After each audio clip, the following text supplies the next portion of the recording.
perfectly timed up. It's the Warchant Watch Along, part of Warchant GameDay, presented by Zaxby's. I'm Aslan Hudjavandi, joined by Dominic Robinson. 3:41 kickoff, toe to leather. I think I'm a few seconds ahead of Dominic, but I'm not going to get too excited. Dominic, thanks for being here, man. What's up, friends? Welcome to Game Day.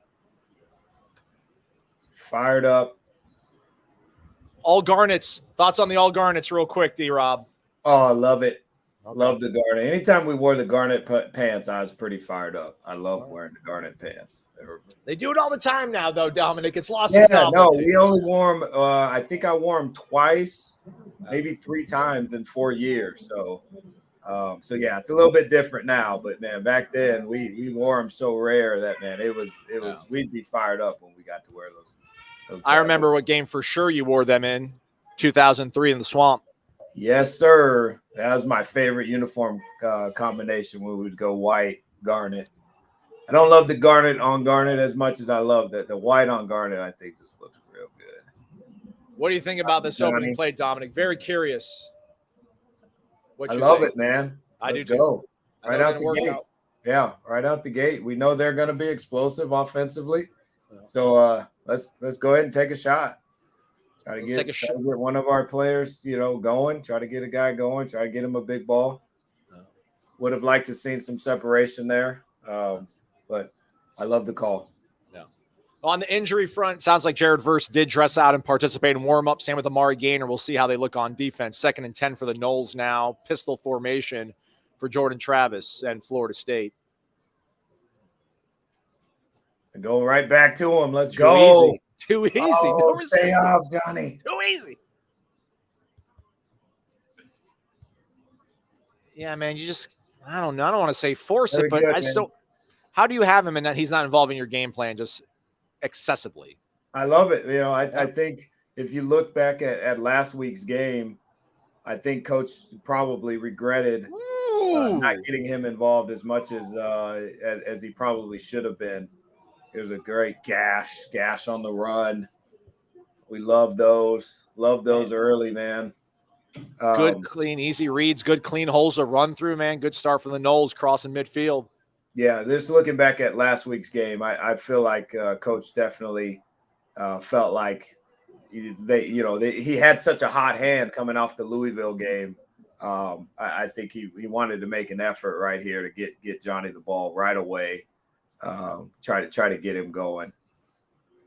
You don't often see a guy targeted on back-to-back plays, period. So when you target him back-to-back on the first 2 plays of the game, that's definitely sending a message like, hey man, we're gonna get you involved. And that RPO glance that they ran for that second play, they're probably 80% on that on the season. It's easy. That's like a long handoff for him. Oh, Biscuit. Everything they're dialing up. Yes, D-Rob, it works. Is Deuce watching? Is Deuce watching right now, Tommy? See how we're utilizing the tight end? Yeah, he's got to be. He's got to be. Oh, man. Florida State marching down right down Love Wake Forest's love a tight end screen, too. Yes, sir. Yes, sir. Touchdown, Florida State, 13-yard strike to Micah Pittman on the opening drive. The Noles feeling it. They got touches for almost every skill position. Yeah. Both wideouts, tight end, and back all got touches there. So there's one wideout on that drive that didn't touch the ball. Other than that, man, it doesn't get any better. It doesn't get any better. Love it. 5 plays. So your 2 wideouts, your 2 biggest targets, with no disrespect to Pokey at all, but Johnny and Micah involved, both your backs involved. Just what a clean, easy, not clean. Actually, it was Marquise who caught. I almost want to say it was Trey Benson that was in it. So Trayshawn getting the carries on that drive. It's going to be a high-scoring one, I feel like, Dominic. So good to see that they took this first one down the field methodically, man. That is huge because the Wake's offense is going to provide a lot of challenges. So to start the game that way is definitely something that you want to do, because I will tell you what you're going to want to do from a defensive standpoint is take the ball out of the quarterback's hands.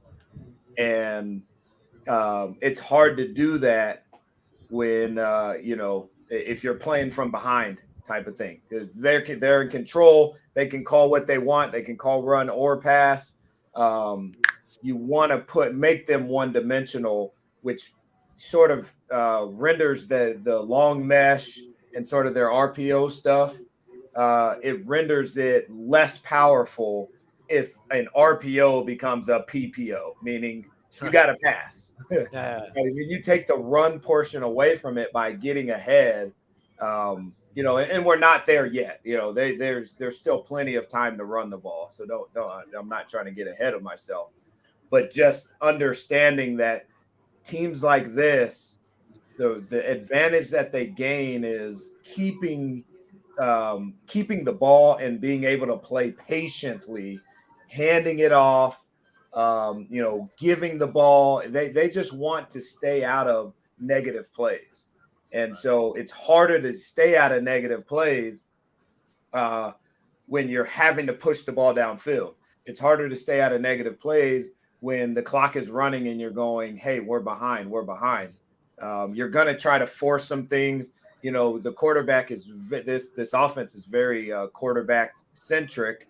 And so he's making decisions. And yes, he's a very good player, but he's also a human. And when a human being is competitive and they see a team go right down the field, in 5 plays, aloha, go right down the field in 5 plays, the natural tendency is going to be, I want to do the same thing, right? He's going to try and score in 4. Yeah. And so now when he goes to make that run pass read, he's going, maybe it's a pass read. Yeah. Right. I'm not giving this ball to my running back so he can get 4 yards.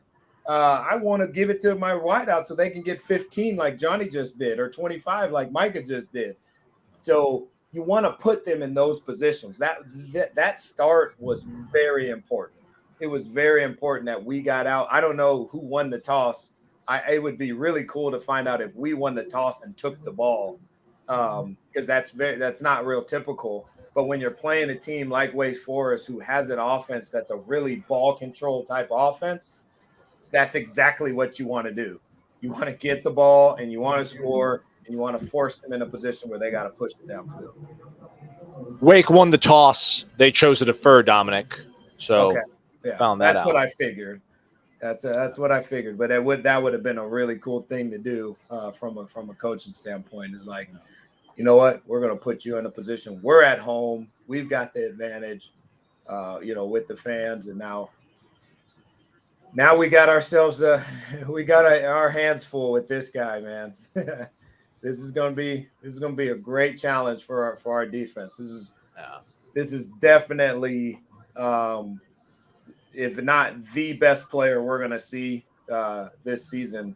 He's in the top 3 probably of players we're going to see. Someone was asking on the podcast, Dominic, is today a battle of the best 2 quarterbacks in this conference? I would say it's got to be. I would be hard pressed to throw anyone else in there. We saw Malik Cunningham already. Not that I wasn't impressed with him, but I can't put him in the category of with either of these guys. I've watched a lot of DJ. I don't feel like DJ is there yet. I don't know who else could be in there. Well, maybe Devin Leary. I mean, we'll see later tonight when NC State takes on Clemson. I actually got to see him this summer at Elite 11 and spent some time with him. Very good player. Like him a lot, but I don't know that I can put him in. Yeah. These 2 guys they're playing next level football right now. Wake coming out fast. I mean, they were able to get about 8 yards on that first handoff, Dominic, which we don't want to see. Doesn't look like Jared Verse is out there right now. We'll see if he does get involved in the flow of the game. First down for the Deeks. A little pressure show here by Florida State. Slow mesh. Nothing there. There we go. Deloach. Strong. Quite strong. That's just crazy, Dominic. He's is he going to keep it? Is he going to hand it? Is he going to? I mean, he waits till the absolute the amount of patience he has. It's pretty uncanny. Yeah, it's really, really. I spent a lot of time watching him this week, and gosh, I couldn't. I left so impressed with not only him, but just the system in general. Because I even watched some stuff that he wasn't even playing. 2-3 years ago when he wasn't even playing. And yeah, man, he's a great player in the system. No. Yeah, I think he got a flag there. What was that? He didn't get. If that was a quarterback sneak, he did not get the quarterback sneak. That was a very weak effort by him, though. But we'll take it. Yeah. It's crazy though how they went fast even after the incomplete pass on first down. Yeah, you don't see that very often. They're going for it, huh? Oh wow. Yeah, no wide receiver jumped. 4th and 1, they're going for. Wow, he's taking a page out of the Norvell playbook, and they're in shotgun. Oh, man, they got a good surge, it looked like there, Dominic. What'd you see? Yeah, that was, but their wide receiver jumped, so we got a break there. I call it a holding. Even more back. Did they not even call? Oh, wow. 10 yards. Yeah. Back it up. Cheaters. Yeah, that's the wide receiver down here to closest to us actually moved before the ball was snapped. I thought should have been a false start. No. All right, well, ACC refereeing, you got to take what you can get. You see his absence already playing a role on the opening possession. Well, and Dusty, it puts pressure on those outside. All right, so Florida State, not quite a 3-and-out, but they get off the field without surrendering any points on their first offensive possession. I feel like a great offense is going to be the best defense. Crucial drive here. I mean, I know early on, obviously, here, Dominic, but man, if they can replicate another drive, put some heat on them. There is some wind here, and you see it get caught up in the wind and check up and go. That's a big stop, man. They're real big, man. 4 minutes in already, you'd love to make this a pass offense. And again, listen, he's a really good player, but if you can make them one-dimensional and just throwing the ball, that plays into our hands. Then we can pin our ears back and rush the passer. What makes him so good is that we spend, or teams, not us, but anybody that's playing them, they spend so much time. You have to clear run on every play. If you rush upfield, he'll just hand the ball off. Nope. And it's 4 yards. And you do that twice, it's 3rd and 2. It's a first down. So you got to be able to get to the point where, oh, shoot. Are you ahead of me now? How did you get ahead of me? I was ahead of you. I don't like, oh, shoot. Don't put the ball on the ground. Yeah. Oh. That was bad. Oh, we got it back, though. We got it back. I don't know how we got that back. And I have no clue how I got ahead of you. All right. Micah Pittman, right place, right time to get on top of that football. Just a whiff by Mustafa. Trying to jump. Gosh. All right. Well, Travis good thing we have a bunch of options in the backfield. If you're going to not be secure with the football, we'll roll somebody else in. Yep. Still 2nd and 6. Oh. Wait, getting some push. Now, listen, we can't. I don't know if I can talk about it or not. Robert Scott was at practice and dressed out. The starting left tackle got rolled up on against Louisville. Okay. Thought maybe if you would have asked me him versus or Gainer, I would have probably guessed that, maybe Robert Scott would be the guy to be able to go for you, but he's obviously not out there. Darius Washington still left tackle for the Noles as Wake gets into the backfield. 3rd and 6 right here. Forward pass. Now it's 3rd down and 6. Low snap. Scooped up. And Travis pass is caught but well short of the first down. That's good protection, though. We've seen good protection now here on these first 2 drives. That's good to see. All right, so football. Hey, they're ranked. We're ranked. This is the ACC football, guys. It's big boy football, man. It was going to be a cakewalk. It's all right. It's all right. Tough challenge right there on a 6'7" wide receiver. Stays with him in man-to-man. That's good coverage, right? Yeah. To the ground immediately. Well, I'll take my odds on Johnny Wilson though over the course of 60 minutes here. As Florida State has a 7-0 lead. Under 10 minutes to go here in the first quarter. Game started a little bit later than planned because of the Oklahoma TCU thrashing, which was the Horned Frogs doing the thrashing of OU. Brett Venables not looking all that great to back-to-back games as defense here. What happened there? Did you watch that game? Man, TCU was just doing whatever they wanted to do. I mean, they were just throwing the ball down the field mainly. Oh, really? And I think Dylan Gabriel, I think he went out. I don't know if he returned or not. Great coverage downfield there by Azarie Thomas. That's a guy that we've been talking about a lot. Great coverage there. Great pump by Alex Mastromano. Who do they have? Who's Oklahoma's backup? Their whole quarterback room probably got cleared out. Huh? Yeah, I don't know. I think it was like the third string quarterback for Pitt, like not the guy who backed up Pickett last year, but the guy who backed up the backup. Yeah. So there we go. Baseball, everybody. Can Aaron Judge hit his 60-second home run? The first time in American League history, everybody. There have been a lot of complaints about that. What's it's 62 is not the record. 62 is not the record. I mean, American National, whatever. Yeah, that slow mesh. Good grief. All right, Dominic. So, me, the dude who doesn't play ball, just go hurt those guys. Not like maliciously, but just get upfield and can you not just have your key be just get upfield and blow that up? Because if you're covering all right on the back end, you're not going to have anything susceptible. And that's the catch, is that it's got to be covered. You know, in my opinion, you got to play man coverage, and then that gives you the ability to rush the mesh and blow it up. If you're going to play zone and you rush the mesh, now the passing lanes are too big. You're leaving up too much space. So your big question there is like, do you have the manpower and to play man coverage and cover down there? Based on what I've seen from our defensive coordinator, he feels like we can play man. I mean, we played man in the LSU game, probably 90% of the snaps. I was expecting today to kind of see that approach. It's just so crazy to see this. And we're going to rush 4 or 5, and be aggressive, and try to rush the mesh and take that away.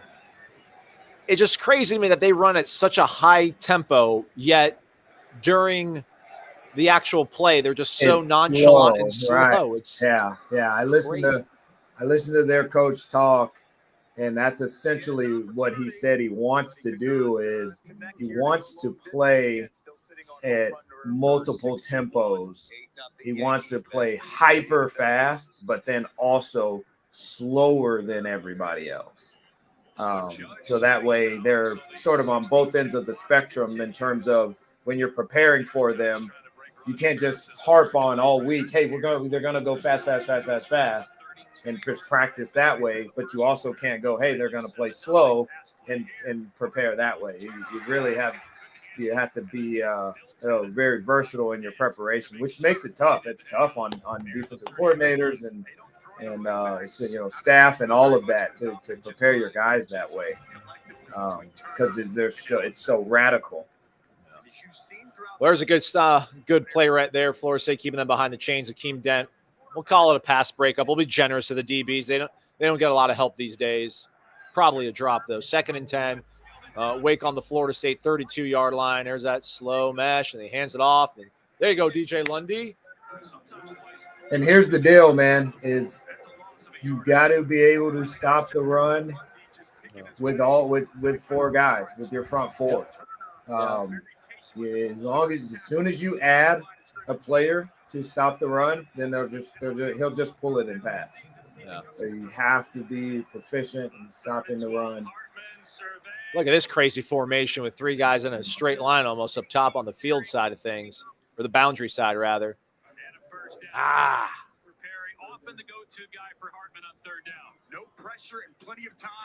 Was that a zone look, you think, Dominic, or was that It was, and that's the reason why they go to trips into the boundary.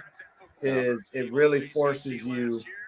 It really forces you to play. If you play zone and you rotate into it, you have too many players in too small a space, and then they go to the other side. So you kind of have to pick or choose what you're going to do, and you either have numbers to the short side or you have less numbers and you don't have angles on the other side. It's just get on him. All right, there we go. Now it's condensing a little bit. This makes it a little bit more difficult for them to run what they want to run all the time, right, Dominic? Now that they're, so. Yeah, I didn't. That's one thing I didn't look at is I didn't look at their, red zone stuff and their red zone numbers. I'd imagine it gets a lot harder to do some of the things that they like to do because you kind of have to go quick game and drop back, and they don't really like to do that. But with him, again, with this guy being quarterback and his ability to be accurate and then his athleticism creates a problem, man. He's a problem player. He puts you in conflict in a lot of different ways. He makes good decisions. And, Flores brought some pressure there, affected things a little bit, but they were able to get it down closer. 3rd and goal from probably the 3, I think it looked like. I wonder if this is around the 2. I wonder if this is 4 down territory. Because, like I said, this guy can run. Big play here, 3rd down, straight handoff, runs into traffic. Defense holds up. Come on, it's not rugby. Blow it dead. Yeah, that's got to be good. All right, mark him short. All right, 4th and goal from the half-yard line. What are you doing, Coach D-Rob, if you're Dave Clausen right here? Oh, definitely going for it. We're an offensive team. If I'm him, we're an offensive team. We're down 7. We're a team that likes to score. Our best players are on offense. So, we got to be able to get 1 yard. No timeout. They're going to go right forward, 4th and goal here on the just inside the one. No, they're already going to take a timeout. Yeah. Norvell took a timeout. All right. I don't know. I mean, defensively, I guess you let your guys catch a breath here, Dominic. If you're Mike Norvell, I don't know about.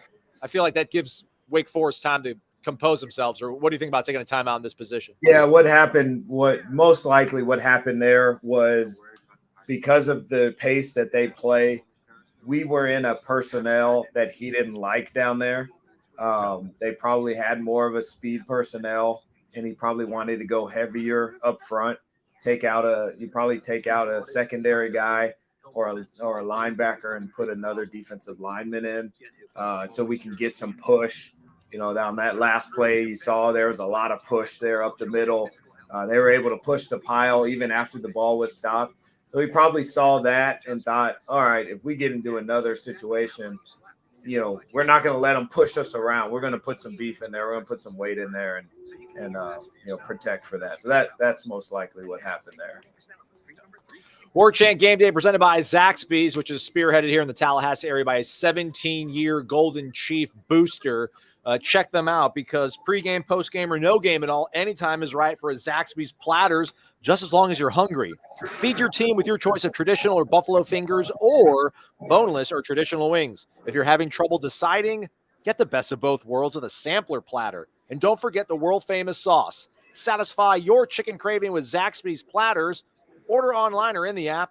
Your Tallahassee Zaxby's. Again, a proud Golden Chief boozer for 17 years. Go Noles. All right, so you call the timeout, Mike Norvell. Get your guys composed here, Dominic. What do you say to your defense right here? Everything is on the table for Wake Forest right here. He can keep it, he can throw it, he can jump past it, or just – I mean, what do you think you're going to – I mean, obviously it's going to be based on what Wake Forest is going to come out in formationally here. But, I mean, what can you tell your guys in a timeout like this?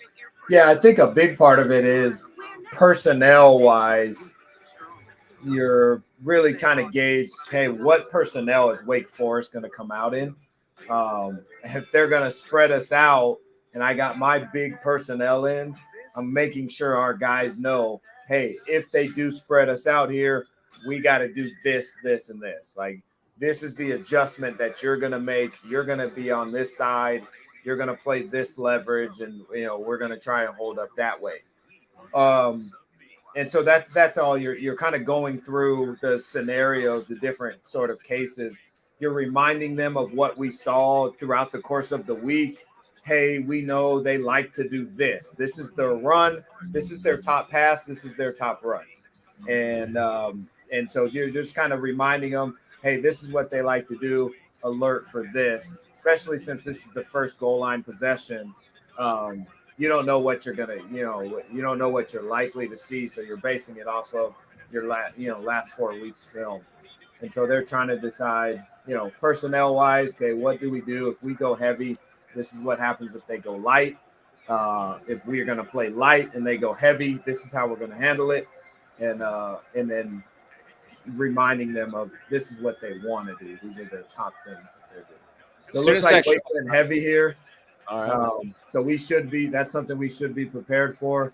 Man, and then, coverage guys have got to stay in coverage here. They got Leonard Warner on the interior. That's not very heavy right now. If you're Florida State, it looks like, Dominic. I mean, 35's on the interior right now.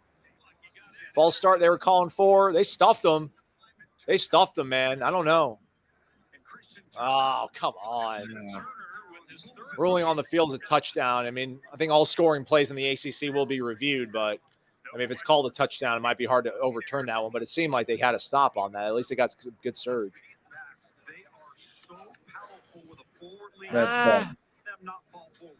I mean, your guys took on the blocks and your linebackers triggered down and had the opportunity. Yeah, man. I mean, a yard is a yard. Like, if you're a high-level offense, you should be able to get a yard even against the very best defense. It's tough. He barely got it. The thing that I'm saying is don't get there. Don't get to that point. Is it anything to read into that, Dominic? The fact that they didn't really go anything too exotic, Wake Forest there, they pretty much were just. I mean, they ran their standard inside power run. No. I think that's just what they do, and that you're going to see a lot of that today. It's like somebody put in the chat earlier, like the mesh is meshing. Wake Forest is going to do Wake Forest. Like they are who they are. They're going to do what they do. Their system is good, and so they have no reason to go away from the system. I thought for sure they were going to go some sort of play action and try to pass to go over the top. But I mean, this is what you get. You said it earlier. This is big boy football. This is big time ACC. You're fighting for the conference. I told you guys last week. This is what we're going to see from Wake. Like this is why those earlier games were so important. This is why last week's game and getting some depth and getting other guys in was so important because these next couple weeks we're going to have some slugfest, and I think Wake knows they're fighting for their ACC life, and they're going to shoot their shot. They're going to take chances. They're going to play hard, and they got like I said earlier, they got potentially the best quarterback in the conference. So they're going to score points. We're going to have to do the same. And that last possession, that's why that last possession, that one hurts, man. You get a chance to go up 14-0. You like to see a little bit of better possession from us. All right. Well, here's the good thing about the way my brain works. I got caught back up. I'm on a Pizza Hut commercial. Are you? I'm on an Ashley Furniture commercial. Somebody said we're 3 minutes behind. It's fake news. I don't want to be that far behind. We're not that far behind. I mean, I can hear them behind me, so I know kind of what's going on a little bit. Yeah, people lamenting the fact there goes a shutout. Indeed. There goes a shutout indeed, everybody. Thought we could have that one.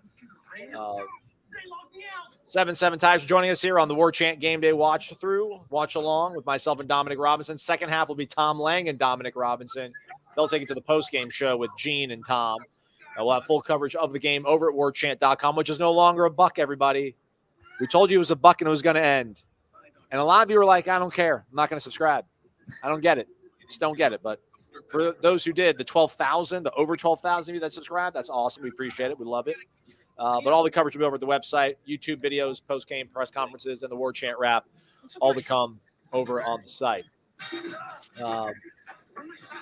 Florida State did start with the ball, start the game off, so Wake will receive the ball to start the second half off. But we got to – Are you live right now, Aslan? I mean, I'm live, but I'm probably – Heisman House, Bryce Young's panicking. Yeah, I just saw Charlie Ward. Yeah. All right, I'm a few seconds behind you probably, which is usually how it goes. There's Grey's Anatomy. All right. I just saw Charlie. So they're about like 5 seconds off probably. Or I'm 5 seconds off from you. A lot of people are talking about fire Adam Fuller. Listen, man, everybody scores. Wake Forest scores on everybody. Correct. So yeah, that's how today's gonna go. And that's why that first possession was so good. Like Wake doesn't get stopped very often. So when you stop them, that's you got to take advantage of it. I mean, I know it's kind of cheating right now, Dominic, because we've seen about a quarter of this football game. But if I told you right now that Florida State keeps Wake to under 34 points, how would you feel about the outcome? Like I would take under 34. Yes, would be a good game. That'd yes, be good. Yeah. I don't see you holding Wake Forest. I mean, Sam Hartman's played in 3 games now because he missed 1 or 2 games. He's thrown for over 300 yards in all 3 of the games. He's got like 13 touchdowns in 3 games. Like they're good on offense. I know it's weird, everybody. It's Wake Forest. Like they can't be great, but they're pretty good at what they do. They figured it out, man. Yeah. Yeah. All right. Another kickoff to Trey Benson. Let's see if he can recapture the magic from the Boston College game. I mean, he looks so big for a kick returner. There you go. All right. Well, 22-yard line.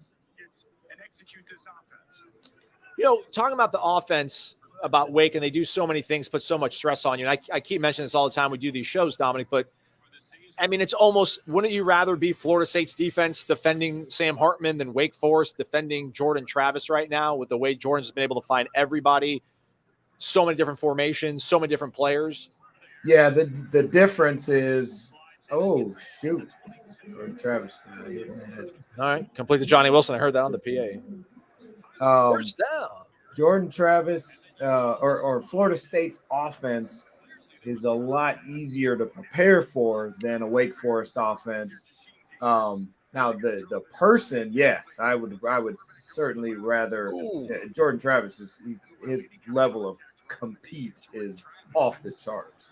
I don't want to compete against. I want to compete against a guy like that, but if I want to win, I'm taking Sam Hartman in that scenario. Jordan's also quick draw McGraw when he gets hit, when he slides, asking for the flag. I like it. He's always politicking. Yeah, every time. That's a really nice play by Johnny. That's big time. You can throw it now for 24 yards. That's big time, man. Good block by Micah. Love it.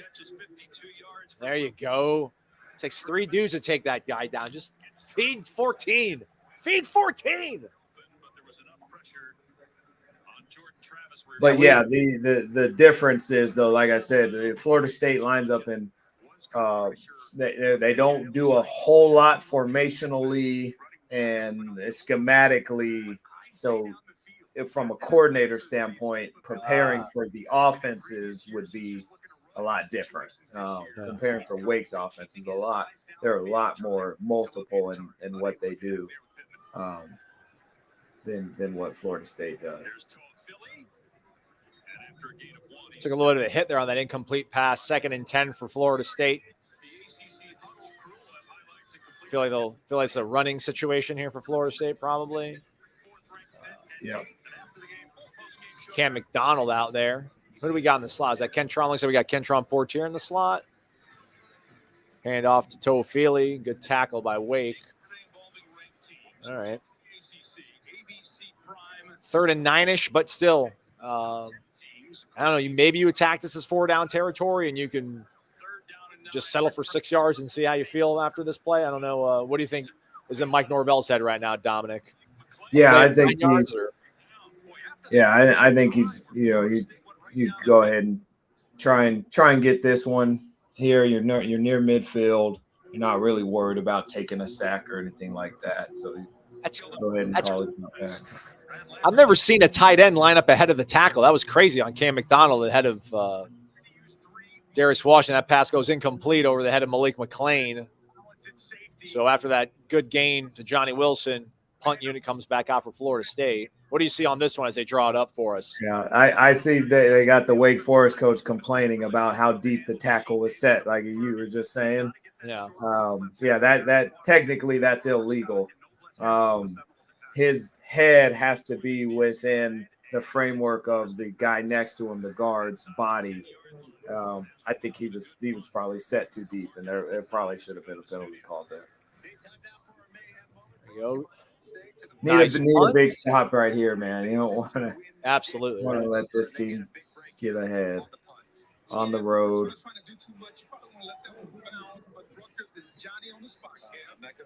Punt goes out about the 9-yard line. Come on, Rutgers. Give us something, Rutgers. I feel like it's probably going to be Ohio State punt return, though. Oh, no. Yeah. Exactly. Let's go, Scarlet Knights. Ooh. Man. Rutgers aren't going to make that a game. Ohio State fans are the worst, Dominic. I know you're in Arizona, but you probably see a bunch of them down there, too. Florida fans are horrible. I cannot stand Ohio State's a different breed, man. Yeah. Different breed. All right, let's see if Florida State's defense can respond here. Not good. Yeah, not great. Not great right now. And they're rotating a lot of guys in up front, man. We got Malcolm Ray in there now.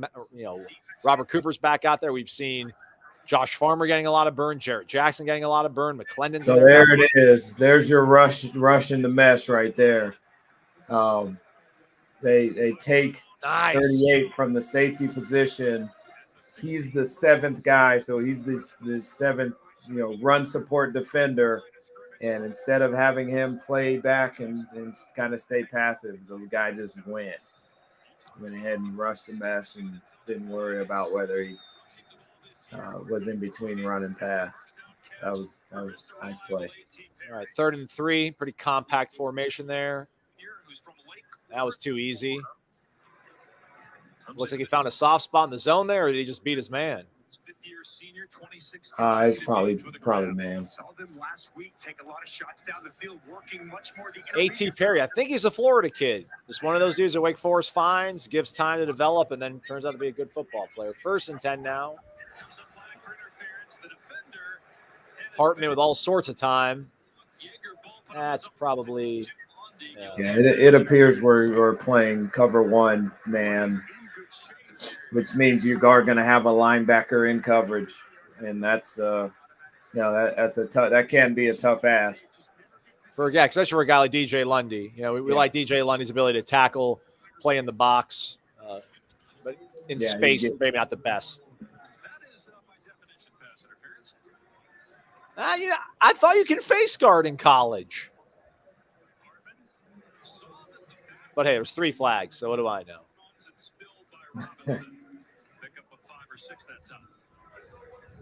Derek McClendon had a hard time getting off that block right there, number 9 for Florida State. He's been battling some stuff too, it feels like. So physically, Florida State, even without Jared Verse out there right now, it looks like even the guys they have out there, a lot of these guys dealing with 4 weeks worth of bangs and bruises and bumps.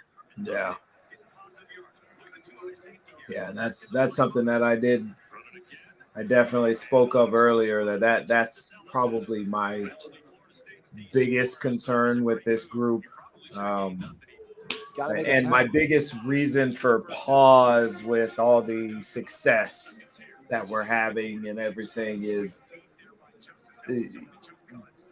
football is a game of attrition. And yeah, we are this team right now, in the fifth game of the season, but it will be a lot different come, November, late October. There's going to be some, attrition and some guys that are playing that we weren't planning on playing. And are they ready? We see that now these first guys are definitely ready. This is we've got this thing turned in the right direction, but how are our 23rd defensive player and 25th defensive player, guys that are down the road that aren't getting all the snaps in practice and didn't play last season and things like that. That's going to be tough. End of the first quarter in Tallahassee, it's a 7-7 tie between Florida State and Wake Forest, and seems like everyone's got a chicken sandwich these days. So how do you know which one to try, you ask? Luckily, one sandwich towers above all the others in size and in deliciousness. The Zaxby's signature sandwich. It's an extra large hand-breaded filet and 3 thick-cut pickle chips on a split-top bun. Split-top bun's a difference maker, everybody. It's an X factor. And it all comes with your choice of Zax sauce or spicy Zax sauce. I'm a Zax sauce guy original. That's how I like to roll. It's big, it's delicious, and it's only at your neighborhood Tallahassee Zaxby's. Your Tallahassee Zaxby's, the proud Golden Chief booster for 17 years. Go Noles. There we go. As I broadcast to you from atop the Hotel Indigo here in College Town in Tallahassee, Florida. Shout out to Jay and the folks here at Hotel Indigo feeding me, sheltering me quite well. You might be able to see Doak behind me. It looks like I'm probably like on the sun right now. It's so bright. But I assure you, it's that beautiful, that thing right there. All that. That's Doak. And Dominic coming to us. Are you back home in Arizona? I am at home. All right. I am at home. We played last night, got a big dub against the rival. Obviously. Smashed them. Nice. 48 to 10 or something like that. So this is a glorious Saturday. Glorious Saturday morning from Phoenix, Arizona. There you go. Some of the stats there for the Noles on the afternoon here. That line for Trayshawn Ward looks quite nice. 3 carries for 33 yards. But when you take out the 30-yarder, maybe not as fruitful. But Jordan looks okay. I mean, maybe not as crisp as he's been, but again, this is a tough test. 5 of 9 for 81 yards and a score. Johnny Wilson obviously has flashed early and often, and Micah Pittman with the score. I thought it was a 13-yarder. They give him 18 yards. All right, that's good. We can pat our guys' stats. Then defensively, look at that, Jamie Robinson, who's came into the season with a lot of accolades, with a lot of hope and praise after coming off an all-ACC season with 4 tackles already through 1 quarter, 3 solo. So he's getting involved in the game, obviously, with just the amount of stress that this Wake Forest offense tries to put on you, Dominic. Yeah, that's just so people understand the way that they're going to attack you is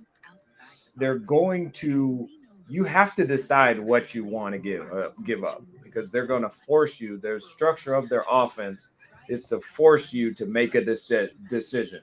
Do you want to attack the run and leave holes in the secondary for us to throw passes with our best player and maybe the best player in the ACC, or do you want to play, sort of passively? And I see you guys in the chat are kind of going crazy, about the mesh. We got to stop the mesh. We got to stop the mesh.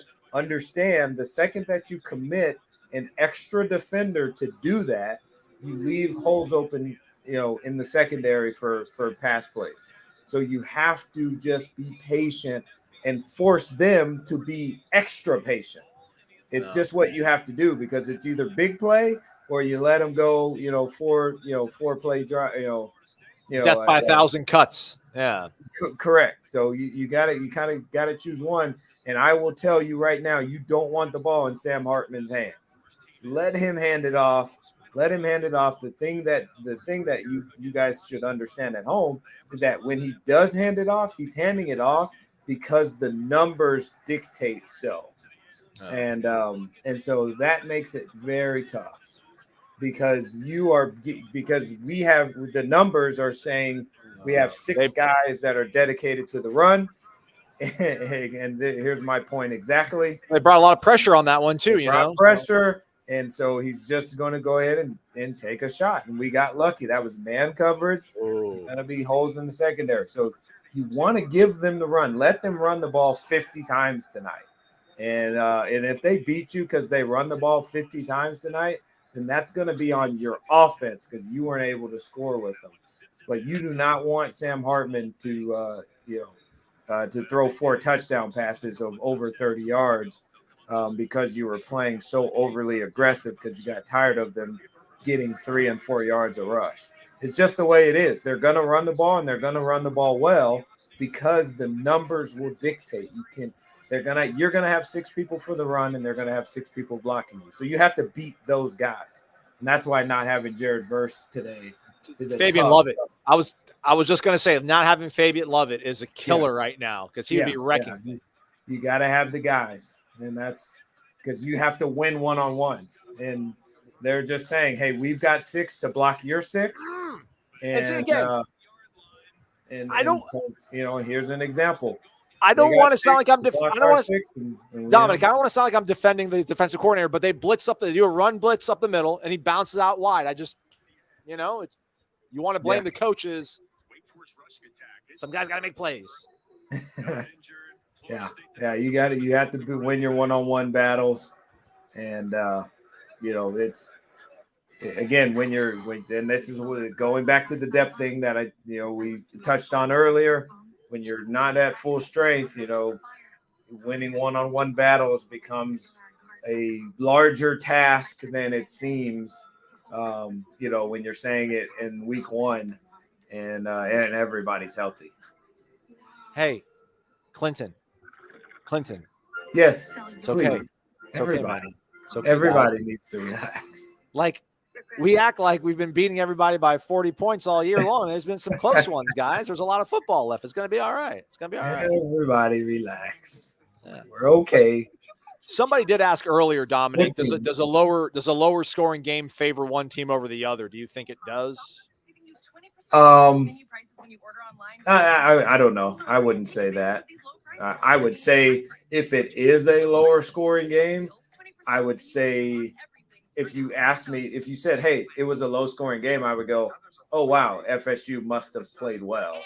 And that would bode well in terms of like they probably won. But I don't know that it favors one side or the other. I just know if it's low scoring, that means you're stopping an offense that doesn't get stopped very often. So can someone NIL some decent refs? People complain they think their tackle's been holding all game, says our guy AP Esposito. Dominic, I'll try to maybe keep an eye on the trench to see if they're giving us the business and getting away with it. Holding all day. There was a hold on that run outside. Our end did get held, but I'll tell you, Mickey Andrews always used to tell us they only hold you if you let them. All right, don't let them hold you. You got to get – anytime a guy gets held, it was always told to us, that's because you didn't fight. You didn't fight enough. Like that was Mickey Andrews' thing. So I've I've become a believer in that, even if it's not totally true. I have to do that because I'm a coach now too, and you become your coaches. Shout out to Hypnotic Anonymous. It's time. What did he say? Blown up, be resilient. Come on, everybody, tighten up. Student section looks pretty strong, though. Again, man, and a lot of bigger things at work here in the state this past week with Hurricane Ian coming through. I know a lot of folks out there without power, lost everything. Hope you're at least able to maybe enjoy this football game for a little bit, get your mind off things here. We're definitely thinking about you sending good vibes. Sending all the bad vibes now to Wake Forest. First and goal, a little misdirection handoff there. Good tackle there. Yeah, getting some field goals would be nice. Because again, man, I did. There's one thing I didn't study was kind of what they do or how they do in the red zone. I know they can move the ball. I know they have moved the ball against everybody. So now it's like, if we can get some field goals down here, man.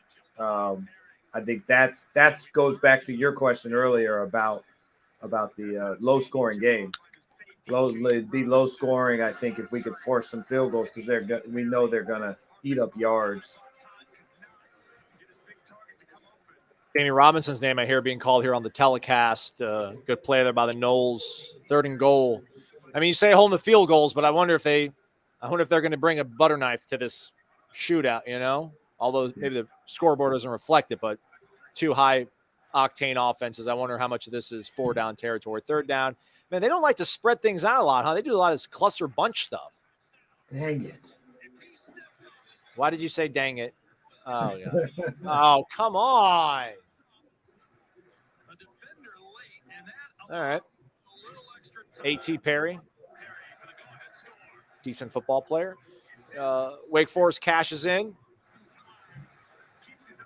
What do we see here on the replay, Dominic? He lost him, man. It's as simple as that, right? Yeah, it's eyes. What happens is, especially on a scramble drill like that, you're playing man coverage. You know you covered the initial route very well. And a lot of guys, it's hard for 4 seconds to stay locked in on this, and they want to know what's going on. Eyes come up, and if they only come up for a split second, you lose by a split second. Like a lot of guys will say, man, I barely even look. Like I did, but that's just enough to get separation. You know, you look at all. You know, when you're in man, you got to be on the man, and that's got to be your only priority. And it's something we talk about a lot. It's eye discipline. You know, you can be disciplined with your feet, you can be disciplined with your technique, you can be disciplined with all these different things. But if your eyes aren't where they're supposed to be, the eyes are going to tell lies. The eyes are going to tell you something that is different from the reality. And so, you know, guys can sell you stuff. If my eyes are in the wrong spot, I can get sold that something is different than it actually is. And that's sort of what happened right there. His eyes came up. The second his eyes came up, the receiver worked back out. And now I'm chasing a guy. We might be the same speed. I may even be a little bit faster than him, but it doesn't matter because he got the advantage for a split second. Looked it up for you, Dominic. Apparently here, Wake Forest, they're 95.2% in the red zone this year. That's 18th best in the country.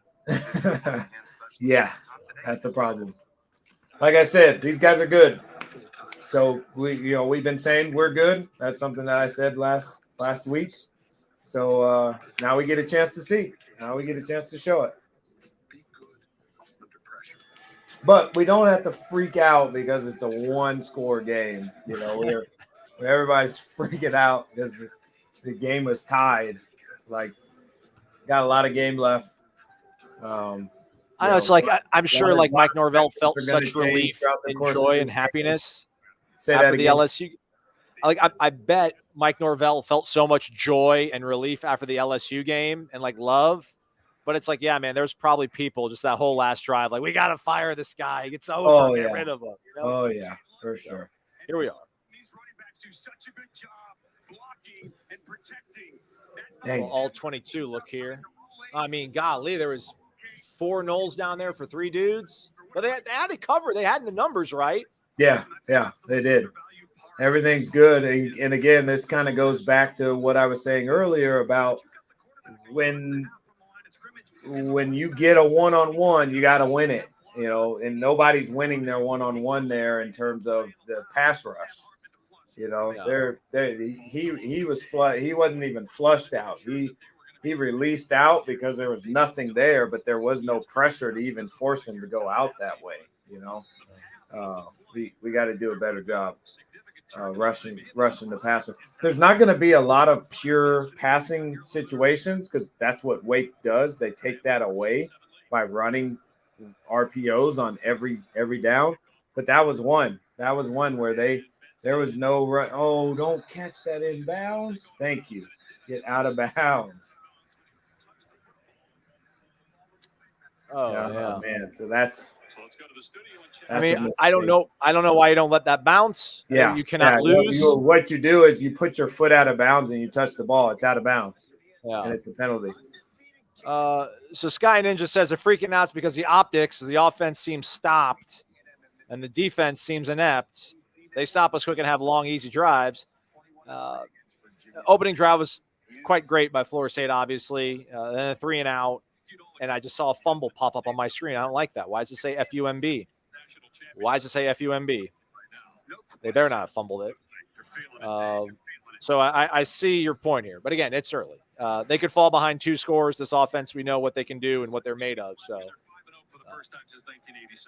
although I feel like I'm looking at the chats, Dominic. I accidentally looked at the chats, and I don't think I'm going to like what I see on the screen. I'm waiting for you to cringe right here. I'm just going to look at you.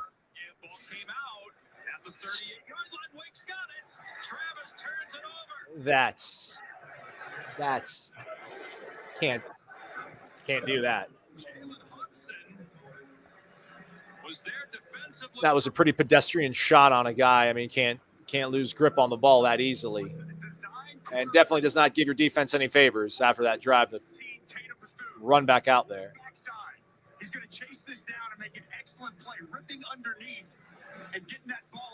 Yeah, you can actually even see earlier. Look how the ball's away from his body. Chicken winging it. You saw it before even that happened. He stumbled, and I saw a huge.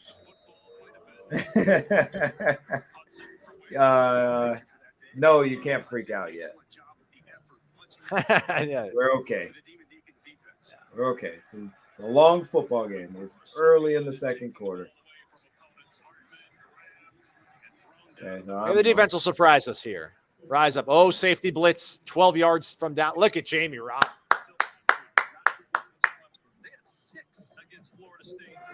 Not a big fan of calling pressures when your guys are 10 yards off the ball like that, but shout out to Jamie Robinson. He's built different.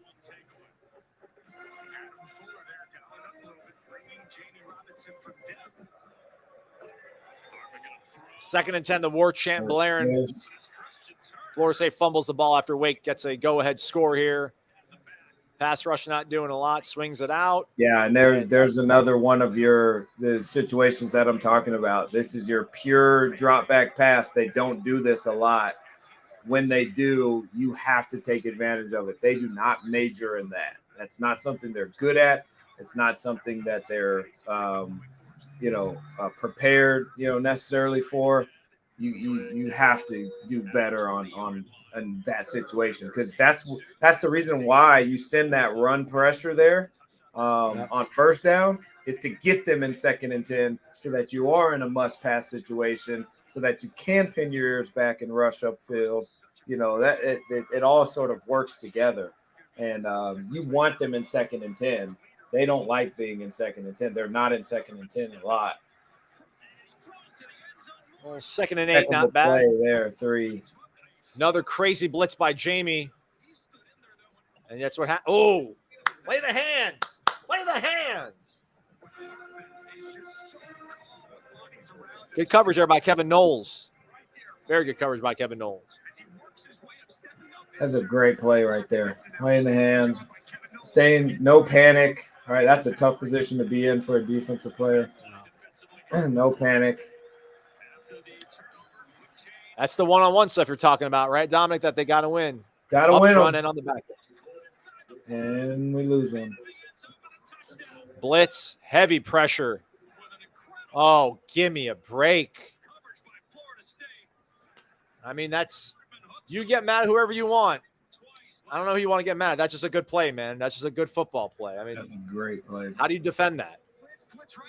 They pressured the guy. They defended it. The guy made a play. Yeah. Pressure in his face, coverage on his hip. The ball trajectory is affected. You have to make it. You have to make that play. Yeah. Yeah, that's Renardo. I mean, Renardo's arguably been your best cover cornerback this season. Dominic, hey, again, long football game ahead of us here. But I did. This is why we don't doubt D-Rob on the show, everybody. When we were talking about it last week before the Boston College game, you thought Wake Forest would probably be coming out a little bit more hungry, a little bit more nasty, coming off of a loss. I thought the opposite. I thought losing to Clemson and the way they lost to Clemson at home just would have kind of deflated them. But you as a competitor, that's not what happens. Yeah. And it looks like I was right. And I'm not surprised. This is a good team. This Clemson team is a good team, and they played really well last week, and I thought that would continue. And they're still in the in the hunt in terms of the ACC, and so I thought they would play with that sort of urgency. And it looks like that's what we're seeing, which is we're going to have to match that, obviously, and it's still early. There's still plenty of game, turnovers, you're going to have to find a way to go get one back, because you don't win many games where you don't win the turnover battle. And when you turn it over where you did, and you give it to an offense that is 18th in the country in the red zone, and you give it to them in the red zone where they don't even have to work to get there, yeah, you're in a tough spot. Yeah. Again, I know the focus is going to fall on the defense right now as they've surrendered 21 points here with half the quarter to go here in the second. But offensively too, a fumble on your first play coming out of a tough drive for your defense obviously does not help things out here. That first drive looked great. Imperative to come out here and put something together. I mean, what do you want to drop here if you're Mike Norvell right now, Dom? Do you let Jordan start running the ball? Do you just trust your game plan and keep on schedule to what you wanted to be doing this whole time? Yeah, I think you need to trust your game plan. I think there's still plenty of time.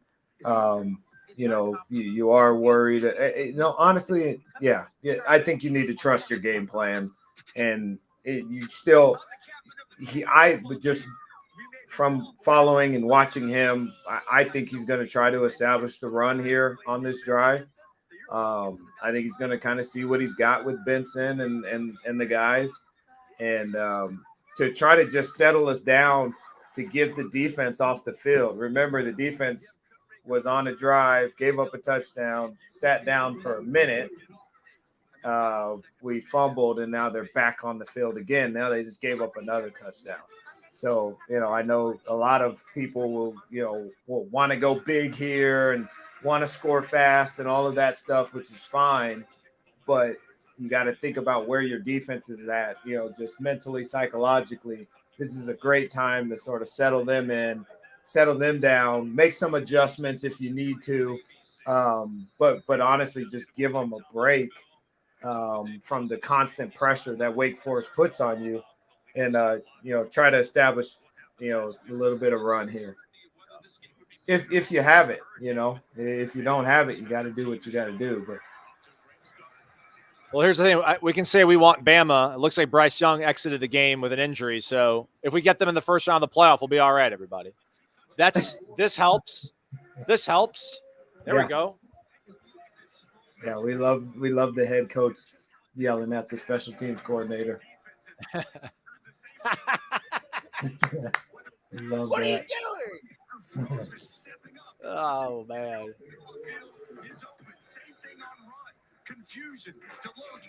All right, Florida State going to try to slow things down here, maybe, possibly, as they trail 21-7 here in the second quarter against Wake Forest. Florida State, a 7-point favorite coming into this game. It was 64.5 was the over-under. If you're into those things, everybody, for entertainment purposes. What was the line? 7 points Florida State was favored by. Okay. I can't believe Wake Forest they have over 200 yards in the first half already. There it is. Good chunk on first down. Nice. There you go. You like it. Cross the 50. There you go. They gave Trey Benson a playoff since he just ran a nice kickoff back. It's all good, everybody. This is all for ratings, guys. It's all for ratings. Mike does this for ratings. Play right there.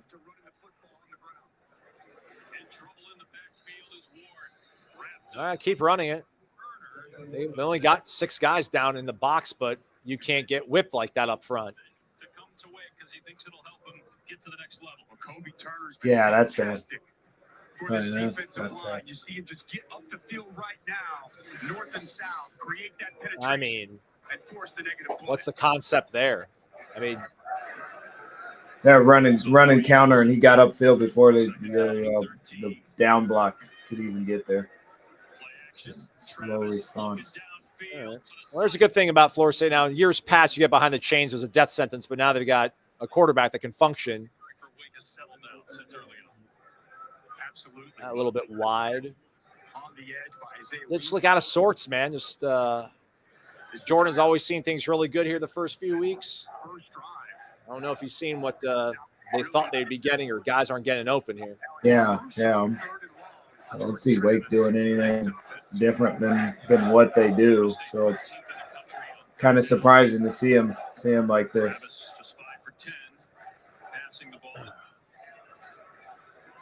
Thank you, B. Thompson. I agree.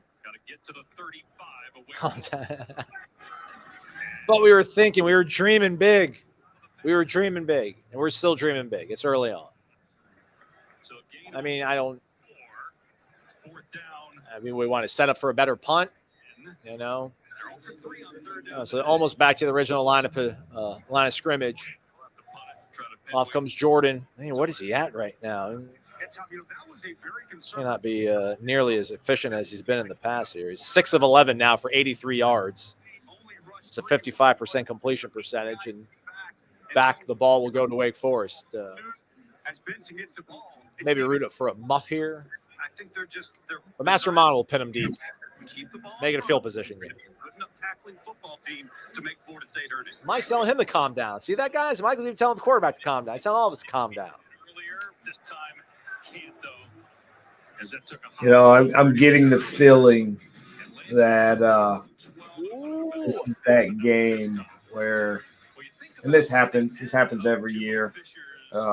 This is a common occurrence where the things just aren't quite clicking for the quarterback.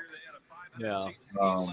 Whether it doesn't seem to be anything that Wake Forest is technically doing, but like I just saw Mike Norvell looking around after that third down, like what that wasn't the call, you know.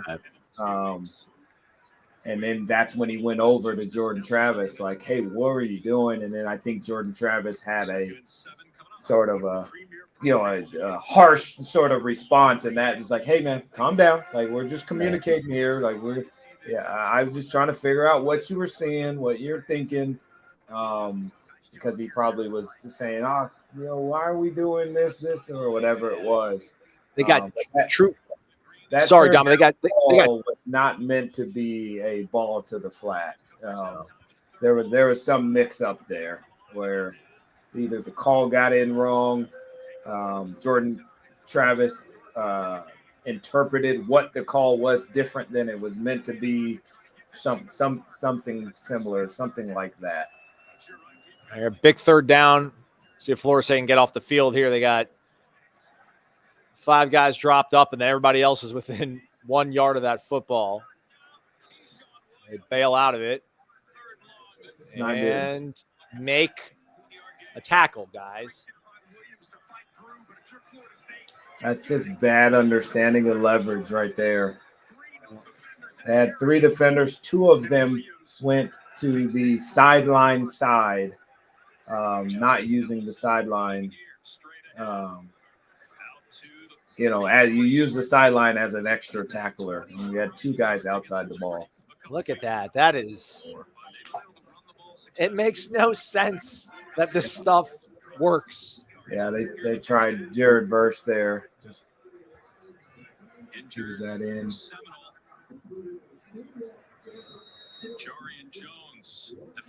Yeah, I think there's a timeout. And as you talk – no, it's Jarian Jones. 7 down, Jarian Jones. All right, so they're taking a timeout. 21-7, that is the score right now, everybody. Plenty of football left to be played. 9 minutes in this quarter alone. Wake Forest will get the ball to start the second half, though. You mentioned this, Dominic, though. This feels like one of these games where maybe the quarterback is just not in tune. Again, early on. I mean, the interesting thing I thought this week was a lot of people thought that, the way this hurricane was uncertain, whether it was going to hit Tallahassee, if it would affect here, if it would affect the game. They thought that maybe it got into Dave Clawson's head, the head coach for Wake Forest. He apparently made some clumsy comments throughout the week about Florida State and potentially having to deal with a hurricane and how we're going to get to town if there's a hurricane, there's no power. And people thought that, that was in his head and that was probably affecting their preparation. Meanwhile, Florida State practiced on an empty campus. I mean, classes were canceled.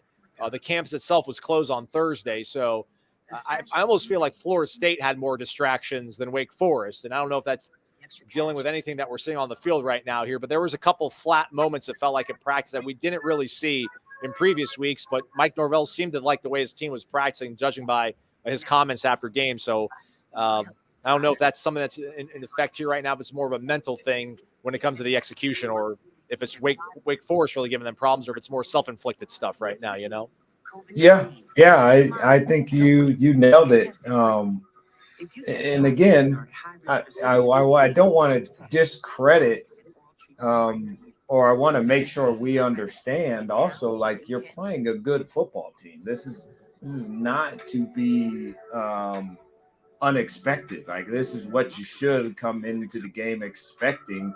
You're not going to stomp on everybody you play. And when you play good football teams, they put you in adverse situations, and how you handle those is what determines whether you are also a good football team or not. And that's what we're seeing. Like, we're going to find out. We've been saying we're good, or at least I have. I think we have a good football team on our hands. Yes. I think we're playing another good football team. And, we got to deal with adverse situations. It's not going to always be, sunny, and we're not always going to be playing well. Our quarterback's not always going to be brilliant like he has been, but he just has to do enough throughout the course of 60 minutes. And that's the important thing, why I'm saying, hey, let's not panic. Let's not freak out. It's bigger than even winning this game, because these are games in the in the past that we have completely folded, and it's just been turned into some sort of disaster. And more than anything, I want to see these guys show a competitive nature while down, while things aren't going well, while the quarterback isn't playing his best football, because that's really what shows who we are, and that things are changing, that the tide is turning, so to speak.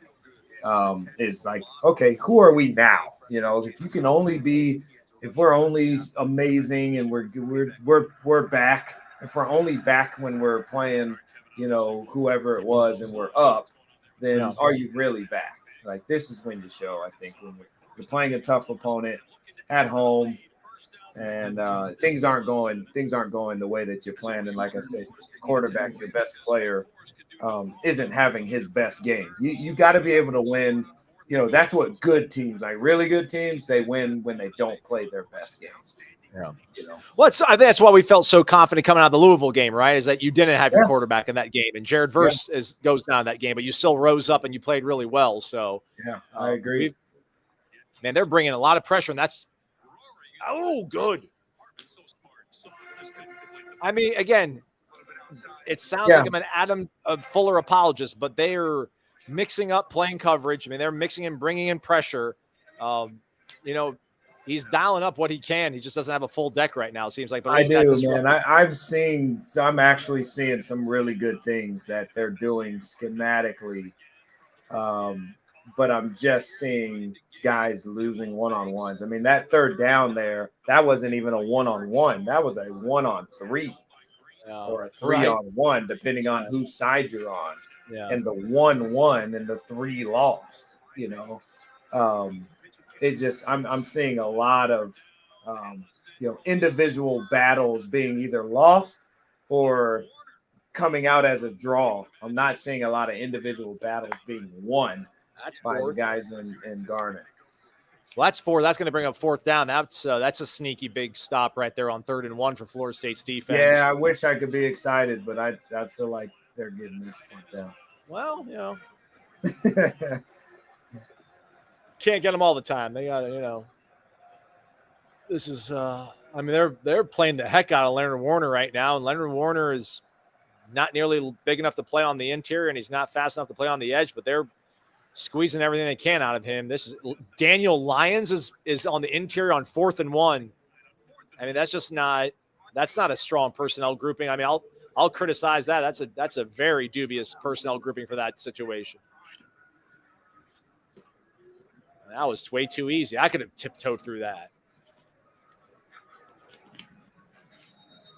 I mean, you got Leonard Warner, Jarrett Jackson, true freshman Daniel Lyons, and Patrick Payton. I mean, I don't even know if that's 1,000 pounds of dudes on your front line.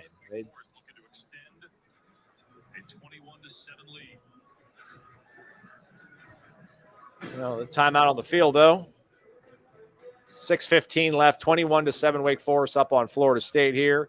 You're watching the Warchant Game Day watch along with Dominic Robinson. Tom Lang will be tapping in here in the second half to take you guys home for the post-game show as well with he and Gene Williams. All of it here in the same link, so you can hang tight. There might be celebrations in store. If now, we'll commiserate together. We'll heal. Safety blitz. Get home, Akeem. Pass knocked down the line of scrimmage. There we go. Defensive end can play inside, outside. Dennis Briggs. That's good to see him making a play. Sam Hartman just gets his hands up. He gets a ball on the football. How about that pass protection by Justice? 2nd and 10. Yep. Oh, 2nd and 10. And Ellison just dumped him. 2nd and 10. They're going to run Ellison. Very good. Very good. Let's go. There's another run blitz. I mean, Tatum Bethune tried to get home, bounced off, but comes right back and makes a tackle. So good job by him. There we go. Show some passion. 3rd and long. We like this. All right. So do you stay aggressive here, Dominic, on a 3rd and long like 11, or do you just want to get off the field and let them get 6 or 7 yards if they have to, just to try to get the ball back? I'd go aggressive. All right. Yeah, make him get rid of it. Lose another one-on-one out there. Gosh, there's that stack formation on the field side of the boundary side. I wanted to say it, but I didn't want to speak it into existence. But I knew they went into the boundary formation to the boundary, and they're doing that so that they get a guaranteed one-on-one to the field with space. Again, this is just a great job coaching. This is them knowing, hey, they're going to heat us up here. Put that guy out on an island, and if we do get pressure, we'll just throw it up, and we're going to get pass interference, and it's exactly what they got. And he never felt like he was in good coverage position at all. He was grabbing the whole time. He's reaching, grabbing. I mean, some of the people in the chat are saying that he didn't even need to do that. So I mean, I don't know if he did slow him up, but no. But to your point, he felt he wasn't in coverage position, and that's why he was doing it. But it's because he was. Yeah, the reason he didn't need to do it was because he was. Oh, it stopped the screen. That's good. There's a hold. Yeah. They blew that up. There you go. He was just in bad coverage position and decided, all right, I got to do something. Yeah, the defensive line blew them to smithereens on that play, right? That was beautiful. Yeah. Holding too. All right. Back him up. Hey, which corner was that gave 13. Up the touchdown? No, the touchdown 8. earlier. 8, Same Renardo back. Green. 8, Renardo Green. Different guy than the last. Okay. Yeah. Or actually, let me see. On the one where he had all the time in the day of the world, where he pretty much ran the in and out. That was no, 13. no, not that one. The other one, the fade ball. It was great 8. coverage, and it just snuck under his arm. It was 8. That was 8. Okay. All right, 1st and 20.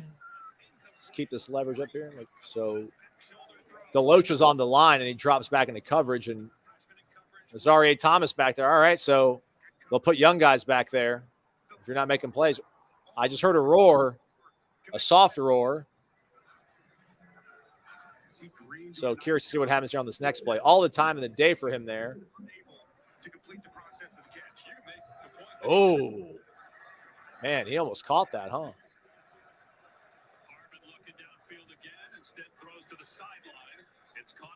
Jamie's in the box. Zari drops back.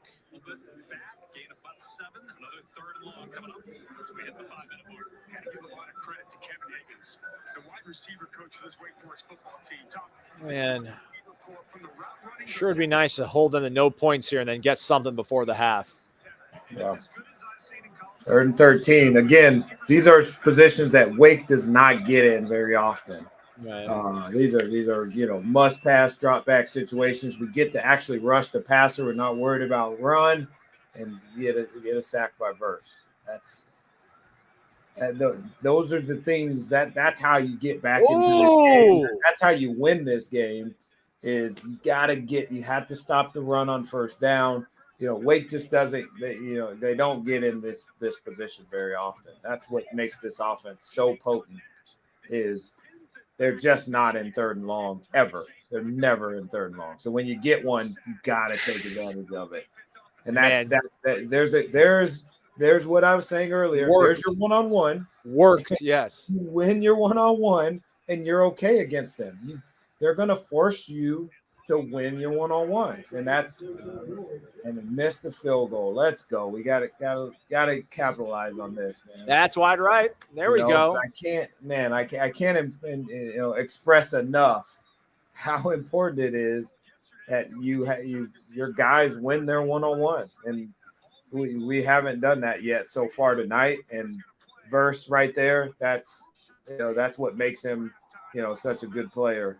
Was that? I want to say that was his first. I haven't seen him on the field before that. Man, that's incredible. He just he was on the field. I called it out earlier. I don't think you heard me. He played a snap earlier, and actually got a good pass rush on the play earlier. It's just these numbers, the font on these numbers, Dominic. Like the 8 looks like a 9, looks like a 6, looks like a 5. It's tough to tell, but all right, here we go. So Florida State now with 3:54, 2 timeouts. Do whatever you want. There you go. Let's keep the ball going into the half. Let's good sustainable drive. Move the ball. At least get a field goal here. Nah, we don't kick field goals around here anymore, Dominic. We just go for it all the time. Yes. All right, let's go.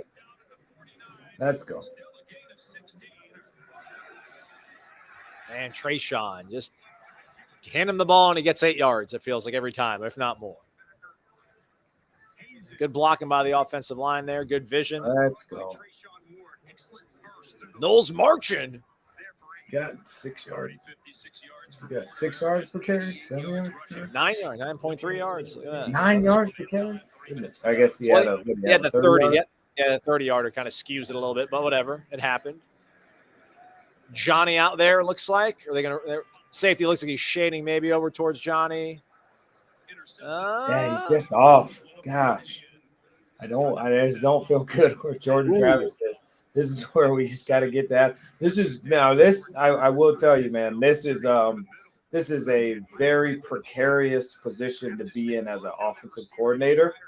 And This is kind of where you make your money. Like, it's easy to call plays when your quarterback does what he does on a regular basis. Right. But you have to know when your guy isn't quite right. And okay, how do I manage him through this? I actually work on that a lot. Is like, I don't want to call sunny day plays on schedule. Like, I want to get to the point where I can call my rainy day. Like, my guy, I know what my rainy day calls are. Like, it's easy to call the sunny day, schedule calls. It's obviously because your quarterback's going to get you right. And that's it. Jordan Travis has done it so many times on our broadcast. I've called it out where it doesn't matter what the play call is. It doesn't matter what the defense does. You just got a player making a play. Yeah. Big third down conversion there to Trey Benson. So keeps the drive alive. 2 minutes, 10 seconds. Clock is ticking on the 40-yard line of Wake Forest. This is the day where, or at least this is the time period, because sometimes it doesn't last a whole day, a whole game. Sometimes it's just a series or a couple series or a half where your quarterback is just off. There's just something off, whether it's timing, whether it's pressure or whatever. Okay, how do I get him back into the rhythm? You got to have some rhythm throws. And sometimes it's runs. A lot of times it might be a run that gets him back right. You got to have a couple things that, like, okay, we're going to go to this to make sure we can get him back going. And so to me, like, this is where you make your money as a coach, as a coordinator. When your guy's not quite right, your guy. I'm here, by the way. The guy that makes you right, you got to make him right by making some calls. Almost froze there for a second, but I'm fine. I'm living. All right, 2nd and 10. Clock is running. We got Cam in the slot. When you have backs like we have, that helps a lot too, man. These backs they've done a really great job. All right. I don't know if Wake used a timeout there. Yeah, they used their timeout. All right, so Wake wants to go. 36, a minute and 14. Big possession right here. Big possession. Where's the ball at? What yard line is the ball on? It's on the Wake Forest 11. Okay. I might be ahead of you. Our stat broadcast might be ahead of us, but it's first and think it 10 is. on the 11. Yeah. Well, no, it's behind. I'm sorry, it's behind. Oh, yeah. I was going to say. Can't trust anything these days, Dominic. Can't trust anything. Yeah, it's stuck at the 3:54 mark of the second quarter. Stat broadcast is slacking this year. I don't like it. All right, 3rd and 6 coming up for Florida State. Do you pull? I was going to say, you don't pull up the ESPN one? We could. We could. That might mess up though, because then yeah. See, there's the backs again, man. Toa Philly this time. I mean, you're handing the ball off on 3rd and 6. That's confidence. Tells you a lot, man. Yeah. Tells you a lot. And again, this is what I'm talking about. These are the rainy day calls. This is like, man, my quarterback's not right. I'm taking the ball out of his hands on 3rd and 6. That's something that you normally would never do. But you can't be static. As a coach, as a coordinator, you can't be static. You can't just do what you do and just always do it and just expect it to be right. Yeah. Some hard running there by Lawrence Toafili. Under a minute now. Looks like Florida State's Wake's going to use a timeout. Thank you. Thanks, Dave. Appreciate it. 2nd and 8. And now Jordan Travis starts to look like he did on that opening possession. Trying to take all the momentum. I mean, somebody's saying here Wake wants the ball again, but I don't know if the math even works out for them to get the ball back at this point. I mean, they've already gone through 2 timeouts. Florida State still has 2 more plays they can for certain run. Yeah. So, yeah, and I got to say, too, this already is a win for us, this drive. Well, we need points. We need points, Dominic. We need points. I'm even saying, even if we don't, I love obviously you got to get points to win.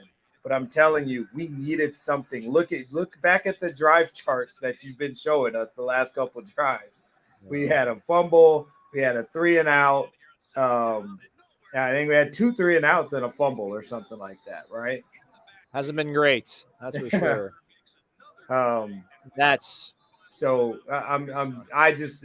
you got to have something. 14 points is not a death sentence, and you got to have something that, okay, when I go into halftime and I come back out here, I got to know, is there a way for me to get 14? And this drive tells you, yes, there's a way to get 14. Now, do I want that? No, of course I want to score. Of course I want a touchdown here, but I'm just saying, in terms of our psyche, in terms of coming out in the second half, we want to have something that we can build on at halftime, knowing like, okay, when we come back out here, we're going to put up a fight for the next 30 minutes. Fade to Johnny. What do you want to do here, Coach? I'm never adverse to throwing it up to the big guy. Because I think if they don't get anything here, they're gonna have to take points and probably kick a field goal. They got the safety close by though. Yeah, safety's keeping his eyes on him. He doesn't even look his way. Oh. Get up, Jordan. Get up, man. Get up. Jordan Travis taking a shot. Yeah, everybody's hurting too, man. Everybody's hurting. Tight window throw. Unable to convert. Push that ball in there to his tight end. I don't know. Did he overthrow that, or did Cam not effort enough? Big spot for Wake Forest defense. That it looked really weird. In terms of like it looked like a good throw, but then the wideout's response or the tight end's response was weird. Yeah. And then we missed the field goal. Stop. Are you serious? It's a 29-yarder. Mother Mary. Man, he was hitting everything in practice. So sometimes how you practice is not how you play. You look good this week, everybody. I know you're mad right now. You can be mad at me. I'll take it. But he's looked all right this week. All right. So that's tough. Norvell Ugh. Disgusted with that. Need those points before the half, but on the flip I mean, side, his foot wasn't even extended. Like his leg was like, I don't even know how to describe it. I don't even know anything about kicking, but that didn't look right. defensive coordinator, ton of credit. That was bad. So if you're Wake, you have no timeouts left. You just kneel on the ball and go to half because you get the ball to start the half. Yeah. Clausen's got this program going. You got the phone All right. call. Absolutely. Well, let's all just hope that it's me being unlucky for you guys. I will hand things over to Tom Lang here when the half comes to a conclusion. Yeah, we'll be happy to see Tom. Hey, be nice. Be nice, Tom. We got to change up the mojo. Yeah, I got it. You're fair. That's fair. All right, that's the final play of the half. Then it should be Florida State down 21-7 against Wake Forest here at home. Pull up some stats here before I leave you guys here. Nothing really working out well with this offense. They sandwiched some drives here, though. I guess the first drive of the half was obviously fruitful. They looked quite explosive and moved the ball down with great ease. Then stumbled and sputtered for most of the first half, other than that last drive there, but ultimately came up without any points because they can't make a 29-yard field goal. What are the adjustments you're thinking off the first hoof here as you look at things here, Dominic? If you're Mike Norvell, say that again. Is there anything you can adjust? I mean, is it calming Jordan down? Do you have to change anything up here? Is there anything formationally you don't like, or anything they're running that you want to change, or is it just executed at a better, focus? No, I think the biggest thing you have to be careful of, with it being a 14-point game and you just missed a kick and you're not even going to have the ball coming out of half.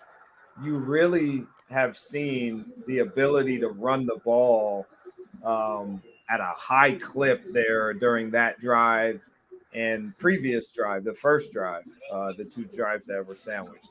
So you can't just panic and go, okay, we're going to chuck, which Coach Norvell has never shown to be that type of play caller and coach. But, that's the one thing that I would be impressing kind of to my guys. Like, hey, we're going to continue to run the ball. Don't think that, again, I said it earlier, 14 points is not a death sentence, man. Nope. Many teams have scored 14 points and a half. So it's not like we're sort of climbing some sort of mountain. We need to have a sense of urgency, but not a sense of panic. And so we, offensively, we can't just sort of throw the play sheet up in the air, the play calling sheet up in the air and just go, okay, we're going to chuck to try to get back into this game. You're 2 scores away, especially because our backs are such big play guys. Man, you bust one run and then now it's a 1-score game. So you're totally, fine, from that standpoint. All right. The sun is spreading. It's about to nuke me out here. I'm going to hand things over to Tom Lamb, but we're going to let Dominic stretch his legs out, breathe for a second, get focused, maybe splash some water on the face. We're going to come back out strong, maybe even strong, as some people would say in the second half. That's Jameis. Yeah. Jameis would say strong. Yeah. Stay here. Warchant GameDay presented by Zaxby's continues with Tom Lang and Dominic Robinson breaking down the second half with you live here on Warchant TV, followed by the postgame show with Gene Williams and Tom Lang. Let's pay some bills here. Roll it, Ben. Good seeing you, Dom.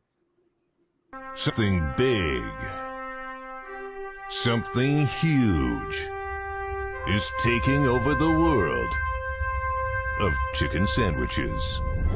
Zaxby's new signature sandwich with Zax sauce or new spicy Zax sauce. Because the chicken sandwich war ain't over yet. The new signature sandwich, it's taking over. And it's only at Zaxby's. Warchant.com has been the definitive home of all things FSU sports for over 20 years and is now part of On3, the next generation network. Warchant.com has the most experienced, tenured, and largest staff on the Florida State sports beat and now features innovative resources, including an NIL database that projects player value and a truly aggregated composite recruiting ranking system that will set the bar in the industry. There are no words to describe the perfect pairing of Zaxby's hand-breaded fingers and our 12 delectable sauces. But there is a sound, and that sound is The Zaxby's Chicken Finger Plate with endless sauce abilities. Only at Zaxby's.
It seems like everyone's got a go-to chicken sandwich these days, so how do you know which one to try? Luckily, one sandwich towers above all the others in size and in deliciousness. That's Zaxby's signature sandwich. It's an extra large, hand-breaded filet and 3 thick-cut pickle chips on a split top bun. And it comes with your choice of Zax sauce or spicy Zax sauce. It's big, it's delicious, and it's only at your neighborhood Tallahassee Zaxby's. Your Tallahassee Zaxby's, a proud Golden Chief booster for 17 years. And we welcome back into the second half of the Warchant Watch Along. My name is Tom Lang. Great job, Aslan. Unfortunately, the score didn't indicate, obviously, that things were going all that well. Hello, everybody. Dominic Robinson will be by in just a moment to start the proceedings for the second half. It looks like he's got something on the grease board that we'll zoom in on when it is time to resume, and we'll get a lesson about what exactly is going on in this game. For the number right now, it's 21-7. Wake Forest leads at the half. Florida State needs to do a lot of work. So we're in this together. To all the 450 plus of you watching the Warchant Watch Along right now, please make sure, hit the like button underneath this video, subscribe to Warchant TV. It's absolutely free. You may not like what's going on the field right now, but hit the thumbs up, and we really do appreciate it. It'll help us find more FSU fans who are looking to vent right now, as for the first time in a while, Florida State is facing real adversity on the road at Louisville. You thought it was all she wrote, down 21-14 at the break. Tate Rodemaker was the quarterback. He hadn't proven himself yet, and Florida State was able to rebound in that setting. Will they be able to in this game? Because to me, one of the keys starting the second half is the fact that Wake Forest does have the football. Will Florida State get a stop early on? The numbers so far say Wake Forest is going to be able to move the football as Dominic Robinson rejoins the program. D-Rob, it's good to see you. It's going to be a really important start to the third quarter. I'll make sure that the master mic is unmuted there. There we go. Yeah, I was muted. I know it's going to be a really important start to the third quarter here. You need to stop as soon as Wake gets the ball. But what were you drawing up during the break for everybody? Yeah, so I was just essentially wanting to show that what Wake Forest does, it's simplicity, but it's football is all about math and equations. It's a simple equation, and they've made it complex, or they've added layers to something that's very simple. So inside the box, there's 6 players. They already know that they have 6 players that can block R6. So what happens is the second that you add a 7th to stop the run, you now have one-on-ones everywhere. Okay? So once you have one-on-ones, you got to win them. And so multiple times they've gone here to a one-on-one. We got a pass interference. And then they went to a one-on-one here on the slant and out. And really, that was because we didn't win our one-on-ones in here with the 6 guys that we had in the box rushing the passer. Quarterback escaped, and you got a guy who's got to cover a guy for 5 seconds. It's not going to happen. The other one-on-one that they won, it was a third down, and in here on the corner again, they ran a fade. It was guarded perfectly. There's nothing that you can do from a technique standpoint to guard the guy better. But in the end, when the ball is in the air, you got to make a play on it. And what we're doing has nothing to do with a lack of coaching, a lack of scheme. I think Coach Fuller is actually, for how tough this offense is to prepare for, to play against with a very good quarterback, he's actually done a really good job of mixing, whether they're adding, a lot of times instead of adding this guy, they're adding the nickel defender to the rush or the safety to the rush, and he's changing the equation or who they're using. He's on every snap. And on third down, it's been completely unpredictable. You don't know which guy he's going to use, who's he adding, which 7th guy is he adding, and so I think he's done great. I've been very impressed with sort of the plan is not just this one thing, which is what people typically do against Wake, and they kind of choose one thing to do and they stick to it. And because they stick to it, eventually Wake figures out, okay, this is the way we're going to attack it. And they sort of have all the facets of their offense. Coach Fuller has decided we're not going to give you one consistent facet that you can do. You can constantly run counter, or you can constantly run stretch, or you can constantly pull and throw the pass, throw the glance. They haven't even completed a glance yet. Like, they're taking away things in sort of unpredictable waves instead of just taking away one thing consistently on a play, because the thing that makes this offense so ridiculously hard to play against is they take away, or once you take something away, the quarterback, without the coach even communicating to him, has the option to do two other things. So it's not just the play is over and they make an adjustment. They make the adjustment once the ball is snapped. He's reading three different things. And so that's what, Coach Fuller has decided, okay, we're not going to allow you to communicate with the quarterback pre-snap and let him know, hey, the safety is the support player, so throw the glance behind him. Because sometimes the safety isn't the support player and sometimes he is. We're changing, we're just giving him something to think about post-snap, instead of letting him know pre-snap kind of, hey, this is what we're doing and we're always doing it. So that part is good. But the thing that's not good is the people. The players are not doing, and I don't mean they're not good people, but the execution of winning the one-on-one, the competitive part of it is where we're losing. We're losing our one-on-ones too often. Jared Verse, huge sack there on third down. Part of that was getting into a third and long and winning a one-on-one earlier in the drive. There was a one-on-one. We got a tackle for loss. So Wake doesn't give a lot of tackle for losses because they never hand the ball off in a bad number count. So they always have 6 to block 6. And if they don't, then they throw the pass. So they don't give up a lot of sacks. They don't give a lot of tackles for loss. Give up a lot of tackles for loss. So when you do get them in those situations, you can't let them out. You can't give them, you can't give them 3 or 4 yards on first down and give them, 8 to 9 yards on third and long. Like, if you give them both sides of that coin, you're gonna lose that game by a lot.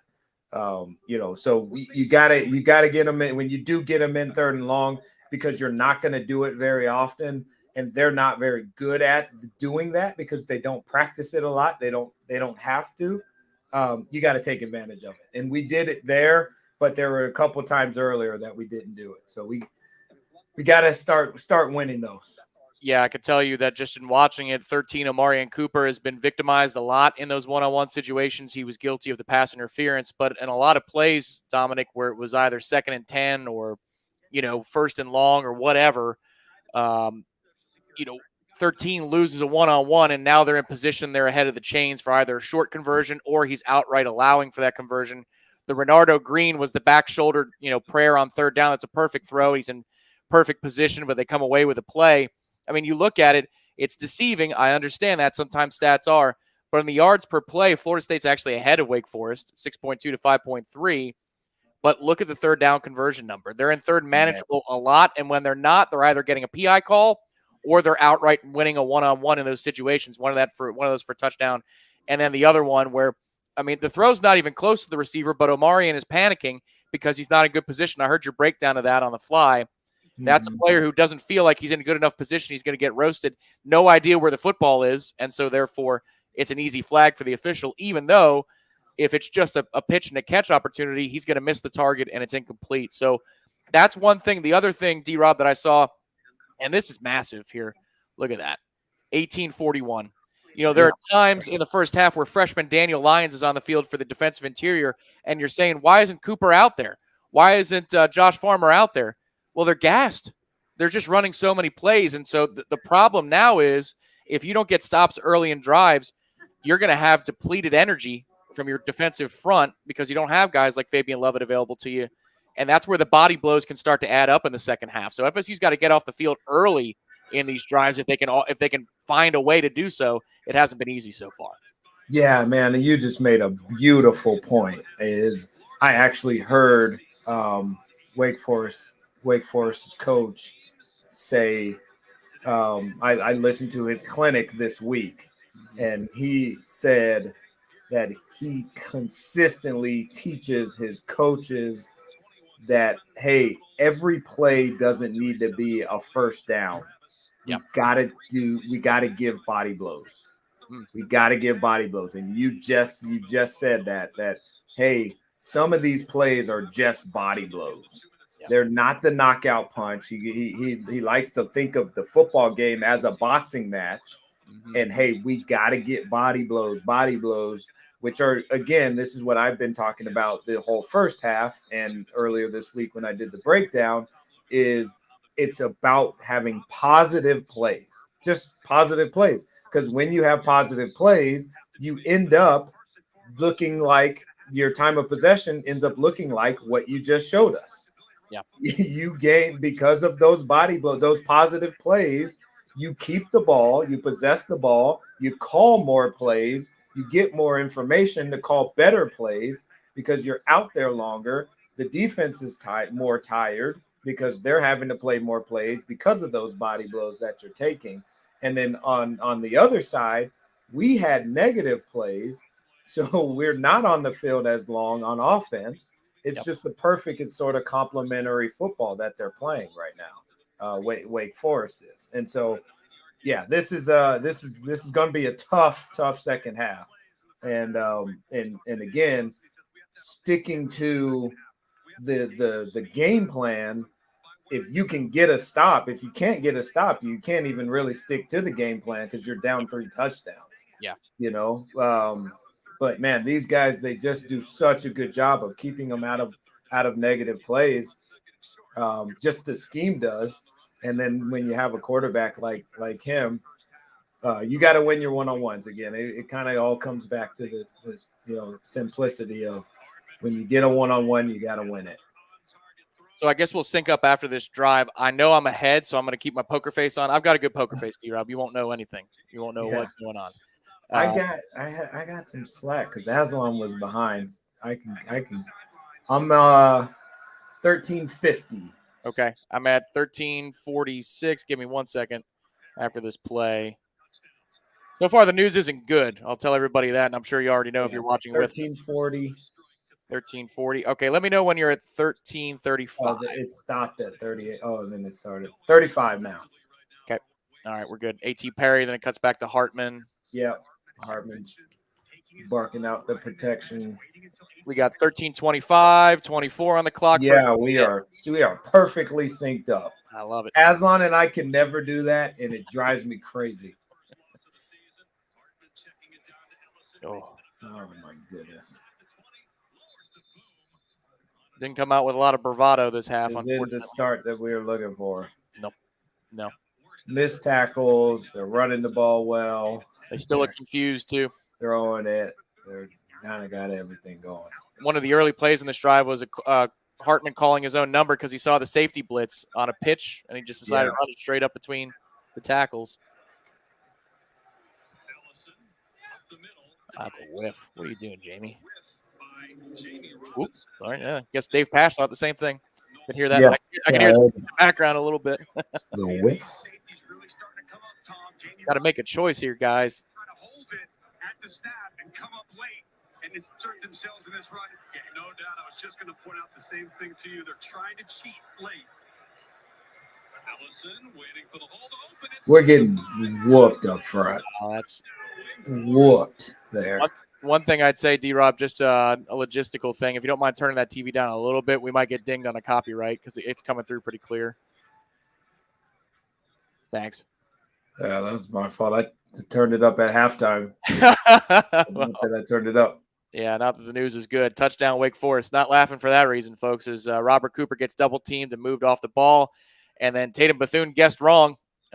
He was in the right place. He decided to bounce to the right of Robert Cooper, guessed wrong, and now right down the field in 2 minutes and 42 seconds. Wake Forest is up 28-7. Florida State is now in a world of hurt, D-Rob. Not a place we've been before on this particular kind of watch-along broadcast. No, man. This is the first time I realized that as Aslan and I were doing it. I didn't realize how bad our fan base freaks out, man. It was a tie game. Yeah. And these guys were like, oh my gosh. The sky was falling. And then I realized, oh, this is the first time we've been down since I've been doing a broadcast with you guys. So yeah, and it's the hurt. You know that the scar hasn't fully healed, man. There's still kind of an open wound. It's almost healed, but 28-7 opens it back up a little bit, and that's where I think we are right now. yeah. So talk to me about the offense. It looked like Jordan Travis was not his razor sharp self. It's not that he was terrible or anything like that. I'm not claiming that, but he was just a little bit off. There was actually one clip I saw where they cut to the sideline, and Jordan has given Norvell an answer about, I think it was a couple plays earlier after a missed third down opportunity. And Mike didn't like the answer he got, and the body language that I saw from Norvell was settle down, settle down. Yeah. What did you see from JT? So I call it spinning. I talk about it a lot. So there's times where, it's almost like when you're in quicksand, and this happens a lot with really competitive people. You want it so bad, you're just trying to do it right. And but every once in a while, man, even for the best of the best, the most athletic, the guys that are always doing things right, sometimes things just don't sync up, and it's not even always your fault. It's not like, oh, I didn't prepare enough, or I'm not fast enough, or I'm not strong enough. Sometimes the world, the universe just wants to even things out. It's just the way it is. And the thing that makes the greatest of the great that's when those people, they're able to get through it, and they still find a way to somehow win. Even when they don't, you hear it in baseball, a pitcher didn't have his best stuff, but he still gave us 6 innings. It's that type of thing. It's man, even when I'm not playing the best, you're a golfer. So when I go golfing, man, I'm just not striking the ball right. It's just something, for some reason, I don't really quite know why, but somehow I'm able to get the ball into the cup. I found a way to do that, even though I never hit a good shot.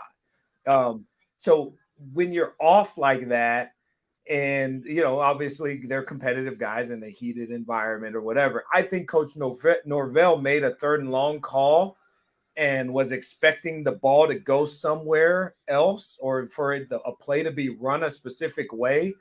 And Jordan didn't like the fact that he was confronting him about it, and not in a bad way, but he was just he was answering him in a very frustrated manner, and Coach is like, hey man, no, we're going to get through this. I'm trying to figure it out, so we make sure that doesn't happen again. It was longer than third and 8. I think it was 3rd and 13. Yep. Hey, it's 3rd and 13. We don't want to put the ball in the flat right there. And so I think that was just, they were trying to get on that page of communicating. But I do think he's spinning right now, or at least he was. He just things didn't look crisp. He was missing some stuff that I don't think he typically does. And it wasn't I didn't see anything from Wake that might have been catching him by surprise. I didn't see anything. There was no change up from what they normally do. There was no pressure. There wasn't pressure on something where a guy should have been blocked. A lot of times you'll see that a quarterback's pissed because I'm getting guys in my face all the time. I just think it was it's just I just don't have it today, Dad, type of thing. It's just not right. Things aren't going the way they should be. And he'll be fine. I think he'll be fine. I thought that last drive looked really good. And I thought that would go a long way to the second half, but I also thought we would get a stop coming out of half. So now we're in a tough spot where we gotta eat up some yards quickly. Yep. Here to before this thing gets away. Yeah, and you said stick to the run, and first play from scrimmage for Florida State in the second half is a 6-yard gain from Trayshawn Ward. We're at 11:42. Jordan keeps the ball, fires a strike. Very good. That's Very good good. stuff. Very good. Micah Pittman across the 45-yard line, so Florida State near midfield early in their first drive of the second half. I love it. I love it. Eating up chunks. Big day for Pittman. He hasn't had a coming out party yet. They could sure use it in the second half. So again, folks, 11-13 and 12, 11-11, 11-10 on the clock for you synced up with us. So one thing I've noticed, D-Rob, is they really miss Robert Scott, and not for the obvious reason at left tackle. But if Robert Scott comes back in healthy at any point and he's available in an emergency situation today, I would deem this an emergency. You can replace 79 Turnitine, who they like better at guard, and put Darius Washington from left tackle to right tackle. I think that would help. 79 had a rough half. Yeah, I agree. I saw him get beat on a counter. Yep. Right after we just ran it really well to the other side. So yeah, I definitely agree that could be something that's needed. Looking to push it downfield right here. Very good. Very good. Let's go. So talk to me about that throw here, because you see it on film. That looks open for days. What's he waiting for? Oh, there's the break. He's waiting for the break, I guess. Yeah, his timing. It was just a timing deal. The wideout wasn't downfield yet. There's a better example of that question. I'll find it someday this season. That was an easy one. Whoops. No, I know exactly what you were thinking you saw. Yeah. I know what you're thinking. And a lot of times I tell the quarterbacks, throw him open, don't see him open. Once you see him open, he's actually not open. He's covered. When you're playing good teams. Right. If I ever see you open, you're covered, because a good defensive back is always recovering. Right. And that's something that, quarterbacks sometimes they get sort of gun shy because they're coached so much. Don't throw interceptions, that they wait to see if a guy is going to be in a position where he could not throw an interception, which actually causes more interceptions. Because again, you're late and you have a recovering DB, or you have a recovered DB instead of recovering DB. And so we want to make throws while a guy's recovering, not when he's recovered. And if you see a guy open, a lot of times he's already recovering and he's getting to the point where he's going to be recovered. It'd be an important spot here from the line judge. It looks like he's going to give Florida State the first down on a third down pass to Deuce Spann, who now is on the field again. Haven't seen 21 Darian Williamson. He was somebody who had close to 100 yards last week, but Darian was hurt towards the end of that game. And the spot is good. It is a first down. We'll see if they don't review that or whistle it down. The ACC, you never can tell. You always like when the ball's snapped after something goes your way, and it is. Pitch and catch again. That's Malik McClain. First and goal. RPO glance there. Yep. He's in for Johnny right there. That's the X receiver. So X single side. Yep, boundary receiver. You run fake at that safety, and as soon as he triggers, you pull that ball out and you stick it in the wideout's chest. Great job. We ran it earlier, second play of the game. Came back to it. Looks like confusion pre-snap here on the alignment, but they get it settled. So they got tired of running counter to the right. And now it's a TFL for Wake there. I got to tell you, Dominic, I did a little write-up for the website this week, and I was just very impressed with how Wake attacked the line of scrimmage against Clemson. Yeah. They're not a great defense, but they're going to go 100 miles an hour at all times. Without question. Yeah, without question. That like you said, they don't have a bunch of like individually talented players. Yeah. But we always say it in the defensive world is like, if I can get 11 guys flying to the ball, like playing with reckless abandon, you become dangerous. You may lose some one-on-ones. There's Pittman with the touchdown. Very good. Let's That go. is a great drive for him. 3 catches on that drive. How many yards? Probably 55. 3 catches, 55 yards on one drive. Probably so. You know what? I have the technology, so let's find out. Go to the play-by-play. So 6 on the score. I keep seeing a David Delgado in the chat. I hope that's Dave Delgado, former equipment man. Oh, really? I hope that's him. Well, he's up to 5 for 90. I can't find the play quickly, but 5 for 90 and now 2 touchdowns. Whoa, we're going for 2? I missed that play. So Florida State went for 2 and I was assuming the whole way, Dominic, that I could look up stats and not have to worry about anything. I missed it too. I was looking down. So that's a broken play. Jordan Flush is right, and nothing's really there. And he's mad about there's a miscommunication apparently with what a receiver was supposed to do. Boy, okay, so I knew that we were probably in 4-down territory up and down the field, D-Rob, but I didn't think that they weren't going to go to Fitz for a PAT. Wow, that's something weird. I have no clue. I have no clue why he would do that. Did he leave the program at halftime? I don't know. Nothing makes sense there. I don't have any explanation for that. I mean, and I don't know. I wish I had something. I mean, the only thing I was gonna say is if you knew you had a play that was gonna score 100%. Yeah.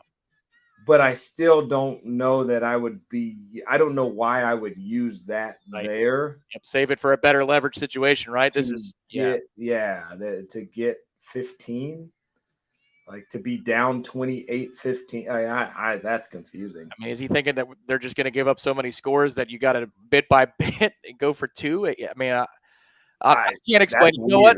Here's the easiest way. You can't explain that one. Short of Ryan being injured or leaving the program, that's inexplicable. Oh, yeah. I didn't think about that. Do we have a second kicker? Did the punter kick?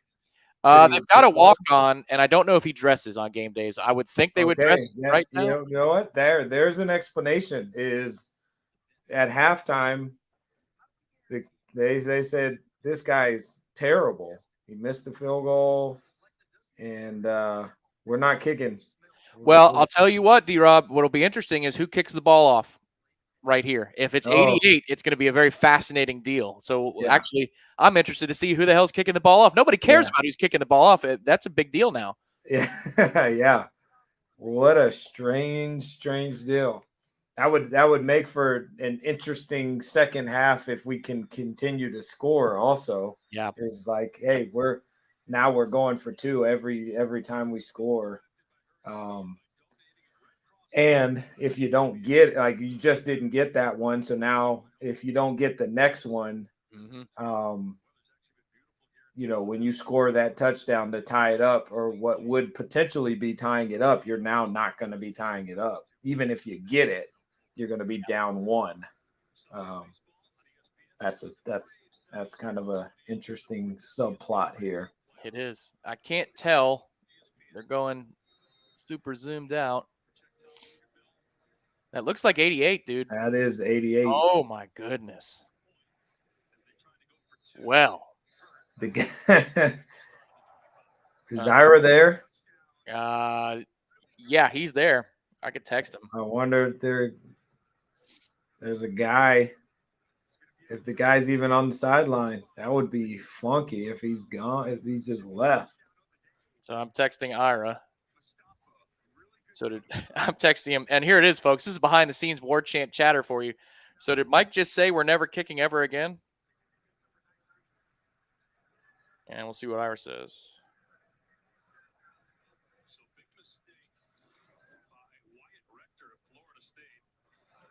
Is he offside? Oh.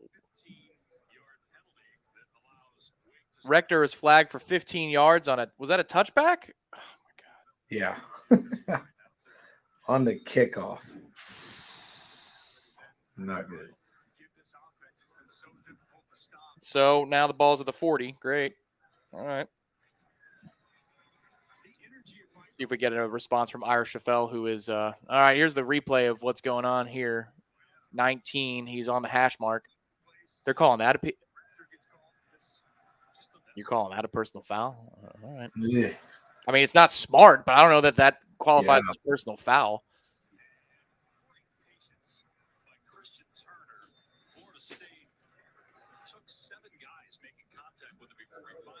All right, so the defensive front for Florida State does not include Robert Cooper to start this drive. The interior is 12, Jared Jackson, 44, Josh Farmer. And for those out there who saw Jared Verse make a play, even one of the earlier snaps, he tossed the left tackle aside. He is also not on the field at present. Oh, but there's a big sack. 56, who says, who needs 5? I'm 56. Patrick Payton from the left side finishing the play. Multiple guys getting back there, D-Rob. I always feel bad for the guy who just misses on a sack who would have had it. Yeah.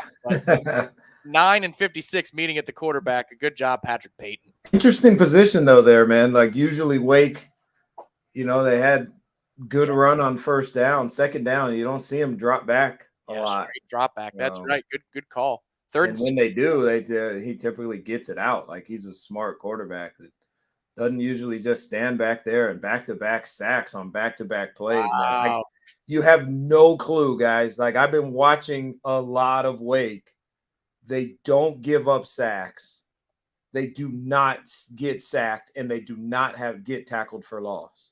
So to have back-to-back sacks, I can't even – I mean, and I don't know – honestly, I don't know that I've seen them go drop back on back-to-back plays. Yep. So they're – I don't know if they're trying to raise his draft stock by they feel like they got this game in hand, so they're doing some stuff they normally don't do.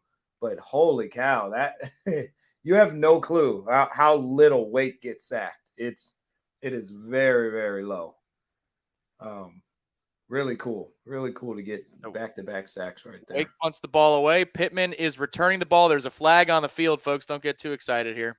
There's a flag on the field as he crosses the plus 33. I don't know who's guilty of what, but it can't be on Wake. 99 times out of 100, it's on the return. So 4:57 on the clock. Florida State may be pinned back in their territory a little bit more. Unless they pick up the flag. Let's see. Nope. Oh, no, it's the one out of...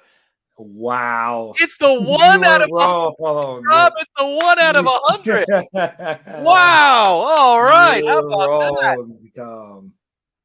Oh, man. I'm going to say a lot of things are 1 out of 100. It's 1 out of 100 that Florida State's going to win this football game, folks. Oh. All right. So Ira's explanation on that, and so if somebody said it in the chat, kudos to you. But Ira's explanation there, D-Rob, is that in analytics, if they kick a field goal in the next drive, you're keeping it a 2-score game with more scenarios. But still, it's still an interesting choice. Yeah, I know. I see your facial expression there tells me what I did. And Ira said apparently to start the text, which means I don't agree with this, but.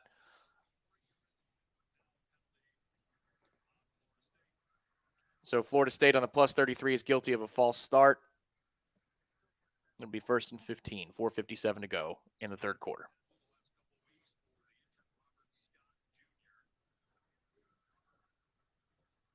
Huge drive here.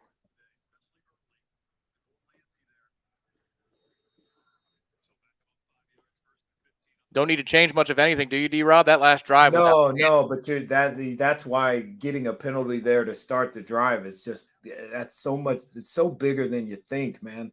You don't want to start a 1st and 15 at 1st and 15 because you want the ability to run the ball on first down and get 4 yards. So there it is. Yep. You run the ball on first down, you get 4 yards. That should be a positive play. But if you're in 1st and 15. Yeah. It's not a positive play. because you're now it's 2nd and 12. And now you're in a really bad situation because now if I get 4 yards here, I'm in 3rd and 8. Yeah. I never want to be in 3rd and 8. You just, gosh, you kill yourself there, man. That's a tough spot to be in. You essentially got to now complete 2 passes, in must-pass situations. It's not impossible. Don't get me wrong, but it's just not ideal. Yeah. That's a big completion there to get it now. Again, it's 3rd and 6. 3rd and 6 is not, as an offense, we want to be in 3rd and 3 or less. That's our goal, is to consistently be in 3rd and 3 or less. I feel comfortable that we could always get a run for 3 yards. Mm-hmm. You end up in 3rd and 6. Now you take away the opportunity to run. You're in a must-pass situation. The defense can be exotic, and all of those things. The one thing I'll say is he's probably in 2-down territory here. There's no question. You're going for it on 4th down here. There's a player may not see a field goal kicker. That's a player making a play in Trayshawn Ward there. Yes, sir. That's that delayed little dump off to the right. It's not quite a screen. That's just a man beating a larger man to the other sideline. And juking 21 out of his shoes. Wow. It's great individual effort right there. Love it. Way to wipe that away. Now 1st and 10 for the 22, 3:04, 3:03 for those watching along with us.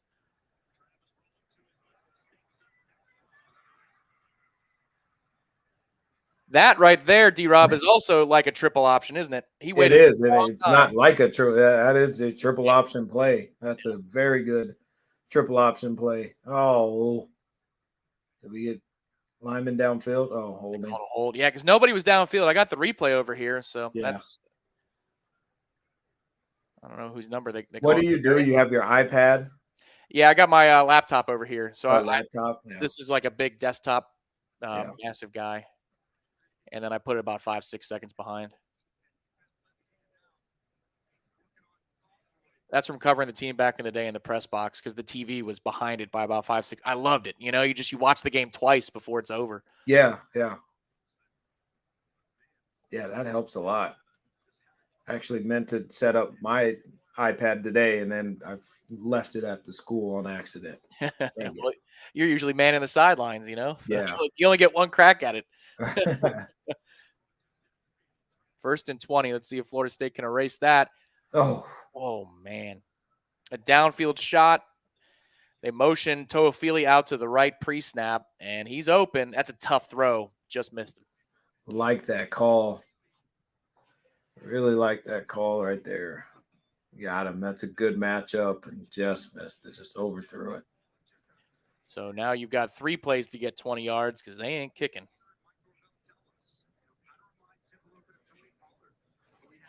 His first incompletion of the half, says ESPN's graphics. 7 of 8 for 86 yards and a score so far for Jordan Travis in the second half. Yeah, you're almost 100% probably going to get run here. Just try to get it manageable. They call their own delay mesh, and that didn't work. Yep. 3rd and 19. Yeesh. Yeah, it's not great, but you throw a quick game here. Get it to, hopefully you get like a 4th and 10, 4th and 9.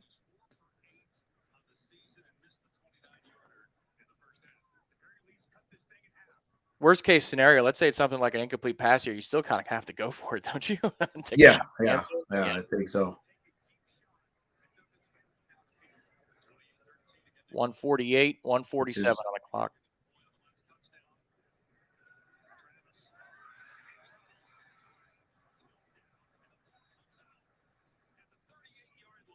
So Travis is sacked on the play.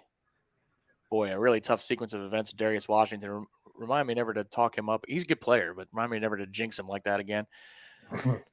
And it's 4th and a mile now. They're saying forward progress or in the grasp. I don't know what they're saying, but it's not a fumble is the ruling on the field. Oh, man, it's a good thing they called him down because that's a fumble. 4th and 26. Now what do you do? I thought worst case scenario was 4th and 19. My fault.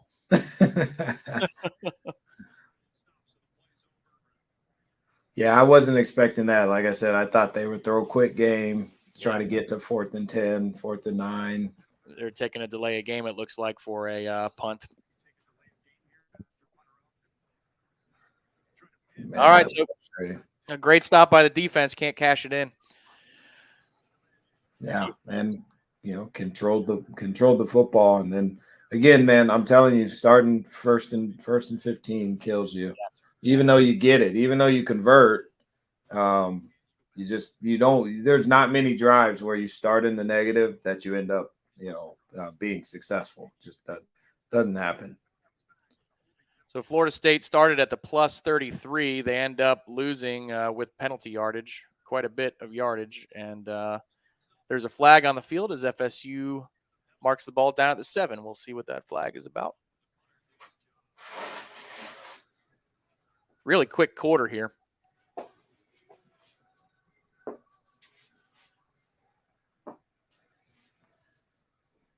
We are waiting on the official. Illegal formation. Special teams having a rough day today. Outside of that, Micah Pittman, a couple of kick return and punt returns have been good, but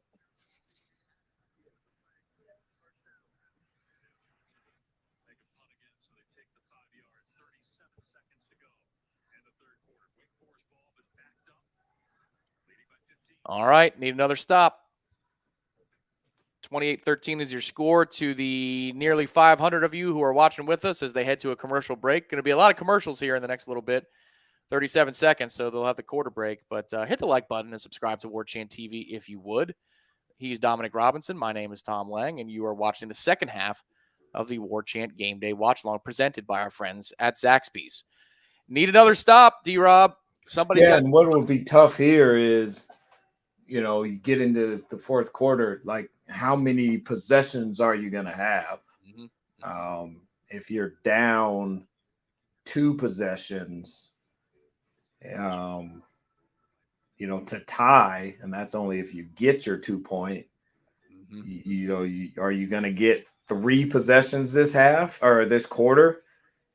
That's probably the maximum. Yep.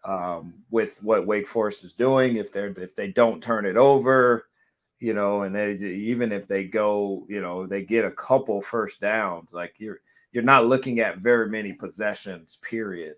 So you can't keep getting down here. I mean, we've been in plus territory now multiple times, missed a field goal, and then got nothing there. Where'd you say we started at? The 33 or got 33. Down to like. You gotta, these are the things, like, and this is the area I'll say, and like we're working on learning that part of the game. Like I said it earlier, when in the first half, when your quarterback isn't just absolutely brilliant. Okay, what do we do? Who do we have? What can we call? How do we block? All of these things. When you're playing a top, quarterback in the country, definitely in the conference, how do we handle that? What do we go to? These are things that we're learning and growing together. Not being 100% successful in all of these sort of conundrums or situations that I'm talking about. It's not the worst thing in the world. We are growing, like we are babies in this process of learning how to do these things. And so, I don't want to have the sky is falling type, thought process with all of this. Like this is why there's a separation between the top tier of teams and then the next tier below. We watched Alabama play Texas a couple weeks ago. That was about as bad as I've seen Alabama play. Ooh, yeah. But when you're in that tier and you're playing against a guy or a team that has something that makes them special, you still are able to prevail in the end. It's like you just find a way, and we're just not there yet. Like we're not at that point in our transition. But it's not the end of the world that we're not there. Those things, teams don't just get there overnight. You don't just learn how to do those things overnight. It's a process that takes a while. So Wake runs it into the middle of the line. Florida State makes a stop, that's not nothing. It'll be second and long when the fourth quarter begins. We'll take a quick break to get a word from Zaxby's in. And when we come back, we'll take a look at some stats and then talk about a huge 15 minutes. Just because Florida State is not at the top tier college football doesn't mean they can't come back in the fourth quarter. What's in store for us in the final 15 minutes of football? We'll talk about it right here on Warchant Game Day. Watch along after this word from Zaxby's. Something big, something huge is taking over the world of chicken sandwiches. Zaxby's new signature sandwich with Zax sauce or new spicy Zax sauce. Because the chicken sandwich war ain't over yet. The new signature sandwich, it's taking over. And it's only at Zaxby's. Warchant.com has been the definitive home of all things FSU sports for over 20 years and is now part of On3, the next generation network. Warchant.com has the most experienced, tenured, and largest staff on the Florida State sports beat and now features innovative resources, including an NIL database that projects player value and a truly aggregated composite recruiting ranking system that will set the bar in the industry. There are no words to describe the perfect pairing of Zaxby's hand-breaded fingers and our 12 delectable sauces. But there is a sound, and that sound is The Zaxby's Chicken Finger Plate with endless sauce abilities. Only at Zaxby's.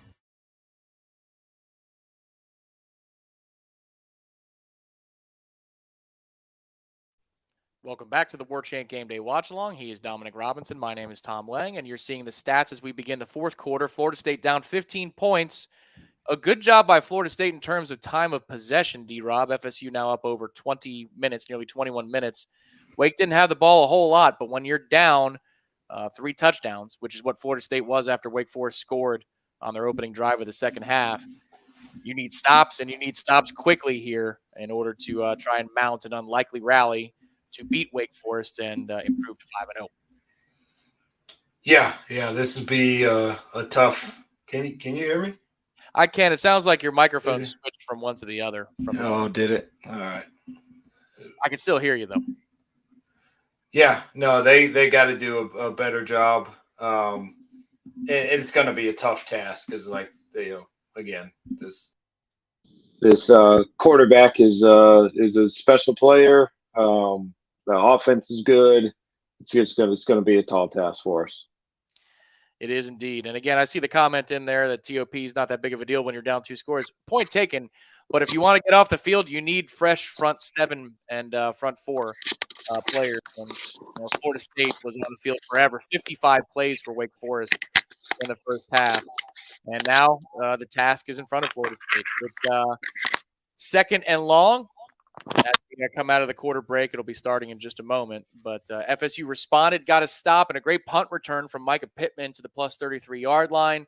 Got behind the chains on a false start by Darius Washington, erased it, got a first down. Then Darius Washington was guilty of a hold when Florida State would have been around the 6-yard line. 1st and 20, Florida State was not able to erase that. So a couple of stops today the Noles have gotten against this vaunted offense from Wake Forest, but no points off of those stops. So that's a tough deal. And now FSU is trailing 15 in the final quarter. What is the message to your team, D-Rob? Let's say you're talking to your defense right now because they're the ones that are on the field. It's second and long. I mean, it's simple to say get off the field, but what are there any keys you're telling them or anything like that? Yeah, no, I was starting to say, and then noticed I was on mute. In terms of the stops, man, I really think, and it seems like some people in the chat don't agree with me. I really think the defense has done a good job. Now, again, I've been watching Wake's offense all week, and I've just watched them move the ball up and down the field on everybody. I watched him score, what was it, 50 points last week against Clemson. So with sitting here at 28, multiple stops without a turnover, there have been no freak turnovers or anything like that.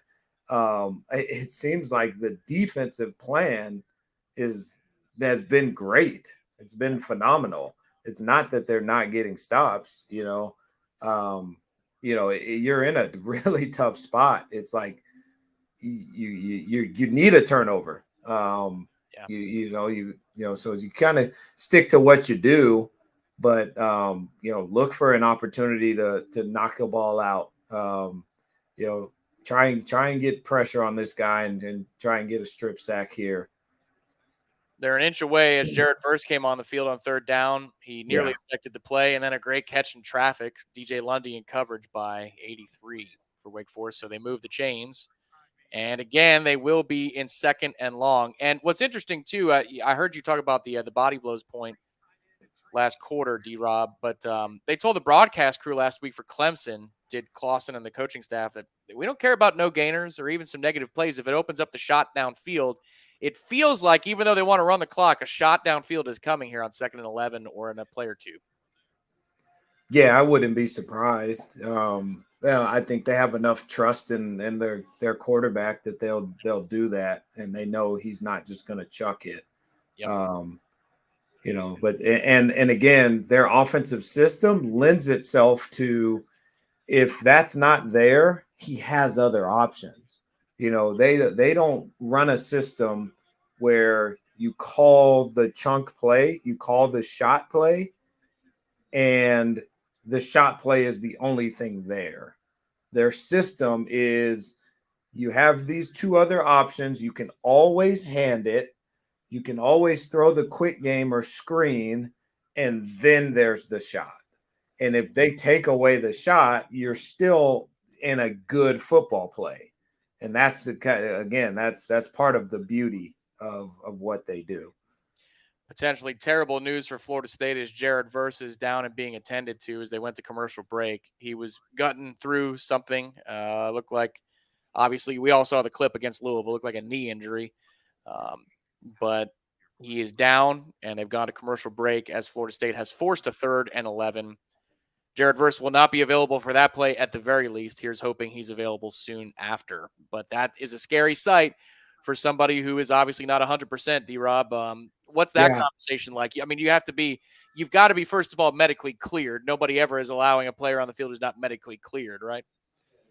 Yeah, I'm sure he was cleared. I'm sure. I honestly, I'm a complete, novice, but in terms of what exactly is going on, but based on what I can see and feel, is he watched the defense give up the multiple back-to-back touchdowns. At that point, he hadn't played, and then all of a sudden he showed up on a big 3rd down, and I'm sure he probably just ran out on the field and said, I'm done with watching this. We were getting handled up front, and but yes, if he wasn't ready to play, they wouldn't have allowed him. He wouldn't have been cleared. I'm sure he was cleared, but a lot of times as coaches, we give restrictions in terms of, if you don't practice by this day, then you're not playing. Or if you don't get this amount of snaps throughout the course of practice, so for me, if a guy doesn't practice on a Wednesday, he's definitely not going to play on Friday night. I need you to at least go through a portion of Wednesday's practice. Mm-hmm. For some coaches, it might be, if you can't do the competitive part of practice, then you're not playing. It's everybody has sort of different standards. Good to see him. I mean, look, he jogged off. He looks like he's okay. So that's good to see. But yeah, he wouldn't be out there if he wasn't, healthy or cleared or if he shouldn't be out there. The coaches are going to do what's best for the player. And the other thing is, like, if you're not the best option because of your injury, like, you need to sit over here too. Yep. But yeah, getting these guys in 3rd and 11 is huge, and then getting a sack is hard to believe, man. I'm telling you, the defense.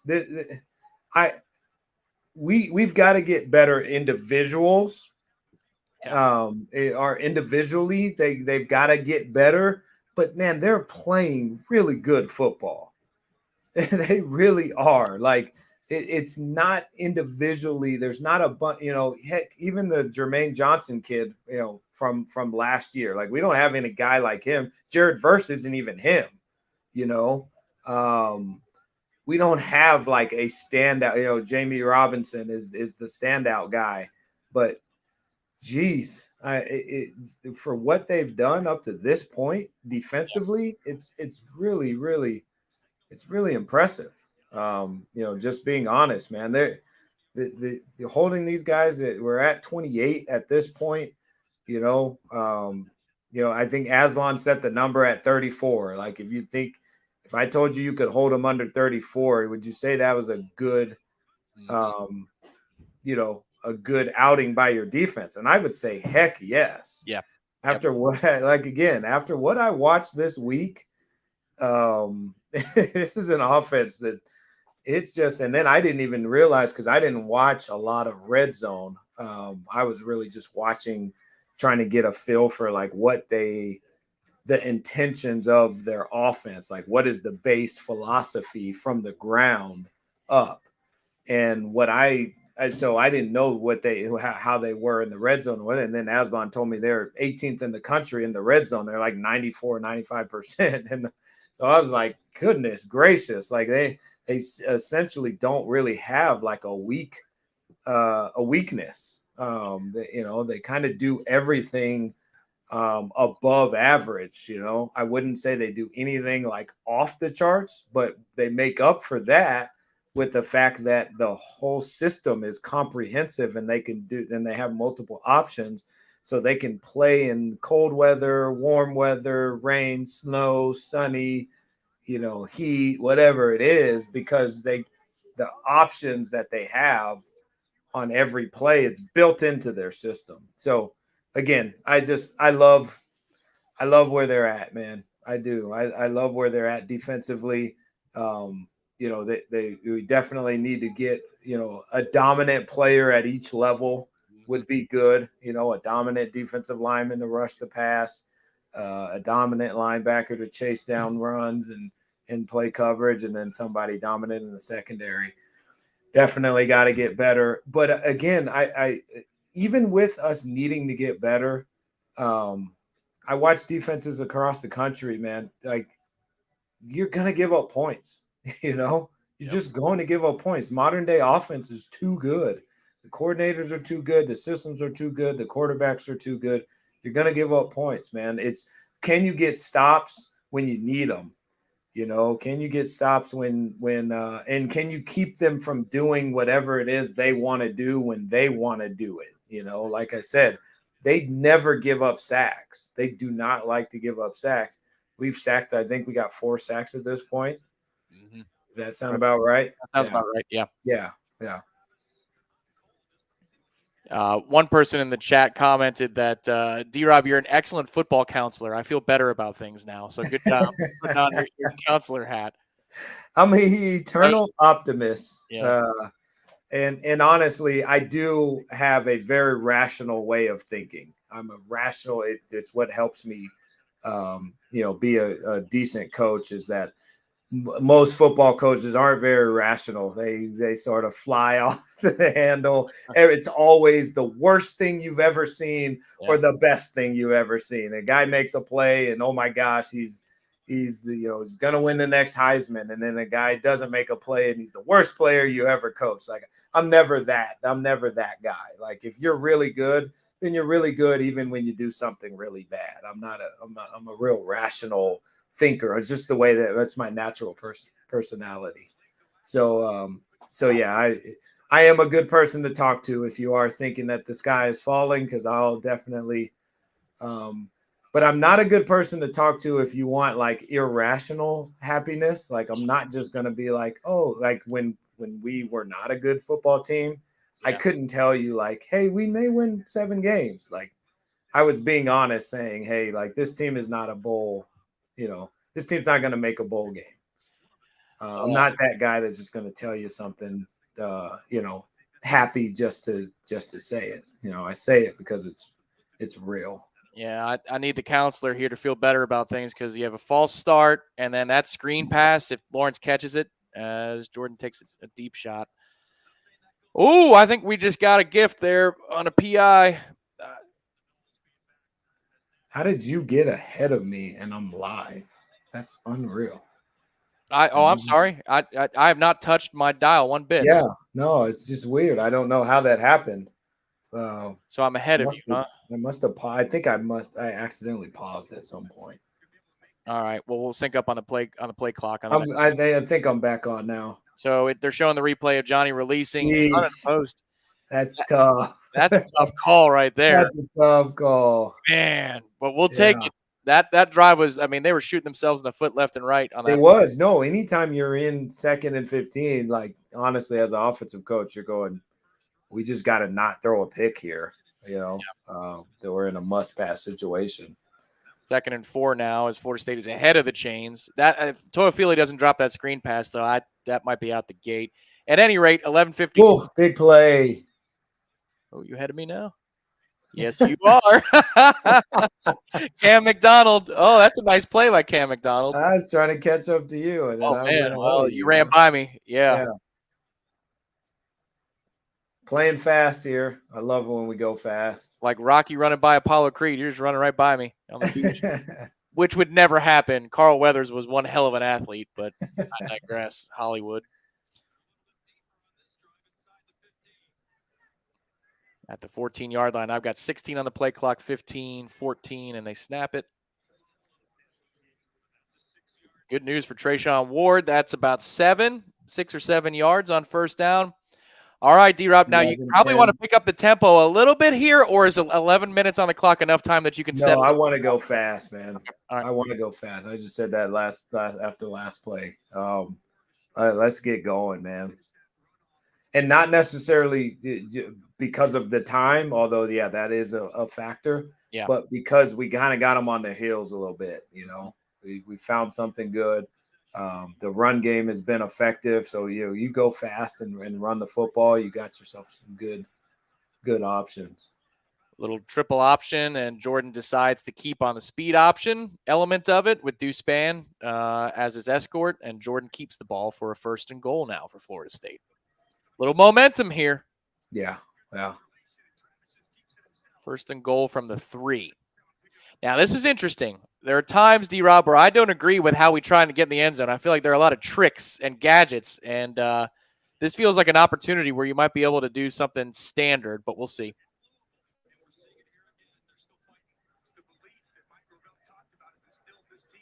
Jeez. No, they call another gadget thing, and Jordan gets decked. I really would like to see Trey Benson with the ball, man. Yep. Man, I hate like ever second guessing play calling because it's hard as heck. But man, that guy, I like him to break a tackle. Yeah, there's just a whole lot of non-traditional play calling inside the 5. Yeah, I'm not a fan of that. I am a fan of this. You're a fan of 14, aren't you? I am a fan of that. And I'll tell you what, that's about as simple as it gets, right? Like, who doesn't know that when you play with the big kid in the backyard, you throw him the ball really high when he's against the 2nd grader that's guarding him, and he's a 5th grader. Like, that's very simple. The game's afoot now. It's 28-19. You're forced to go for 2 because of a decision you made earlier. We hope it doesn't become the first question of the press conference after a loss. It won't be if you get 2 here, but a huge play for Florida State. 2-point attempt. Come on. Let's go. Barely got the snap off. They've got a backside release, and they get it. All right. Sorry, I'm ahead of you now. Oh, no.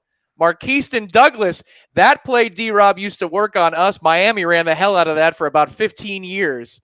A little tight end drag to the backside of the field, and nobody would be covering it. What a call. We got ourselves a game. Wow. 28-21. One possession, one stop, and you got 9 minutes to do it. I was starting to worry about the clock a little bit there. Yeah. That's very exciting. Wow. So I love this job. I'm very lucky to do this job, but there are times I wish I could be in a stadium. I would love to be in Doak right now to hear the crowd for this defensive possession. They're going to be going for sure. If we can get a stop, man, they'll go berserk. Yeah. And I have to call this out, Tom. Mm-hmm. Again, we're in the process of something, sort of rebuilding something that was special for a really long time. That takes a lot of patience from us as fans and supporters. Again, we're seeing this competitive spirit. I'll never get that out of my head. When you asked me our very first, the Midnight Madness deal that we did, what do you want to see? I wanted to see Jordan Travis, because I thought he would make a huge jump. He has. I wanted to see Johnny. I didn't say it that day. I actually didn't say it that day. I held that for a whole nother day. You did. Yep. And then the other thing that I mentioned was I wanted to see the competitive spirit that this team would have, that I really consider this Mike Norvell's first team, like his first real, where he has his whole hand on everything, because he's now calling the plays. He's recruited the kids. He's had off seasons, spring programs, winter programs. Like, he's had his hand in coaching changes. So he's able to bring guys in that he wants coaching his guys. It's not his coaches, but Willie Taggart's players, all of those things, are now out of the way. And I can't, again, do we want to win this game? Yes. Should we have done some different things earlier? Would have been nice to get that field goal. Maybe we shouldn't have even been in a position to get a field goal. We should have been scoring 6 and whatever. There you can argue a bunch of stuff.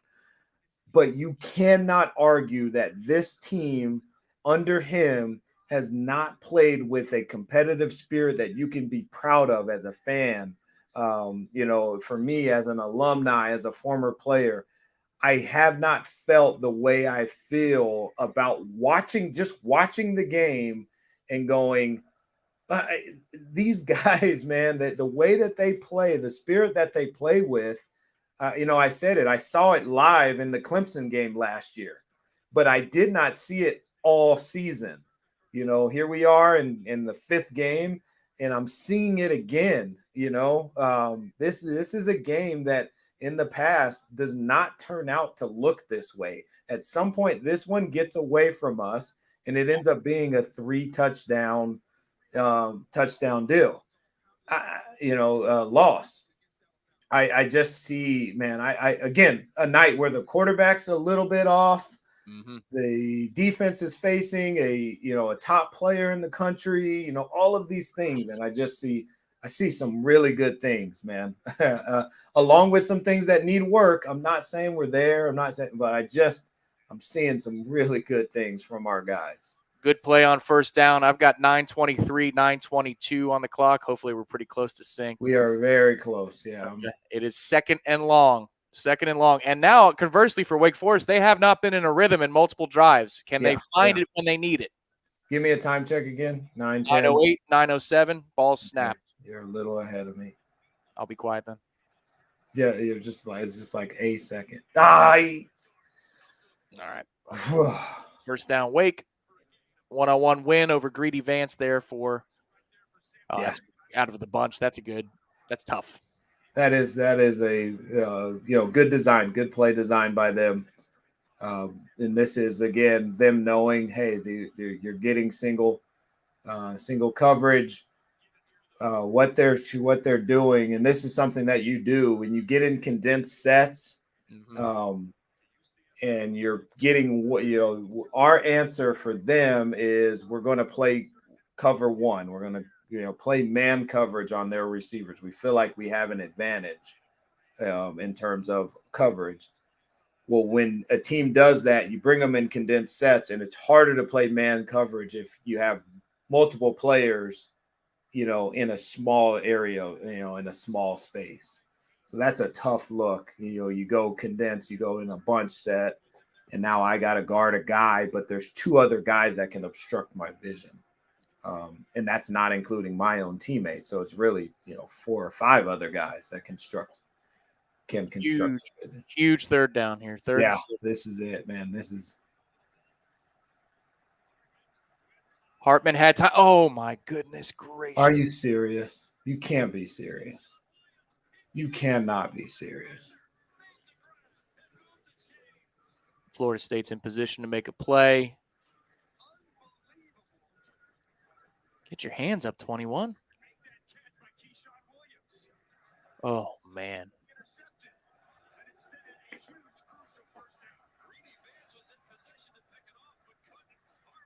We're going to be guilty of a PI there on 1st and 10. Whoa, I think we got away with one there. Offensive lineman is down for Wake Forest. 53 is a very good player. Hope he's okay. So it'll be 2nd and 10. Boy, had a chance to get off the field right there, D-Rob. Oh, my goodness. Man. Oh, my goodness. Yeah, I would have liked to have seen a little more pressure, but golly. God, you got it. That tells you how good was the coverage there if he has that much time and yet that's the throw he makes. Exactly. Yeah, exactly. That's hurtful. So it'll be 2nd and 10 after an injury timeout.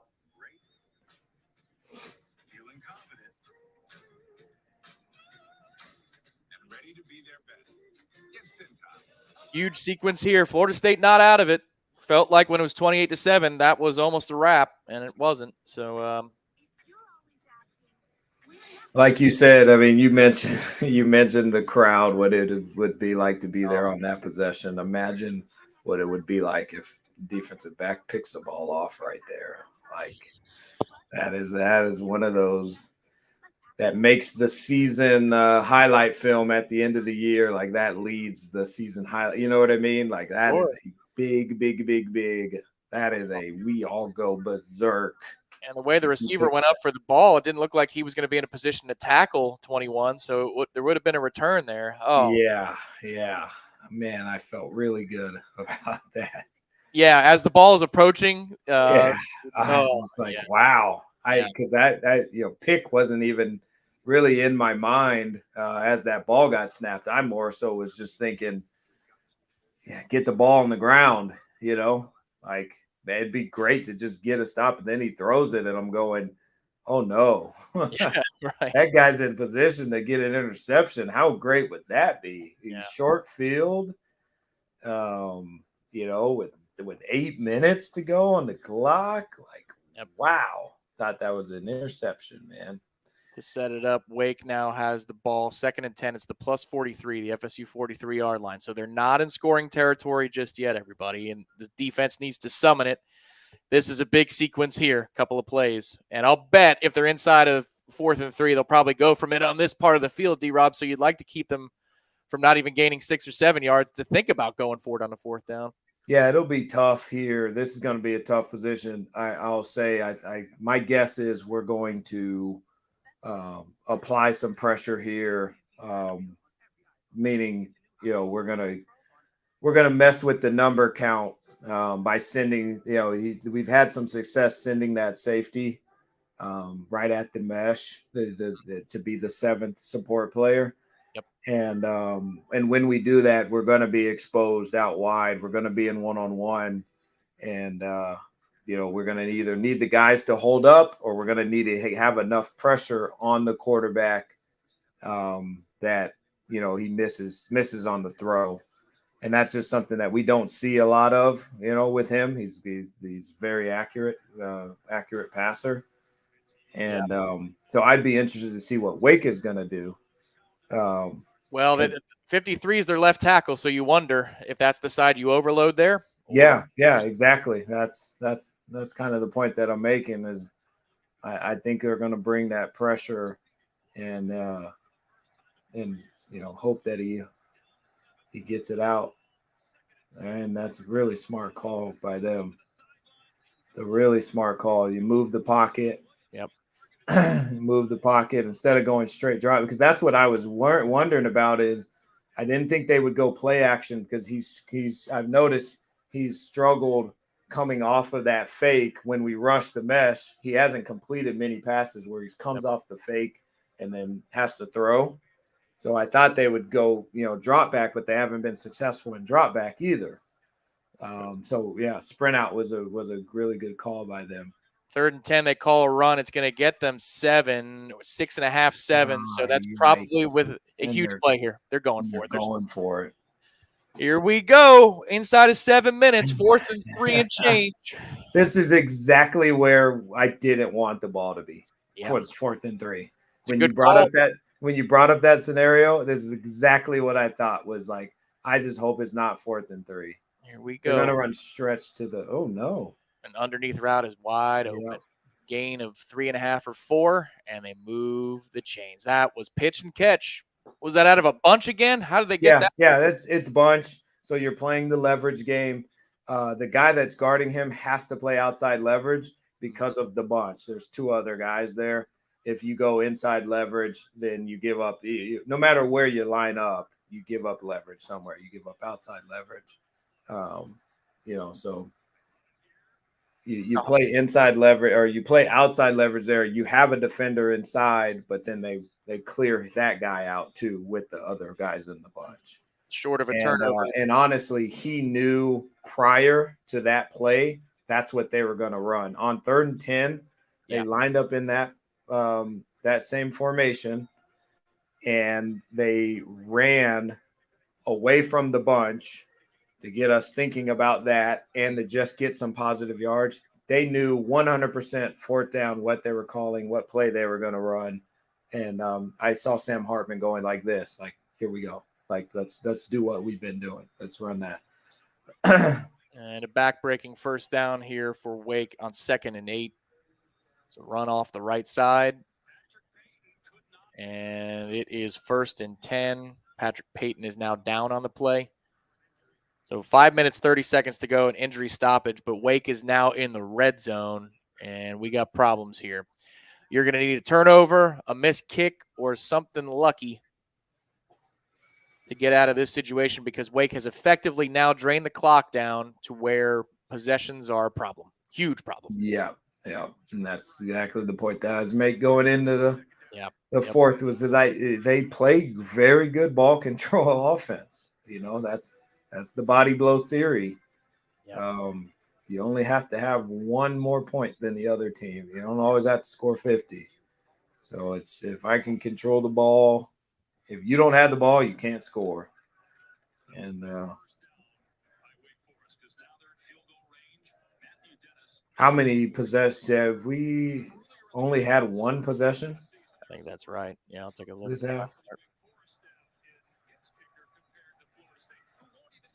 One possession this quarter, 3 total for the half. Yeah. And the one you come away and you don't get anything, you have a punt return to the 33, It's just a killer. Yeah, that's bad. You need that. But yeah, I didn't think we'd get 3 possessions in the 4th quarter. Yeah. That's why I thought, man, we're probably in trouble. You're going to get 2. The question is, what is the score when you get your 2nd possession of the 4th quarter? All right, Noles. All right, football gods, whatever you got for us. How about a high snap here? Something. You need something weird. 1st and 10, 30 seconds on the play clock. Snap of the ball. Trying to rip the ball out. I don't blame it out.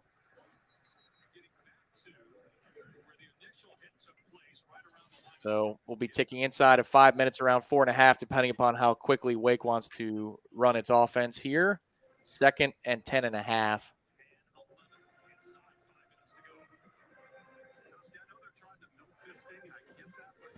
Substitution here. They're going heavier. Kevin Noles comes off. DJ Lundy comes on.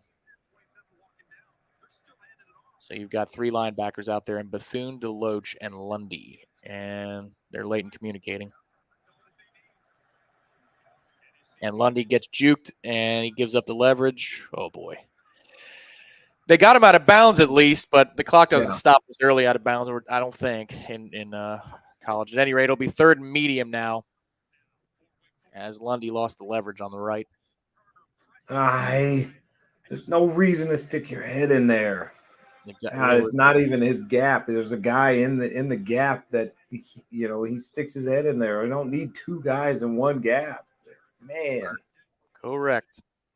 That's bad. Is he a young kid? No, he's been around a few years. Oh, not good.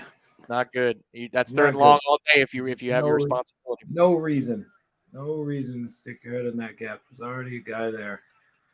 And a 1st and goal now for Wake Forest. If it's 3rd and 10 right now, then it's 4th and 2 right now.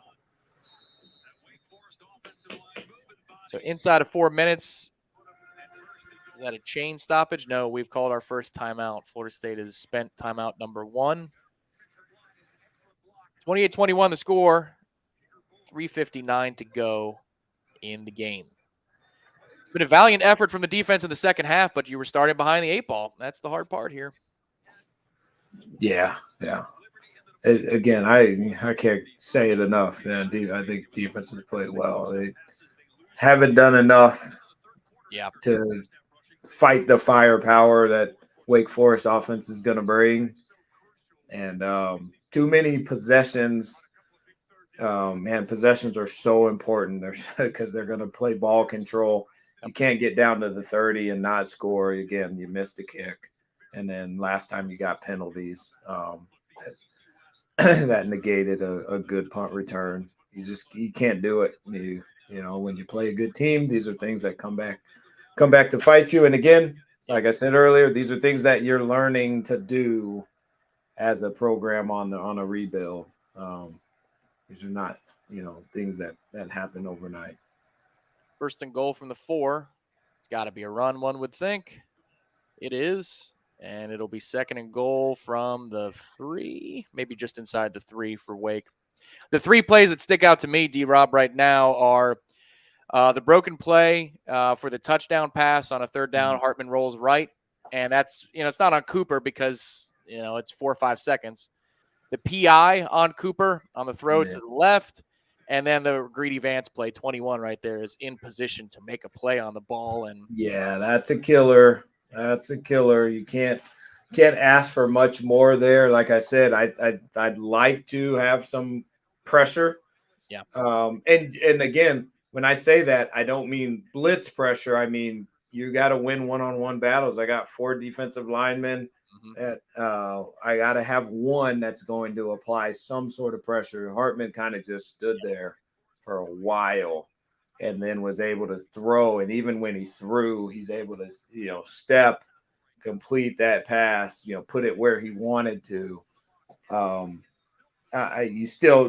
doesn't excuse the defensive back. You got to make a play there. At worst case, that's got to be a ball on the ground. Yep. But yeah, that's a big one. That one's gonna hurt coming back. There you go, Mike Blackburn. He's still gonna shotgun a beer. Good for you. 3:51 on the clock. The other killer too is the Jordan Travis fumble where he was off balance, rolling to his left, scrambling away from something broken, and his arm is flapping as he's trying to gain his balance, and then there's a fumble. 7 points for Wake Forest on turnovers. Wake has a missed field goal. Florida State has a missed field goal. And then also Florida State comes up empty at the plus 33-yard line. So in the game of trading points and what-ifs, Wake has the advantage here by about a score and a half, and that's what you're reading on the scoreboard right now. 28-21, 2nd and goal. They're about to start the play clock, 3:51 to go. This is good clock management from Mike Norvell. This is where you want to spend the timeouts if you're trying to score quickly and put your defense in a position again to make a stop where you don't need to go onside. But, I mean, the odds are long right here, D-Rob. This is all you can do. You just got to hope now. Yeah, for sure. You just made a good point in that if you do get into the point where you're stopping them, I was always taught, or not always, but I was taught probably more recently that you use your timeouts now on defense, because as offense, you can always stop the clock. I can down it. I can get out of bounds. When you're on defense, you don't have the ability. So while you do have the ability to stop the clock, you should use it.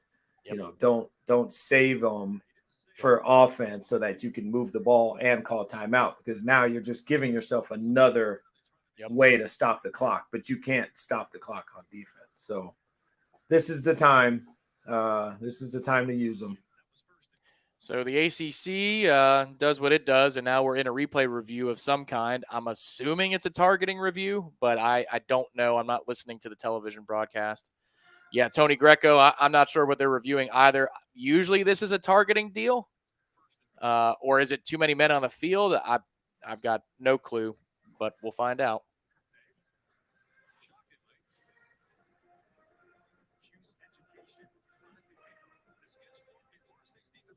One thing I'll say, DWE 247 is they let the holding go both ways today for both offensive lines. Yeah, you know what? I will say this, and I think this is good coaching.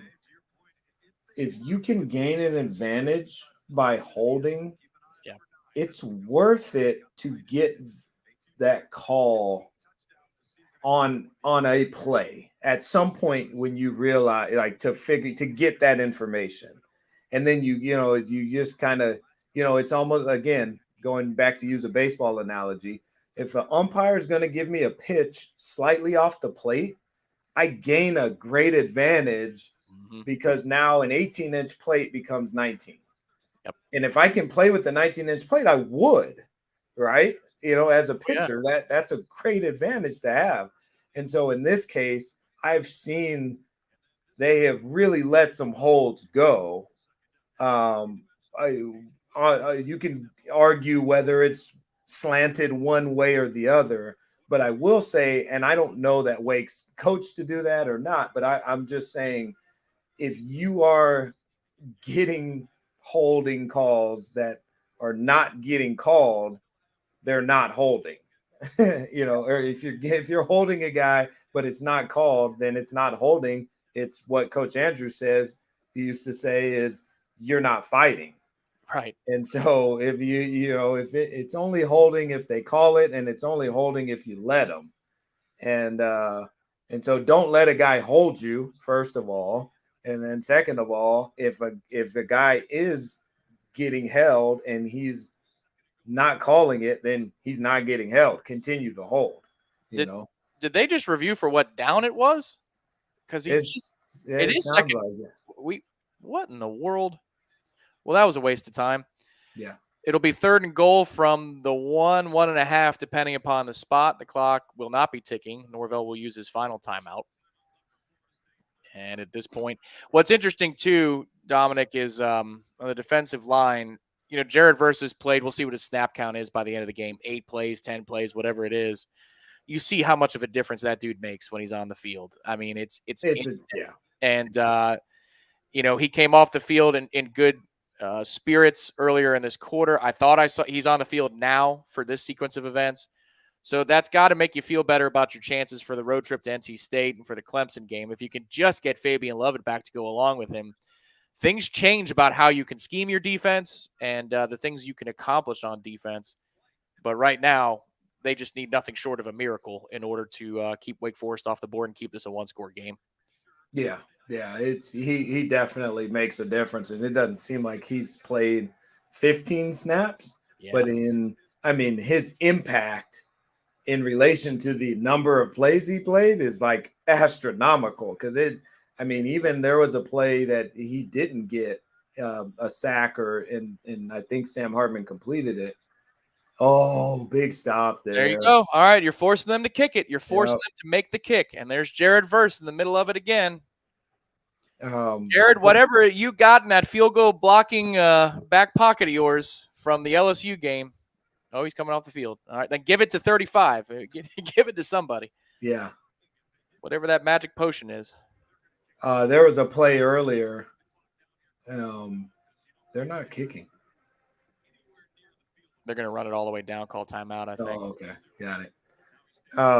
Where Nobody else was even close, and Verse was, he was at least at the quarterback's feet. Like it was, he's just there's just a clear separation between him and where the rest of the defensive line is, in terms of like their performance. The guy is a player for sure. It looks like they took a delay in order to give a better angle on the hash mark.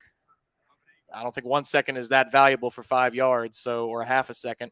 So that's got to be what that's about, is they feel better about the angle of the field goal try from 5 yards back. Hopefully it comes back to bite them in the butts. But no spoilers, Ben. I know you see probably in the producer's room what's going on. We're behind a little bit. Here we go. 20 seconds on the clock, on the play clock, 2:59 to go. What will happen? The kick is right down the middle. Yeah. All righty. You need a lightning fast score or a score of any kind and an onside kick. That's where we are now.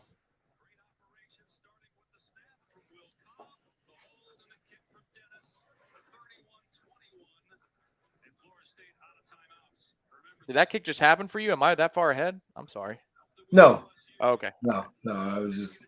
They're just recapping? Okay. Yeah. 2:55 to go in this game. Missed opportunities. Some good plays by the opponent, who's a really good football team, and now the odds are stacked against FSU. We will see what they can dial up with under 3 minutes to go, no timeouts, and down 10 to Wake Forest. Hey, man. Why do people dislike Fuller so much? Oh, well, 2 words I think started that particular trend. Jacksonville State, the way that into the game. Okay. And there's been some underwhelming results early on in his tenure too, D-Rob. In terms of, there's always a coordinator that's on the fans' hot seat, right? Yeah, I guess. I guess. I don't know. I had never really paid that close attention to it, but it just. Yeah. I'm watching this game, and I think he's done a really good job. I didn't realize that he was at the helm for the Jacksonville State deal. Yeah. I was trying to not pay close attention to that part of. Man, I had to do the post-game show that night. That was the worst. I'm glad I wasn't around for that because I didn't handle that very well.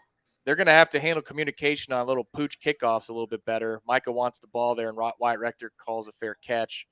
And earlier on, nobody really communicated, so Florida State started to pin back in their own territory. I'm sure that's something they'll go over moving forward. But FSU with the ball now. No time came off the clock. That's the positive thing. 2:55 to go. Explosive plays are necessary. Looks like Wake is still going to bring at least 6 guys hovering around the box here.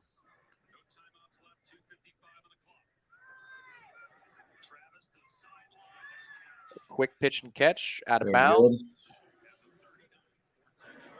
You want to just do something similar to that again? Could the field goal kicker, who can't make a field goal, help you with an onside kick? Florida State's going to try and force that action. Yeah.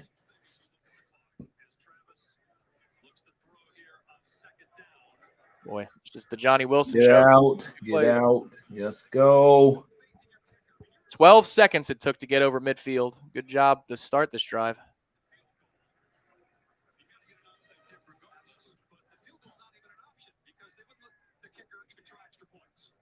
They will wind the clock after the setting of the first down marker, even though he got out of bounds. That looks like offsides, but we'll see. Take a shot. They didn't call that? Yeah, that had to be offsides on the left, didn't it? Ooh.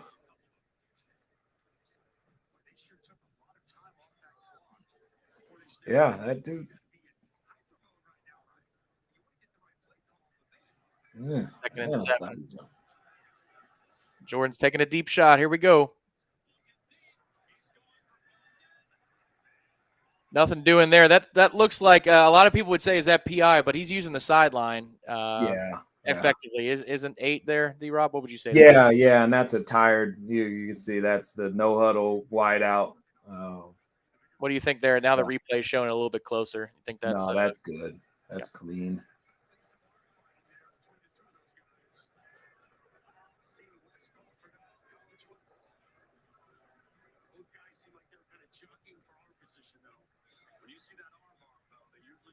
3rd and 7 now. You do need to think about picking up a first down here. Interesting spot there as Marquise and Douglas hauls it in. That looks like a not so generous spot. It'll be 4th down and half a yard, full yard. 2 minutes and 5 seconds and running on the clock.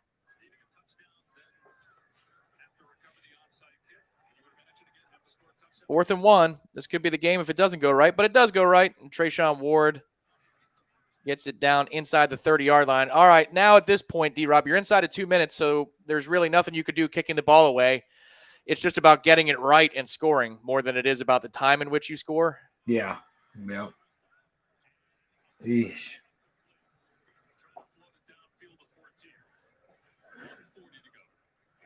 Ill-advised decision by Jordan Travis on first. Yeah, I didn't like that. Is there a flag? Yeah. Was it called offsides?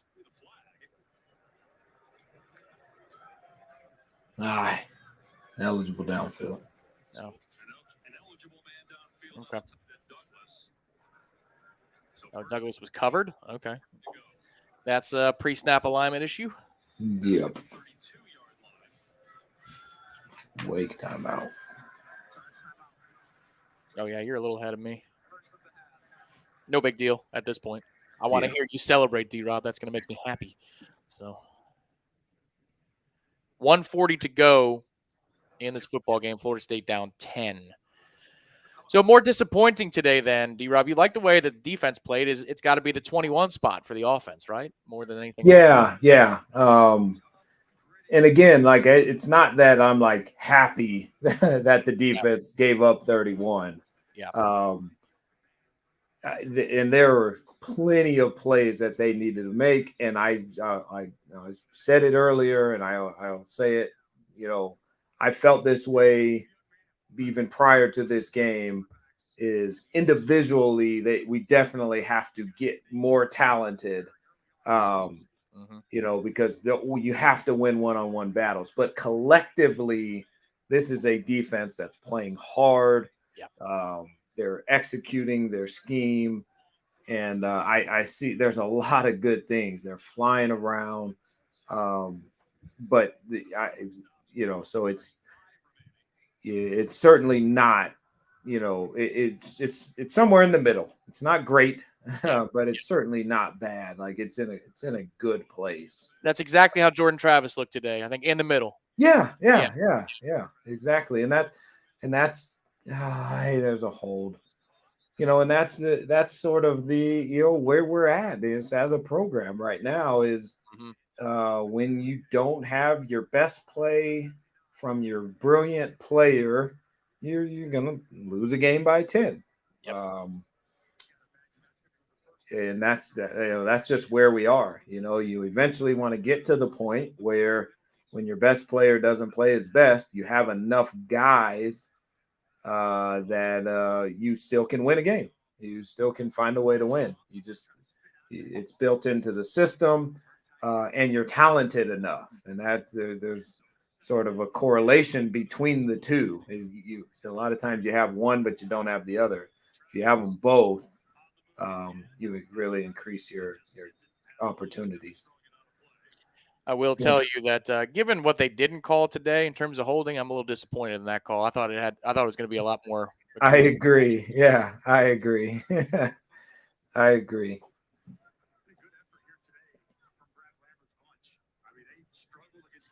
So now it is 3rd and 15 for Florida State, 1:24 to go. If you had a kicker here, it's not the end of the world, but you got to try. You got to try and convert on 2 downs. That's got to be, my goodness, they're not going to call anything there. I would have thought that might be a little bit of PI on 85, the intended receiver. Let's see the replay. I mean, he does tug him by the collar. That's a little irritating. I'm going to be kind. I'm going to be a little calmer, but that's a little irritating, D-Rob. Maybe Tom in the stands might not like that as much. Yeah. Oh my God, they're lining up for the kick. Oh, oh no.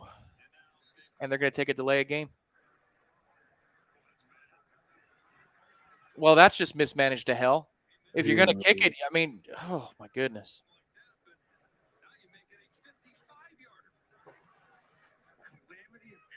So there's a guy, I'm looking at the replay right now. One of the offensive linemen who's on the left side of the unit is trotting on the field with 8 seconds to go, not in position until about 7 seconds. So that is a substitution issue. And that's just inexcusable. So now they're still going to, oh my God. Okay, well, if you like long odds, never a chance. All right. He has the leg. There's no doubt about that. But this ball game is going to finish 31-21. And that little sequence at the end, D-Rob, is going to be talked about. Fans like to latch on to the last thing they saw. So that's going to be yeah. They're not going to like that. But objectively speaking, I mean, what do you think of that 2 minutes of real time? Because that's really, really poor. Yeah, that was poor. That was completely mismanaged.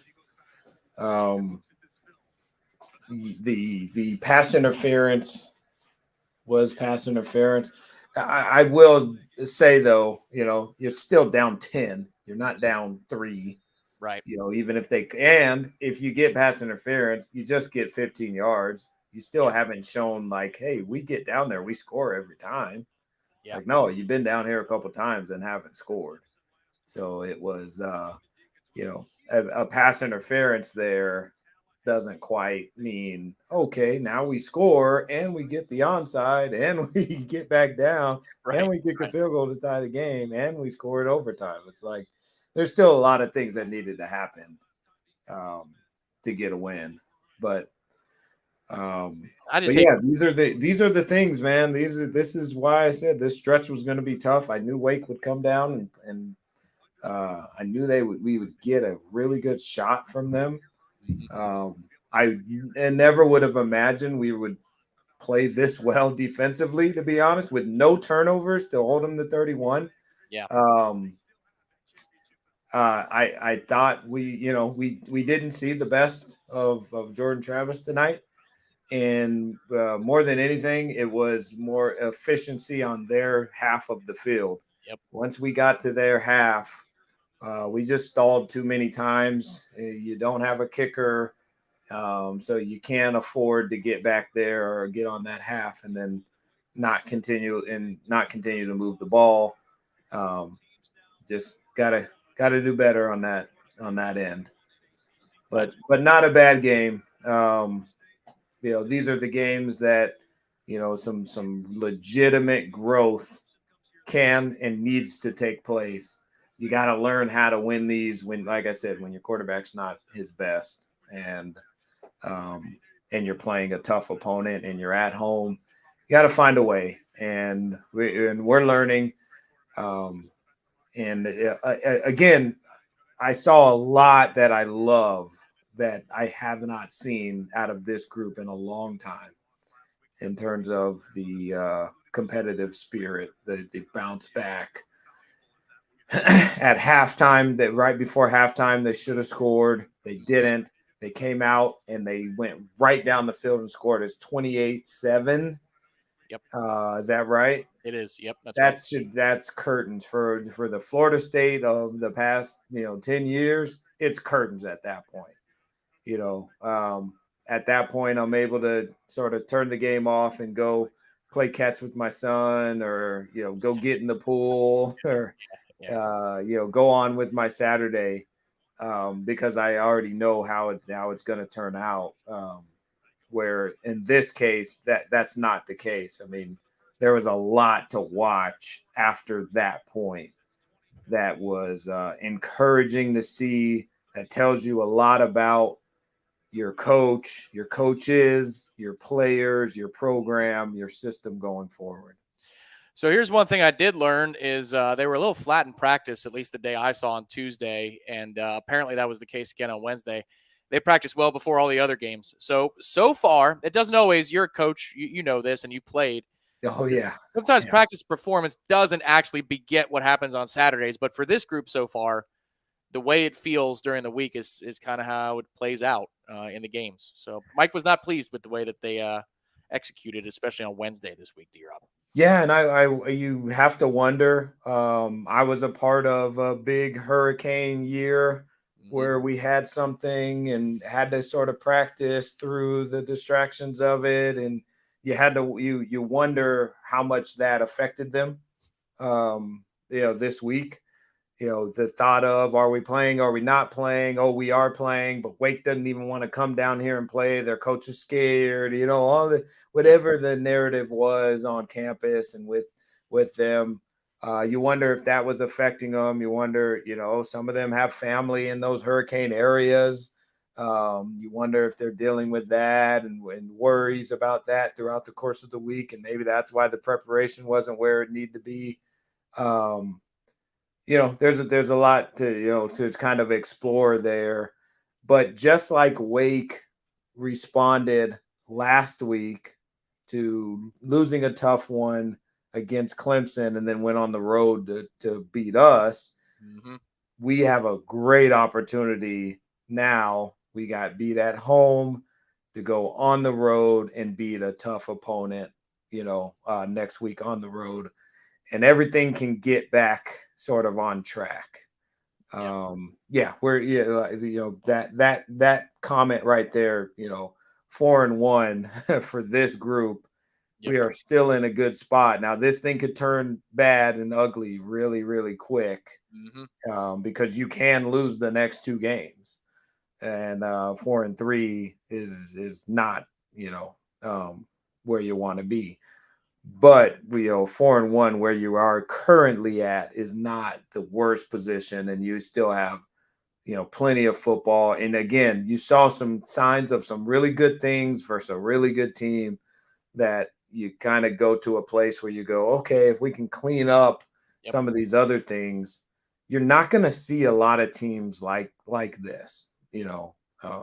Wake Forest. I know NC State will have its own set of challenges. But man, this is a tough week to prepare for. And maybe that's why the preparation wasn't great this week, because of how hard this team is to prepare for. Yeah. And guys just weren't in the right mind frame to prepare for, for this sort of challenge. I can tell you it's really hard to duplicate in practice, but I can tell you just watching on Tuesday, the scout team try and run what Wake runs. Yeah, the defense wasn't getting a look. I was no, you can't do it, man. No, you can't. It's very difficult because, and I listened to Coach Clausen talk about it, and he said the difference between us is we live in this offense. We don't dabble in it. It's not a part of our offense. It is the offense. So they do that every day. And so you're going into a week where you're trying to then, do this thing that only they do or very few teams do. And it's different. It's counterintuitive to anything that you've done and whatnot. It makes it tough. And that's why they do it, is they want it to be tough. A couple of people to thank. Florida Man in Texas, I saw with a contribution. Thank you, Florida Man in Texas. He says, maybe we needed the wake-up call. A lot can happen this season. Yeah, indeed. It's only 5 games deep. Florida State has won 4 of those games. Thank you, Florida Man. And also to Pappy Gilmore. See how quick this fan base turns. Everyone needs to relax. One loss, relax. Yes, that's what Dominic was just saying. It can turn bad in a couple of weeks, but just because it can doesn't mean it will. Allow for this team to learn from what happened today. You saw Wake Forest made a few plays. I mean, you're talking about a back shoulder over Renardo into the end zone. You're talking about a position that Greedy Vance is in to get a pass deflection or make an interception. It turns into a first down going the other way. PI call that really kills you. Sam Hartman in the red zone rolling right after he has a ton of time. And that looks like that's going to be a field goal instead as a touchdown. All of those things add up in addition to a bad holding call and also a false start when you have the ball on the plus 33-yard line. So, add all those things together, D-Rob, and it sounds like you should lose by a hell of a lot more than 10. I'm not trying to be an apologist. Don't make that comment. I'm just saying that it makes sense as to why Florida State lost this football game. a lot of little things added up to the deficit you see on the screen. For sure. And those are the things that's what separates the tiers. Right. Is those things. Like, it's not these big overarching, oh, we got to get the best player that ever played football that can walk on water in here. It's like, oh yeah, does that help to have better players? Yes. Do we need to get better players? Yes. You always, that's literally the lifeblood of college football is recruiting. You got to get better players. There's no school in the country that's going, we don't need to get better players. We have all we, but more than anything, it's what separates that top tier from that next tier is the ability in adverse situations when you're not your best, when you're not, again, when your quarterback's not its best, when you have an opponent who presents a challenge, whether that's schematically, whether that's personnel based, whether that's weather or location or travel or whatever it is that when you come up against that, you sort of find a way, you band together as a unit, and you find a way. And and becoming that takes time. It takes a lot of time. It takes a lot of energy. I feel like I said before, this to me is Mike Norvell's first team, really, where that's his full team. And so we're seeing a lot of signs of some really good things. When it all comes together, how fast it all comes together, we never know. And when it all comes together, though, I think it will be special because there's a lot of signs of something that, something that could be really, really great. Again, it comes back to that competitive nature that I've said a billion times. Everybody in the country doesn't have it. It's incredibly hard to coach into a team. And once you get it, it's contagious, it's advantageous, and it's sort of like a bowling ball rolling downhill. Like, it can do a lot of damage. So we're in that space. We're headed that way, and it's okay. Like, it's okay to lose. What were we gonna do? Were we gonna go undefeated this year? Yeah. Like, let's be real. Let's be honest. We were gonna lose a game at some point. You hate to, I said it last week. You hate to lose one at home, just because we're dealing with some momentum in terms of the fan base that I'm loving to see. I'm loving to see the excitement. I wanted to give them a win.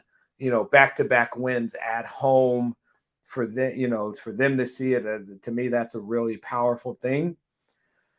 But you don't get it, and everything that you want is still there in front of you, and you have an opportunity next week to get everything back on track. And man, there's going to be a lot of excitement if you can win next week for that Clemson game. Coming up next is the Warchant GameDay post-game show with Gene Williams, who I see in the green room. That's also presented by Zaxby's. A couple of people to thank before we sign off for the watch-along this week. I saw a couple contributions, and let's wipe those up on the screen. One of which saying, Corey C., NC State next week, we'll see a pissed-off squad. I believe in this team. Yeah, I would think so, too. There's going to be a bit of an edge to this group this week. I have a feeling that Mike's message, just given the way practice comments went this week, will be, I told you so. Look, tighten up these little details, and we'll be right there.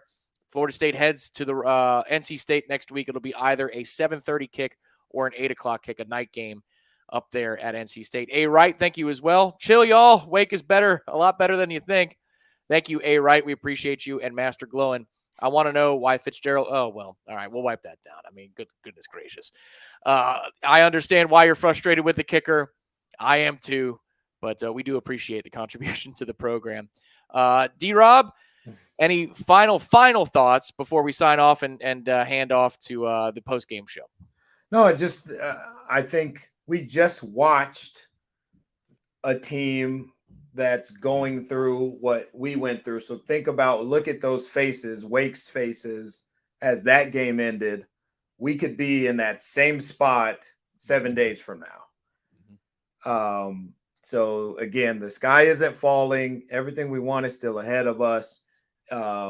We could be right there next week on the road, get a win, and all of a sudden now we're coming back home to play a Clemson team that hopefully gets a win tonight, because I'd love to beat a team, that, well, I guess NC State, either way, they're both of those teams, I hope they just both play really well tonight, because I want to beat teams that are playing well. I don't want any excuses. Oh, we beat a bad team. We beat a team hurt, any of that stuff. Like, we want to play the best. We want to beat the best. That's better for building this program the way we want it built. Thank you to all. Oh, go ahead. So yeah, no, I'm excited for the opportunity next week to have the bounce back win, because we're 4-0 coming in today, so we haven't had to do that. These are the things that we need to sort of go through. We need to go through the blowout. We need to go through the tight game. We need to go through the road game. All of these things we got to learn how to do these things together as this new group, this Mike Norvell era type group. So this is a good opportunity for us to go do what NC State just did. Wake just did. They just showed a high level of maturity, high emotional game. You get beat by a team that just owns you, and you go on the road and you find a way, and you don't just find a way. I mean, you play pretty well. They looked good from other than the opening drive where they gave up a touchdown and 5. After that, they really played well. So, so we have an opportunity to do the same thing they just did. We just watched sort of the formula for it, and hopefully we'll do that. It's always a pleasure, D-Rob. I look forward to talking to you next time on our watch along program. Yes, sir. All right. He's Dominic Robinson at 3D Robinson on Twitter. Make sure to give him a follow. He does great work for us at Warchant TV. I'm going to do a quick read for our friends at Zaxby's. We're going to take a quick break so I can get a beer, and then it's time for the post-game show, as unfortunately Florida State falls to 4-1 on this day. So from our friends at Zaxby's, who present Warchant GameDay every weekend, all day on the game days, pre-game, post-game, or no game at all, win or loss, anytime is the right time for a Zaxby's platter. Just as long as you're hungry, feed your team with your choice of traditional or buffalo fingers, or boneless or traditional wings. If you're having trouble deciding, get the best of both worlds with a sampler platter. And don't forget that world-famous sauce. Satisfy your chicken craving with Zaxby's platters. Order online or in the app. Your Tallahassee Zaxby's, a proud Golden Chief booster for 17 years. Go Noles. More of the Warchant GameDay programming rolls along with the post-game show right after this. Something big, something huge is taking over the world of chicken sandwiches. Zaxby's new signature sandwich with Zax sauce, or new spicy Zax sauce.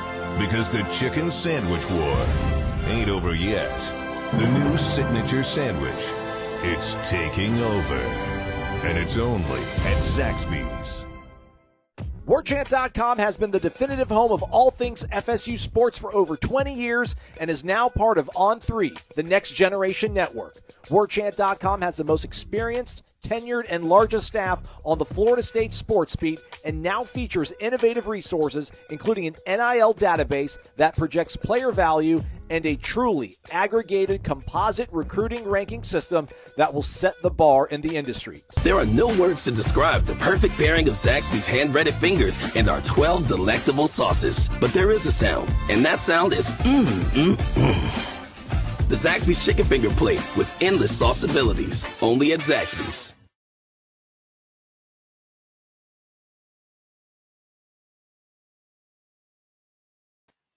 We've done a lot of these over the few years that the Warchant postgame shows existed. After a loss, Florida State loses today to fall to 4-1, but we still march on together as FSU is 4-1. Alongside Gene Williams, the founder and administrator of Warchant.com, my name is Tom Lang, and we welcome you one and all to Zaxby's Warchant GameDay postgame call-in show. Gene, I need one.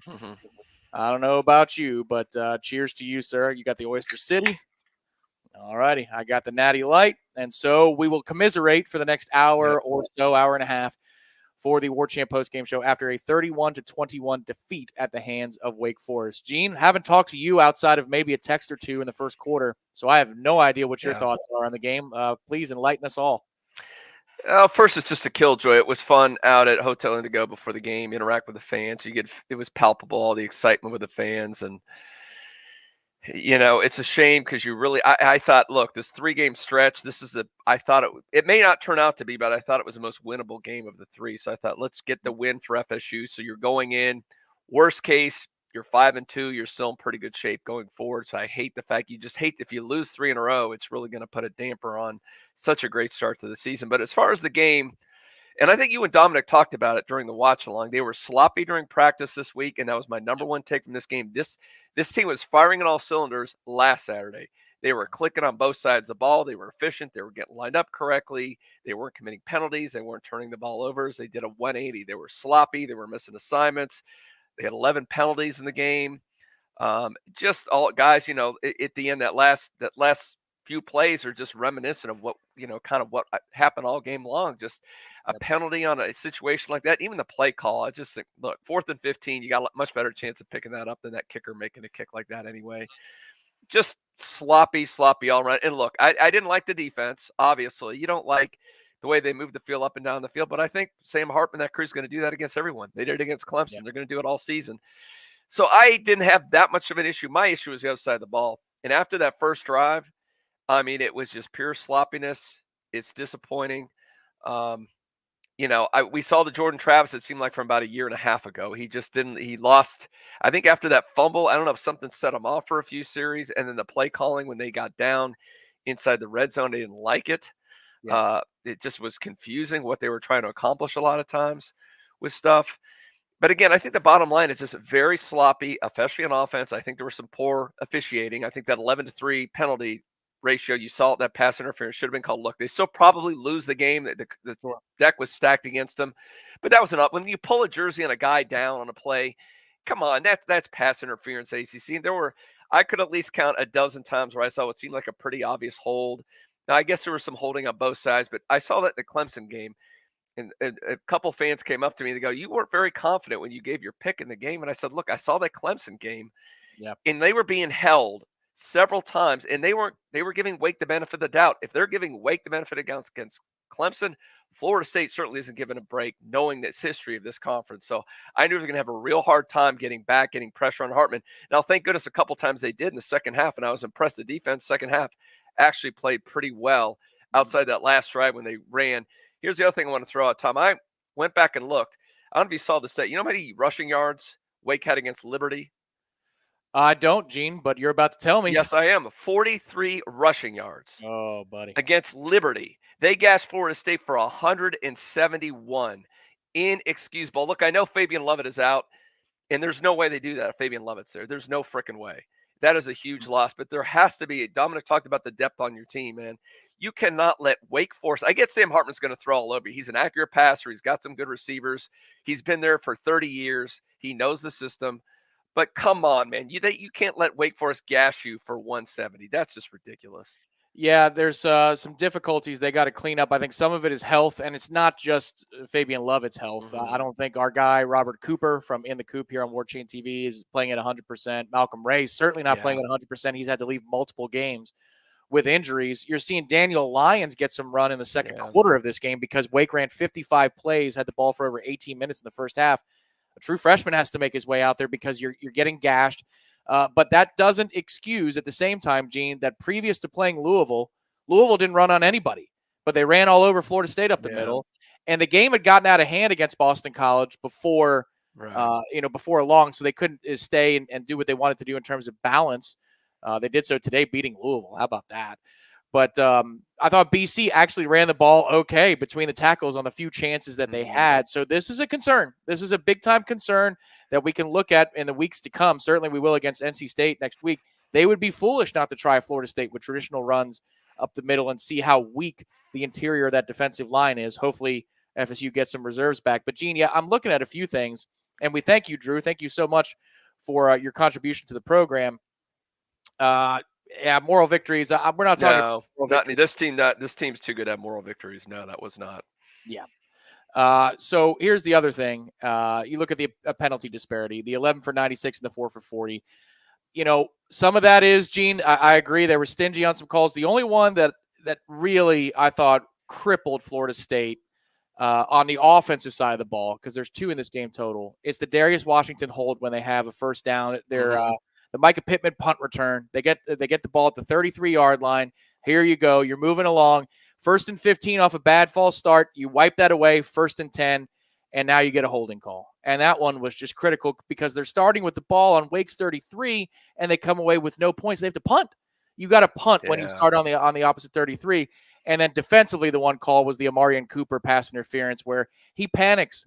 That ball's going nowhere near the receiver, but he panics and grabs his shoulder pad, and you have to call that in that situation. It's just, there are probably 4 or 5 plays in this game that Florida State has to make, and they don't, but that's the difference. Yeah. That's the difference between the teams that go undefeated through their first 5-6 games and the teams that don't, and it caught Florida State today, 96 yards of penalties on 11 calls. Yeah, and here's the thing. I know people talking about refs, and look, I think they were awful as usual. It was typical ACC officiating, but look, Wake was a cleaner team.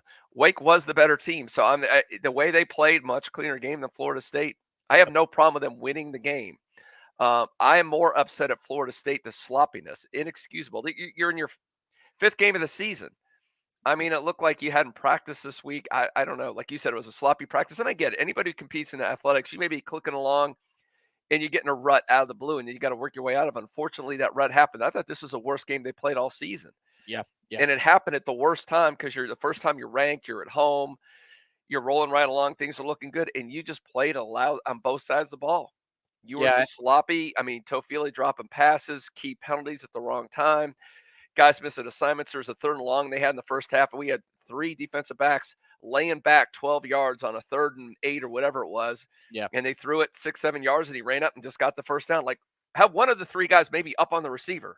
Yep. It just, like, what are we doing out there? It just seemed like guys didn't seem like they were lining up correctly a lot of times. It was very baffling.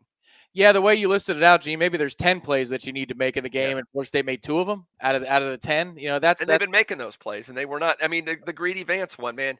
The first time, the only bad pass Hartman makes the whole game in a key situation on 3rd down, and it is right in your freaking hands.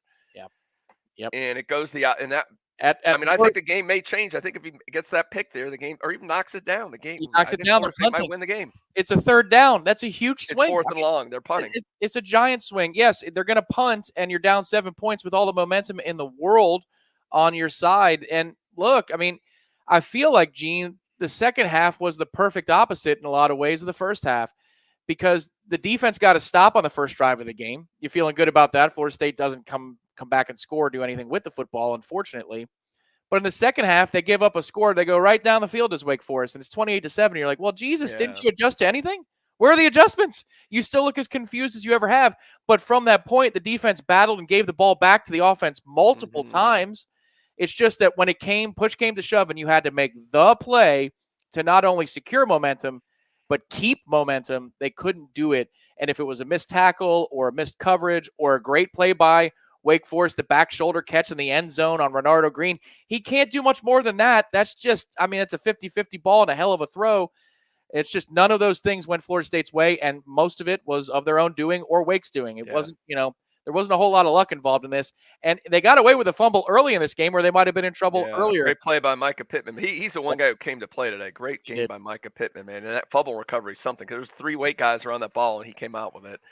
Yeah. And he was getting open the whole game. Played great, played hard, impressed with him. And I think one thing, Tom, I'm curious to get I'd like to ask D-Rob about this. And again, I'd like to see the all-22 to see. It seemed like our boy Johnny Wilson was open in a lot of one-on-ones. And maybe this is something that Jordan has to learn. When he's got those situations, you don't need to make the perfect pass. Put the ball up in the air where he has a chance, because he's 6'7". Worst case, it's incomplete. But, man, he's going to come down with a lot of those balls. And a couple of those deep balls, he had him. He's on the defensive back. I mean, you're going to make him commit interference. He's going to come down with a pass. I don't understand why he's trying to make perfect passes. And every time he's one-on-one, you should be going for that, making them pay. Yeah, the 3rd down when they're in scoring range is the killer one, because he ends up throwing, I think it's the Cam. I forget who it is, but it's it was Marcuson. Douglas, which is almost double covered. There's 3 guys around the ball, and he's single covered. What are you doing? You're 280-pound tight end in tight coverage. You're throwing, but you're 6'7" wide receiver who they can't stop in the red zone. You're not throwing to. Again, it was just it's not the Jordan Travis we've seen all season. I don't know what would happen today. Yeah, he was. I think he was above average, but he wasn't. I mean, we've come to expect great. Like, I mean, NFL level stuff where you're saying, oh, can this guy actually play on Sundays? And he wasn't close to that player today. The turnover was killer too, Gene. I mean, it's a free 7 points for Wake Forest. And that was at sloppiness. It looked like a broke. They said it was a design run on TV, but I think it was a broken play because as soon as he got there, he was confused, and then he ran. So yeah, that was again, that's sloppiness. Somebody missed an assignment. Something was wrong on that play, and that's not being sharp. Yep, agreed. And that's something, the offensive line too. This is the first time in a while they found a way to get around their issues with health in the offensive line. Bless Harris is out for the year. Robert Scott was out for this game. He was dressed, but as I heard it on the radio driving back home, they said emergency circumstance. Apparently, being down 28-7 was not emergency enough because he did not come into this football game. And the O-line got exposed in a couple different areas. Oh, Darius. Rough day for Darius. I mean, do you at this point, does Atkinson look at Julian Armella or something? Because that was bad in this game. So, the funny thing is I was just in the watch-along talking him up saying that when you could get Robert back, maybe you slide Darius to right tackle because I thought Jazz was not having a good day. So I don't know what the solution is there. I still think if you can get 52 back healthy, you give Darius a chance at right tackle. And then you've got a better guard shuffle. But, I mean, there's no doubt there were different guys at different times that didn't play well today. And we've got a couple of contributions to say thank you for. I saw Ben wipe one up as we were having the conversation before. And thank you very much to Joshua. The defense was not perfect by any stretch. However, this loss is on the offense. Keep in mind, we are still 4-1. Let's hope this team has a wake-up call, pun intended, and upsets NC State next week. Appreciate the show. Thank you, Joshua. We appreciate that. That's a really good comment. Yeah. They're allowed to be pissed off next week, too. Yeah. Drew, that was sarcasm. F moral victories. All right. Thank you, Drew. Appreciate it. Yeah. Good. Eric, thank you so much. First game, a team had a true target on its back and the pressure being ranked in a few years. Just got used to playing with that. Yep. This is a good the team has character. They'll bounce back. You're right, Eric. This is a different type of feel to this game. And so in the process of learning how to win, this was different. They were taught a lesson, though. There's no doubt that they were taught a lesson by a better football team today. FSU fan, thank you so much. Usually when we lose, I want to take my 2x4 to my TV, hacksaw Jim Duggan style. Wow, old school wrestling. While losing sucks royally, surprisingly, for once, I'm not incensed by this one. I'm somewhere in between two. FSU fan 1993. I think Gene's closer to the incensed than I am. Thank you for your contribution. Gregory, tough loss today, but I'm sure we'll rally the troops. Okay, so there are some folks who are looking at the big picture, Gene. That's good. They're good. I'm walking off the ledge, people. Thank you. Because I'm a little I guess, you know what I'm so mad about in this thing? It's just, you could feel the momentum. Things were building. And this was on Florida State. I knew the one thing against Wake Forest you can't do is make mistakes. You're going to have to play your best game because when you make mistakes, man, they take advantage. And Florida State always seems to play horribly sloppy against Wake Forest. And it drives me nuts. Yeah. I don't know why I mean, what did they have 6 turnovers last year at Wake? I mean, just. They had the trivia question. They said, when was the last time that FSU had lost to Wake in Tallahassee? And I would have said, I don't know, 2016, something along those lines. And it was 2008. Yeah. I thought it was the 30-1 game. I forgot that game they mentioned 12-2 was so ugly and sloppy. I just forgot about that. Gene, I think we played 4 different quarterbacks in that game. I was a student in the stands for that one. That was especially ugly. This one was less ugly, but it's still a loss nonetheless. Florida State now. Oh, did we lose Tom?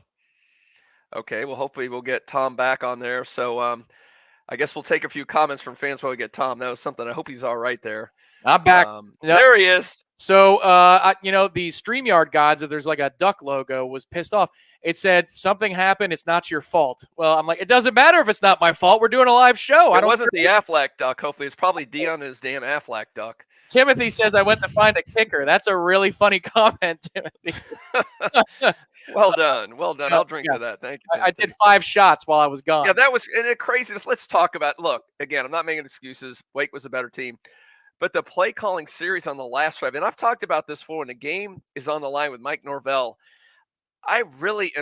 he always seems to not really have a good handle on what's going on. That decision making down the stretch, to have a field goal kicker kick a 50-yarder when you're not trusting him on extra points. Yeah. Look, 4th and 15, when they're playing conservative, with you're running a quarterback with the ability to scramble, you got a lot of good wide receivers. You got Johnny Wilson out there. I mean, come on, go with your strength. Yeah. And that is your offense, and that is your quarterback, and that is your receivers. Give them a chance to get the first down. At least I get it. If it's a 35-yard kick or whatever, and you're 4th and 10, I get it. But not from that far out with that kicker. Come on. Yeah, that was the worst coaching moment of the game. And then also, page out of Willie Taggart's playbook, they didn't even have enough dudes on the field. That's why there was a delay. Ugh. I was watching the replay after I saw inexcusably there's a delay of game. That's fine. I thought Willie Taggart as soon as that happened. They didn't have one of the two linemen. I couldn't tell who it was, so I won't call out the particular number. But one of their two linemen on the left side of the formation was trotting out on the field with 10 seconds to go on the play clock. I mean, that's crazy. You can't have that. And then you're going to try it again. At that point, throw a Hail Mary and maybe you get a score or an interference or something. An interference, then you can try your onside kick. And he wasn't going to make that. Nobody in the stadium thought he had a chance to make that. No. It was closer than I thought. He had the distance. Yeah. I'm sure there's no way. I mean, he's got the leg. That's never been a question. But, there's this thing called the goalpost, and you try to kick it in between. Straight. That's the goal. I hate it for him, too, because he seems like a nice kid. But at some point, we got to move along and try to win some football games here.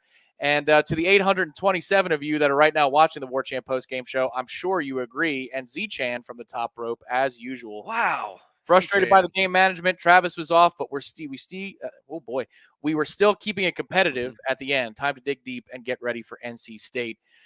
Correct, Z-Chan. There were some game management things that you hate. And there are some game management things in general that have been rough through 5 games this season. Mm-hmm.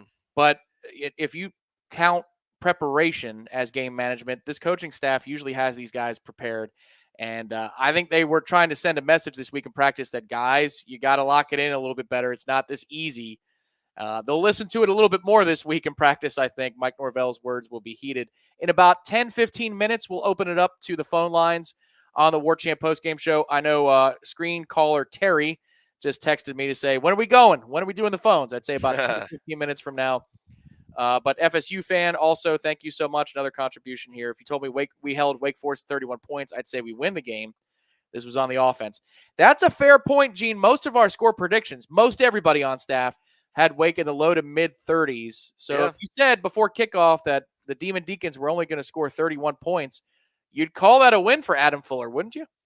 Well, when they give up 36 points to Liberty, I hate to keep bringing up that game, but you give up 36 points to Liberty, you think you could score at least that many points because Wake has not shown anything defensively all season. Yep. So the fact that's what I'm saying. That 21 points on Florida State was self-inflicted. That wasn't. Look, they're not an awful defense. They're just kind of an average to below average defense. Wake Forest is, but the way your offense has been clicking, running the football well, Jordan making good decisions, receivers making plays. Man, not be able to get in the 30s that's the most disappointing aspect of this game. But again, it goes back to being sloppy. It's bad blocking, some poor decision making, missing some passes, some things just sloppy. And that Toafili one, I want to see the all 11. Was he gone on that screenplay to him on that? It looked like that whole side just opened up. I'm like, oh my God, this is a beautiful screenplay. It worked out. The guy rushed in, he dropped it right there. It looked like it wasn't the cleanest. It wouldn't have been the cleanest catch in terms of his momentum. Yeah. Even if he had blocking, he had a lot. It's one of those, but Toafili in the open field like that with some room gets you excited. It looked like there were 3 blockers on maximum 2 Wake Forest players. So that could have been a huge play. And look, I see Brad says it. Our mistakes killed us. Yes. Wake 100%. Made plays. Wake made plays in this game, period. Wake did what Wake does. They did about what he expected. They ran better than I thought, and the part of that's on FSU. But, they scored about what we figured they would do offensively. At Florida State, again, 21 points. Incredibly disappointing. The worst, by far, offensive output of the season, and you picked the wrong game. If there's any game you don't want to be bad offensively, this was not the one to do it because Wake was going to score their points. Yeah, and again, it's not one of those things where you lose by 10. I saw somebody else said, I'm glad that, look how far we've come. We're not getting taken to the woodshed by any team who's ranked anymore. So, we're past that, though. There is a positive there. But what I'd say is we're not talking about, well, what are you going to do? Wake is too good. That's not what we're talking about today. We're saying this game is absolutely within reach. This is an opponent that you could have beaten. I won't go so far as to say should have. It's a 2-score win for Wake Forest, but it's certainly an opponent that you could have beaten if you minded your P's and Q's a little bit more. And then the thing for me also looking forward to, Gene, is that health matters a lot. Jared first snap count. You'll do the PFF grades for Florida State tomorrow morning on warchant.com when those things are available. You'll get the snap counts too. Jared was on the field. I'll set the over/under at 7 or 8 plays. Maybe I was going to say 10, but we're in the same category. But he was impactful when he was out there. That's it. How big of an impact was it? I mean, huge impact. He was a big-time player. If you That's what I'm saying. Imagine you had him full-time. I hate to play this game because injuries are part of the game. You have to have depth. But imagine if him and Lovett are their full speed for an entire game. I think FSU wins. I mean, hate to say it, but I think they win the game. Wake is not running for 171 yards if those two guys are on the field. There's no freaking way. That's something that has to be addressed either in the transfer portal or through development. A red flag is up. We love the depth of the defensive interior. We talked about it all offseason long, but they are getting gashed. And I get it. Even the guys that are on the field aren't 100%. And we can't get into specifics, but that's just true. That's just true. Still, there are a couple of guys that are in that rotation that aren't hurt or banged up beyond a normal 4 or 5 game stretch in a football season, and they're getting uprooted. Florida State has to address that moving forward, Gene, because Fabian Love is not going to be here next year. Neither is Robert Cooper in all likelihood. So what's your answer? Because they don't have one right now, and that's a big concern for the next 2 weeks. Yeah, no, that's a great point because, I mean, you've got improved play at linebacker. I didn't see it as much today, but again, I think when they're getting that initial push and they're getting that big hole up the middle, you're putting a lot of pressure on the linebackers to make those plays all the time. So, yeah, I mean, they got to be better there. And, the two guys that that's the strength of your team is that interior with Cooper and Lovett. And like you said, Cooper's not 100%. Lovett's not out there. So that's a big part. But again, at the end of the day, you said, look, they ran a lot. They scored 31 points, but that's about what we all figured they'd do. I picked them to have 30. I think everybody had Wake in the 30s. Pick wise, but ultimately it goes back to the sloppiness in the offense. And I'm curious what Mike Norvell is going to say. I'm assuming he's going to say we didn't come with our A game. They didn't. And to beat Wake Forest, they're a good enough team. They are a top 25 team. Are they an elite team? No, but they're a top 25 team. And they got a great quarterback. If you don't play your best game and you make a lot of mistakes, you're going to lose. And Florida, that's what happened. Yeah, quite a few mistakes. It's just such a hard one to sort out, too, especially on the defensive side because you start terribly. But then by the end, that's happened a lot this year. Not bad. But the last series where they gutted you running the ball when you knew. See, that's what bothered me more than anything. I get it. You're worried about Hartman and the mesh and all that. So sometimes you get caught off guard. I can kind of understand that. That last series when they're eating the clock and going down the field when you knew in several circumstances they're going to run and they ran it right between the tackles on you. That was the most disappointing to me. Yeah, especially when they got on Florida State's side of the 50-yard line. That's when that all happened. We'll open up the phone lines in just a minute. We're going to take a break in just a moment. But, folks, you're not completely off the train, are you? Would you like a VIP experience for the FSU UF game later in the year? Do I have your attention? Okay. Well, let's talk about this from our friends at Bud Light and Tri-Eagle Sales. You could score a VIP fan experience at the FSU UF game on Friday, November 25th, courtesy of Bud Light and Tri-Eagle Sales. Text Bud Light Fan 22. You see it on the screen. Bud Light Fan 22 to 855-297-9460 for your chance to win sideline passes. Yeah. Hospitality passes, 2 tickets to the game, plus Bud Light and FSU fan gear. That's Bud Light Fan 22 to 855-297-9460. Make your football season epic with Bud Light, or in my case, Natty Light. Must be 21 years of age or older to enter. For complete contest rules, visit trieaglesales.com. We'll be right back in just a minute with your phone calls here on the Warchant GameDay postgame show presented by Zaxby's. Something big, something huge is taking over the world of chicken sandwiches. Zaxby's new signature sandwich with Zax sauce or new spicy Zax sauce. Because the chicken sandwich war ain't over yet. The new signature sandwich, it's taking over. And it's only at Zaxby's. Warchant.com has been the definitive home of all things FSU sports for over 20 years and is now part of On3, the next generation network. Warchant.com has the most experienced, tenured, and largest staff on the Florida State sports beat and now features innovative resources, including an NIL database that projects player value and a truly aggregated composite recruiting ranking system that will set the bar in the industry. There are no words to describe the perfect pairing of Zaxby's hand-breaded fingers and our 12 delectable sauces. But there is a sound, and that sound is The Zaxby's Chicken Finger Plate with endless sauce abilities. Only at Zaxby's.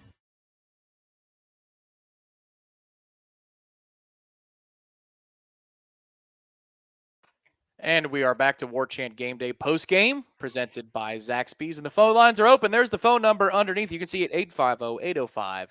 5911. And if there were Vegas odds on who would be the first caller, well, the favorite just paid for the 108th time on the Warchant TV call-in network, multiple shows. We are going to the 757, and we are talking to Gator Kirk. Gator, after the next few weeks.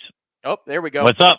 How you doing, Gator? I think I promoted him from the screening room as he was talking to Terry into the show. Well, Gator, usually we're talking about, and I think he just dropped back. Hang on, give me 1 second. And Gator Kirk, welcome back into the room. There you go. Gator, we've been perfect so far, but today we are talking about a loss. So we'll let you take the floor and your thoughts on today's game. And once again, he got lose Gator. There he is. Yeah, Terry, you don't have to touch him. I got him. He's in the show. Go ahead, Gator. And he got kicked out again. All right. So, Gene, let me pull up the stats real quick and see what's going on real quick. He was first there. So, Gator must be good. Maybe the old days of radio station contest when, as you know, Tom, being from radio, when you had to call in. Yep. And Gator is so good on the phone lines, man. He must have won a lot of those contests calling in.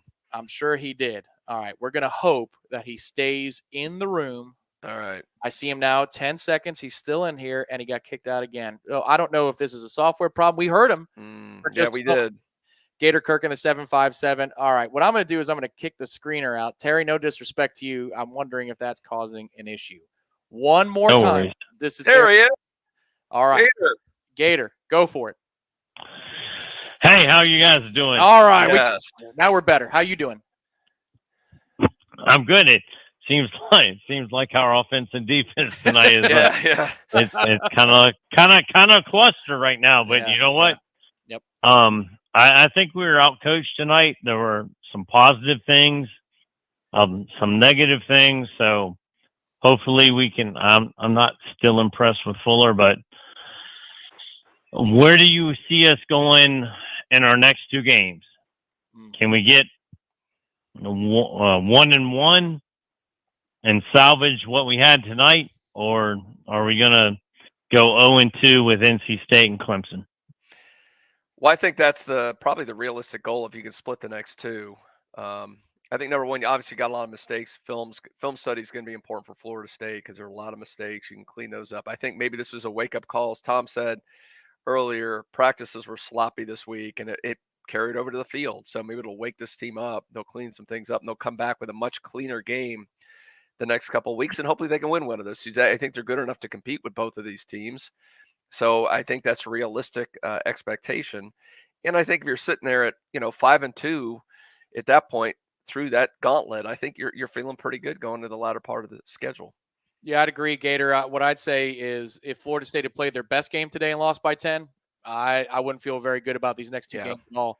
But if you had to grade it, and I'll throw it back to you, if you had to grade this game between A through F, C-, I mean, where would you rate it ahead of this two-game stretch on the road at NC State and then back home for Clemson?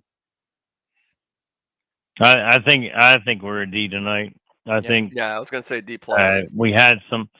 Yeah, we had some. We had some moments, but we didn't. Oh, Gator got pulled back again. All right. Yeah. Real quick. So I want to cheer everybody up. So Ben's ready. We'll put something up on the screen here that might cheer the FSU fans up a little bit here. What is going to cheer? What you got for us, Ben? You ready? Is it lay it on us here? Oh my goodness! Look at that! Oh, Jimbo! What happened? Mike Leach making it happen. 42. Wow. Yeah, that is fascinating. And that's the one thing A&M I thought had a really good defense. That's crazy. They put 42 on them. Yeah, I agree. Woo! I'm sending full disclosure. This is great television right here, but I'm texting our screener. There's something to do with his phone number that's dragging people back down from the call-in room. So that's all right. So now we're gonna go screenerless tonight. I'm going in hot. Here we go. Woo! Terry. Turning off my targeting. Terry, it's all your fault, buddy. We are going to the 516, and we're going to be talking. I think we're getting the call screeners up in the FSU offensive box. I think that's what's happening right now. It could very well be. Am I talking to Josh again? What's going on, brother? Well, that was so sloppy. That was like the sloppiest thing I've ever seen. Coming from the highest of highs with Boston College, and then the lowest of lows of this game. but there were just a couple of things. I mean, I think I've seen enough to say this, that like, if we were ever to be so blessed to go to a playoff, I don't think that Adam Fuller is the guy. I've seen enough. It kind of reminds me of when we had Charles Kelly as the defensive coordinator. Mm-hmm. Like, no one believed that that guy would coordinate us to a national title. And I know, and you all knew, that the mesh was the problem. And just look back at the last year. Every time an offense gave us trouble, they would give us the same trouble the next year. Like Louisville, like this offense. It's like same old, and then we correct it when it's too late. And it's just frustrating. I just wanted to know your thoughts about our defensive scheme as a whole, because I don't, offense I think you get corrected, but I think the defense is really an issue when it comes to playing real teams. Yeah, I'll start with it. I think part of the problem, Josh, is you can't stop the traditional run. And if you look at the first half stats and the run pass splits, Hartman throws for a decent completion percentage, and he's hurting you. But you're getting beat up the middle on some basic runs, and that's a problem. So, if you're down personnel, it doesn't allow you to do that in the beginning. You're in trouble now, especially against a system like that. So I think you're behind the eight ball before you begin. But I will say, to your point, it's not illegal to play well in the first half and play dominantly in the first half against a team with a pulse. There's a lot of games this year, in the last 2 years, I'd say, including Louisville, where in the first half you're ready to fire the guy if you're being an overly emotional fan. But by the end of the game, you say, you know what? They rallied okay. And that was the story again today. But it's 28-7 to start the second half. Their first drive, they go right down the field and score. And you're asking an awful lot to win a game that you're down 28-7, only 2.5, 3 minutes into the third quarter. So that would be my take. What about you, Gene? I mean, there's obviously issues. I think you're selling Wake a little bit short. I mean, they did just post 45 on Clemson. I know it was overtime, 38 or whatever it would have been in regulation. So I mean, they have not been stopped, and I think there's so many health issues on this defense right now. And a part of that goes to me, it's almost more recruiting and not getting the right kind of depth, because you had a couple key guys go down. But losing two key players on defense shouldn't result in what we saw today, especially the ability of them to gash you up the middle. So I'm not how much sure that's coaching, something, alignment or something that's happening in the game, or just the fact that it looked to me like they were just getting beat. It looked to me like guys were getting pushed off the ball up front, and a team that's not a great running team was gashing you between the tackles. And as Tom pointed out earlier, that's happened the last couple of games. So I don't know how much of that is coaching or how much that you just don't have the talent to compete up there right now. Josh, any other thoughts? Yeah, I mean, I sort of agree. The only thing I would say is, to your point, Tom, is that like, that would all be true if we were getting pushed around the entire game. Right. It seems like in the second half, we somehow, some way make an adjustment that we should have made in the first half, and we start rolling our guys downhill instead of our linemen chopping in place with the slow mesh like Clemson was doing, and then getting gashed anyway. Yeah. And then when we started rolling downhill with blitzes and everything and putting pressure and coming off the edge, that's when that slow mesh didn't matter as much. And that's what I thought I saw with Clemson. Now, I'm not a defensive coordinator. I'm not even trying to be. But I'm just saying, with my, average eyes, that's what I saw. And I just felt like, I've seen it with Malik Cunningham, and I'm seeing it here. It's just frustrating to see it. And I just hope that Mike Norvell knows what he's doing with that. That's all. Thank you as always. Warchant is the best. I will continue to tune in. All my calls have been for post game, and it's not for anything else. You guys are awesome, man. And I'll see you guys soon. Thank you, Josh. That was his 23rd all-time call. The one thing I'd say, Gene, is if you make a few plays or you don't commit a couple of PI infractions, then Wake's scoring total is in the upper 20s, and you got to be thrilled with that. As now there's just beeping going on. But you've got to be, if you make a couple of extra plays, if I have no idea what in the world is happening. If Greedy Vance comes away with an interception in that moment, Gene, if Amarian Cooper isn't guilty, Hartman's going to throw one bad pass a game, and he did right there, and you had your chance. If Renardo Green deflects the ball on the back shoulder in the corner of the end zone, that ends up being a touchdown. I mean, he's in perfect position. Oh, I know. But these are little things that take, 4 to 10 points off the board, and now you're singing Adam Fuller's praises. I think it's close. D-Rob, I will say, and will report, was thrilled with the approach and the game plan because he threw a lot of different wrinkles at Clemson, or at Wake Forest, excuse me. But what D-Rob said is you just got to get better players in here because they're being. Well, I'm curious, to Josh's point, I'm going to be curious to see when they were getting that pressure and he said they were getting downhill, they were going after him. How many of those were with Jared Verse in the game? Yeah. It seemed like it was a totally different defensive front because suddenly he got pressure, and other times when he was in there, suddenly they had to account for him, and it opened things up for other players. So I think, again, sometimes to me, it's more of a talent issue than a scheme issue. And Florida State, with Cooper not 100%, with Lovett out there, with Verse playing whatever it was, 9 snaps in the whole game, you just don't. And against a really good offense, I mean, this stuff's going to happen. Yeah, I agree. Next up on the show, he wants to talk about some holding. Okay, all right. Bring it. I love it. We're talking to Navy Nole. Welcome back to the program, Navy Nole. Have at it. What's up, fellas? I'm not really talking about holding. I just wanted to give 3 points, just kind of tipping my cap to the Wake Forest O-line. The amount of time it takes to get that RPO set up, it's just impressive because you don't think offensive line when you think Wake Forest, and I hope that's not because of how hurt we are on the D line, but like I said, I just want to cap to them. Also, big shout out to Micah Pittman. I shouted him out last week, and I don't think this is going to be his best game. I think he's going to keep evolving. And third point is, it just kind of, I feel like the defense made the adjustment in the second half, which was awesome. But I'm not ready to hang it up on Adam Fuller. I think too many people are already. He does pretty well for us. But I just think that he needs to get ahead of that, and make the adjustment earlier in the game. And I don't know if that's all his call, but I feel like it should be. But, yeah, guys, that's all I really got for y'all today. We appreciate you as always. Thank you, Navy Nole. And as always, thank you for your service. It's, other teams are allowed to scheme up different things for us too, so it's not as simple as, well, it's like calling a touchdown play. It's that version for the defense. Call the interception play, call the sack play. You will see from time to time, a good football team, especially in the first half, come up with a couple of wrinkles that have not been on film before. And they know, or based upon your weaknesses that you've shown, this is going to hit for us. Adam Fuller overall, I think, has done a good job this year. He's just had moments, and this defense has had moments that are clear and obvious for the fan base to latch onto and be pissed off about, that it's almost like blaming the offensive line. When they screw up, everybody knows. When the defense screws up, the whole world sees it. But in general, I will go back to one of the comments earlier, which was, if you promised me that Wake only scores 31 points, how do you feel about the win? Gene, I would have felt fantastic with the way this offense was rolling into today through the first 4 games.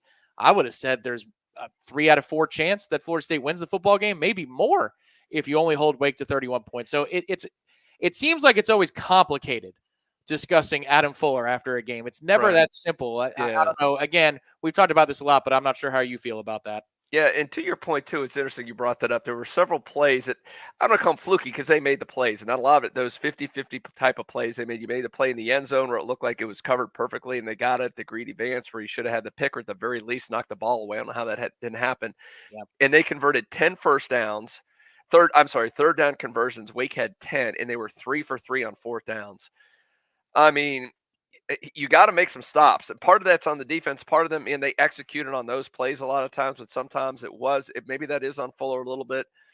But, man, they had to work their asses off to get to 31 points. A lot of plays had to go their way.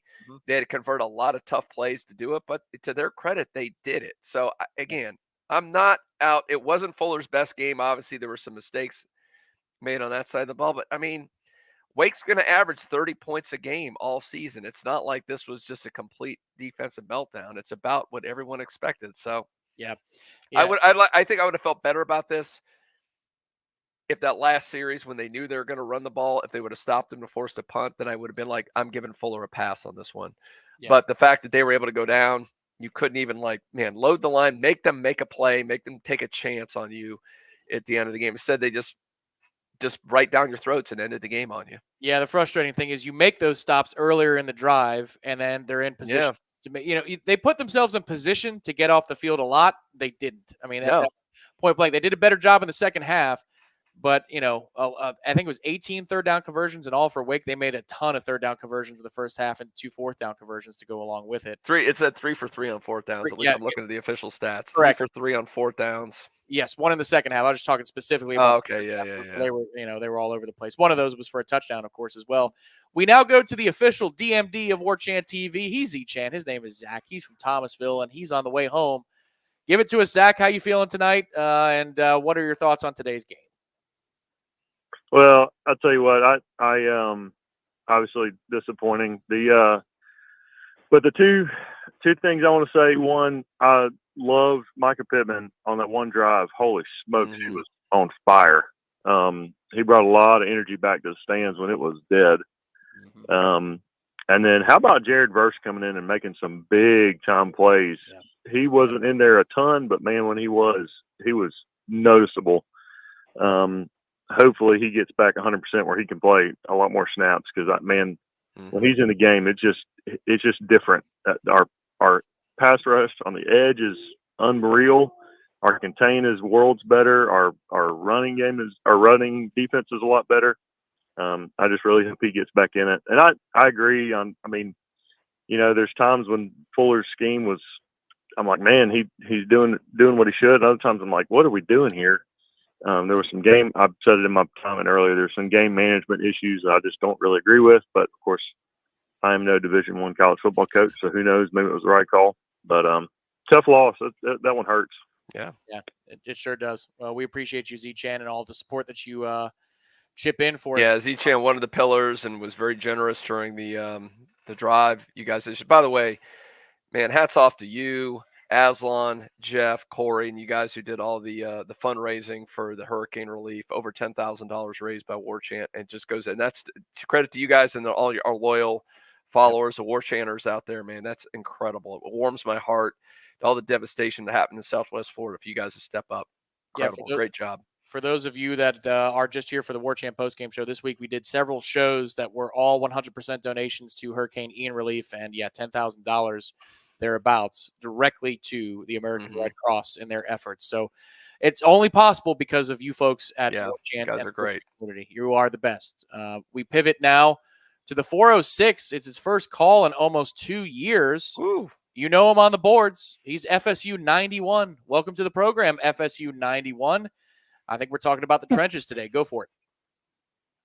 Hey, guys. Thanks for having me on. I wanted to make a couple of points that I think a lot of people maybe are just forgetting about. But, football's pretty basic at this, simplest foundational point. What you're going to find out is a team with the better lines typically wins ball games. And the bottom line is Wake Forest with 2 sixth-year seniors, a fifth-year senior, and a fourth-year junior. Their offensive line, they were a lot better than an injured Cooper and an injured Ray. Yep. A redshirt freshman Farmer, true freshman Lions that were out there. They just pushed those guys around. They hurt them. And then, the defensive ends. McClendon's a nice backup player. Warner's Warner. And Payton looks great, and Verse looks great when he's in there. But bottom line is their offensive line was just a lot better than our defensive line tonight. And we still held them to their lowest point total of the year, 31 points. It's the lowest they put out this year. Yep. Again, our problem, our offensive tackles killed us on both the left and the right side and really made our offense sputter, putting up only 21 points. Yep. Yeah, agreed. Yeah. Great points. I mean, I that's what I harped about. They were beating Florida State at the point of attack, especially their offensive line. Our defensive front seven could not stop them. They couldn't get pressure unless Verse was in there. And when they ran, they were gashing Florida State. They were pushing them off the ball. There were holes, and that was incredibly frustrating, especially in situations where you needed a stop, and they imposed their will on FSU. And you're right, the tackles, and I think a large part of that is the injury situation. The 2 starting tackles right now would not be starting. They shouldn't be. The guys who should be starting there are hurt right now. So you're kind of going to your second strings. And the transfer portal is great, and Florida State's got a lot of upgrades to that, but you can only do so much to that. That's why recruiting is important, to build those guys up, to have the depth. And FSU 91's point, man, that's one thing, man, Wake Forest and all that. But when those veterans are in the same system and they're all grown-ass men and they know what they're doing, they've been in the weight room, they've been in the nutrition program for that long, they're just going to be physically superior to guys maybe you're bringing in. They're a lot younger. Yeah, you saw a whole lot of guards on the field. That's a good call, FSU 91. Thank you. But, I mean, they like Darius Washington as an interior guy. They like Jazz as an interior player. He started the season, late in camp, and then he was a right guard for Florida State. Even though they brought him in as maybe a tackle option, they were like, nah, let's play him interior more. But so you're playing two interior guys on the outside. And then, yes, if you're going to argue the case for Adam Fuller, you'd say 31 points allowed, and they really couldn't stop the run with any consistency, at least through 3 quarters. They did rally, and they did a great job. I think part of it was because they sold out towards the end, and they knew that Wake was trying to chew the clock more than they were trying to move the ball down the field when it was 28-13 and then 28-1. But still, early on, Wake was just moving Florida State off the ball, and those were the starters for this week. It wasn't just the backups when the guys like Daniel Lyons were in because, our guys needed a breather. We now go to Riverview, all right? Last time we talked to this gentleman was last year in September. It's Quent in Riverview. Welcome to the program. You were talking to Gene Williams and Tom Lang. Go ahead. Hey, what's going on, fellas? I just want to make 2 quick points. I felt like Wake Forest, they big runs came on the outside, our ends. They didn't contain them. They let them bounce outside and get around the corner. And I got a question. Why don't Fuller ever go to a zone? Like in certain situations, the way Wake Forest do that slow mesh thing, don't you think a zone probably would have been a better scheme than to run man to man? Because guys were running wide open down the field and in the middle of the field. They killed us on 3rd down.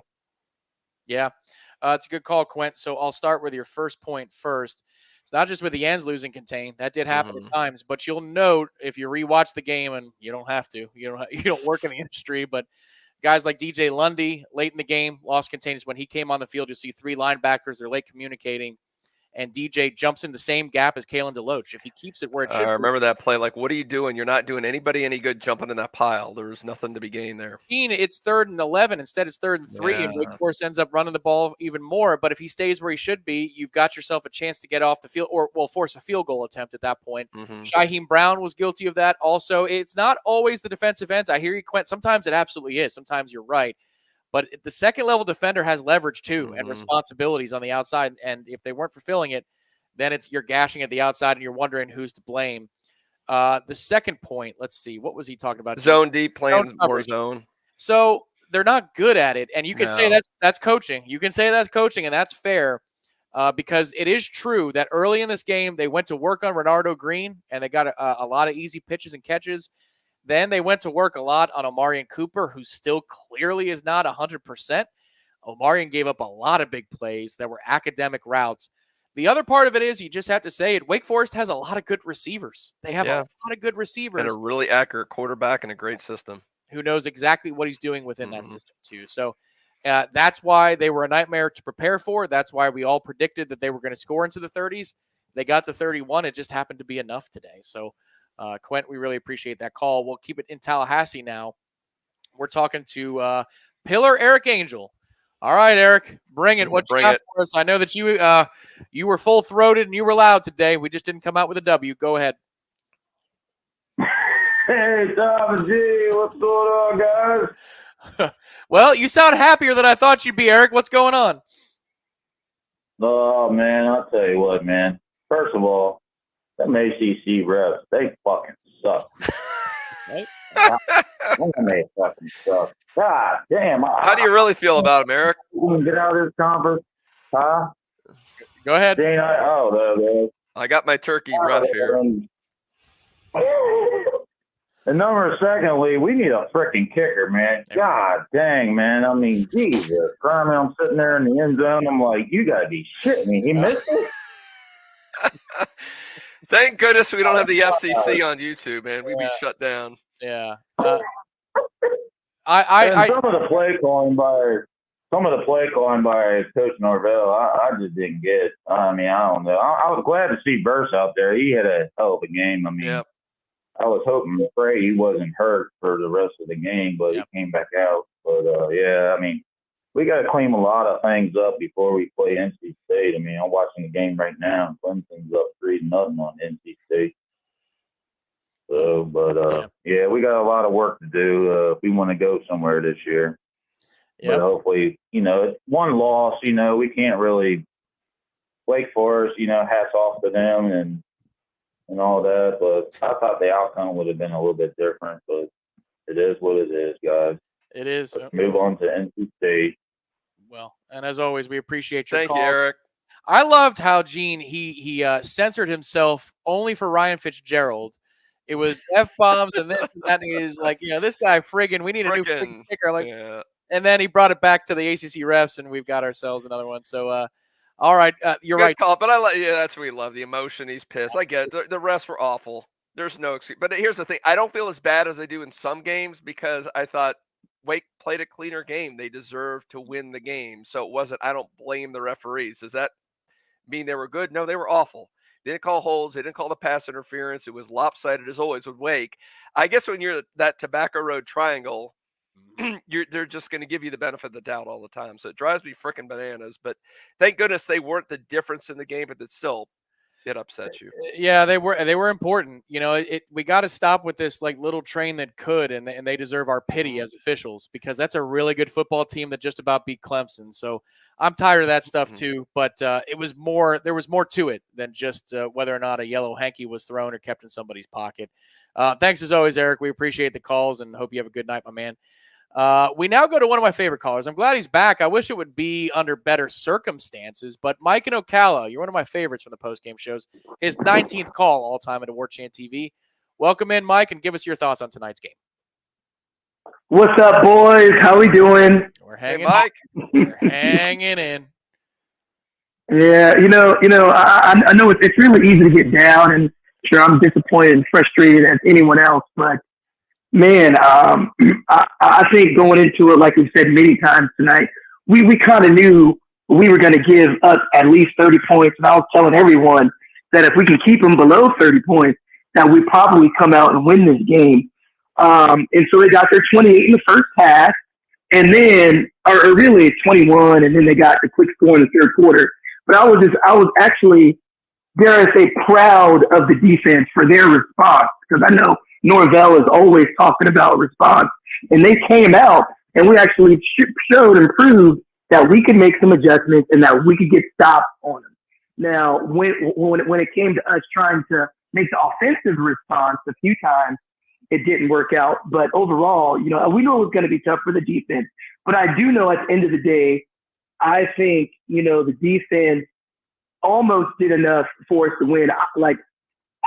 Except for at the end there, they had that long 18-play drive, but still, like they were in positions to make stops to give our offense another chance. As ugly as the game was, we still could have came out on top of that because I'm one of those. I remember being at the Notre Dame game last year, down 18 points going into the fourth quarter, and yes, obviously that didn't turn out the way you wanted it to with the win. But they still fought back. They fought back. And a lot of that fight is what I saw in today's game from the team, So I think, the team is going to sweep this under the rug.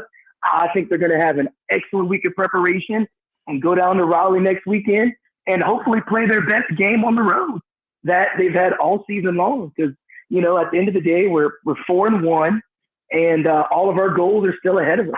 So, yes, it would have been nice to get the win today, and there are definitely some self-inflicted mistakes, but I think we still got a pretty solid team here and definitely something that we could learn and build off from today, gentlemen. Well, we love the call, Mike. Thank you for your measured thoughts. It sounds like you may have been yelling wherever you were during the game today, a bit of a hoarse voice, but we very much appreciate your call tonight because I agree, Gene, they didn't play great, and they still could have won the football game. Yeah, they still hung in there. They played their worst game of the season, like we said, whether it's a C-, a D, it's one of those, but it was definitely a very sloppy on both sides of the ball. They didn't play well at all, but they hung in there against a team that's clicking on all cylinders. So, and I love this thing about the call-in show. This is what I love. You get one extreme, you get Eric, And then Mike is just so level-headed. Yep. And but I love both. I love both callers, and I love to hear the passion and the anger, and I love to hear, okay, but let's put this in perspective. Here's what happened. They played a horrible game. We're still a much better team. Got the whole season still in front of us. So, yeah, I mean, that's the right way to look at it. Still going strong here on the Warchant Game Day post-game show. I'd say we got about 5 minutes left or so in terms of the call-in lines, maybe 5-10 minutes. If you want to get in right now, there's the phone number at the end. Terry is back. He's screening, and it's not pulling anybody away from us, so we love that. Let's thank a couple of people before we get to our next call. Let's thank a couple of people who have contributed to the program. Go ahead, Ben, with those people. Oh, John, thank you so much. What about the no call and the late hit on Travis? That's called on us 8 days out of the week. Gene is nodding. Go ahead, Gene. Yes. Oh, I was so mad at that because I was sitting there with our call screen. First half, I watched with our call screener Terry, if I can speak, and then Dan, a good friend of mine. And then when that happened, I look at them both. I go, if that's Wake's quarterback and the same thing happens, is there any universe where that is not called a penalty on Florida State? No freaking way of Hartman's getting hit by our players late on a slide.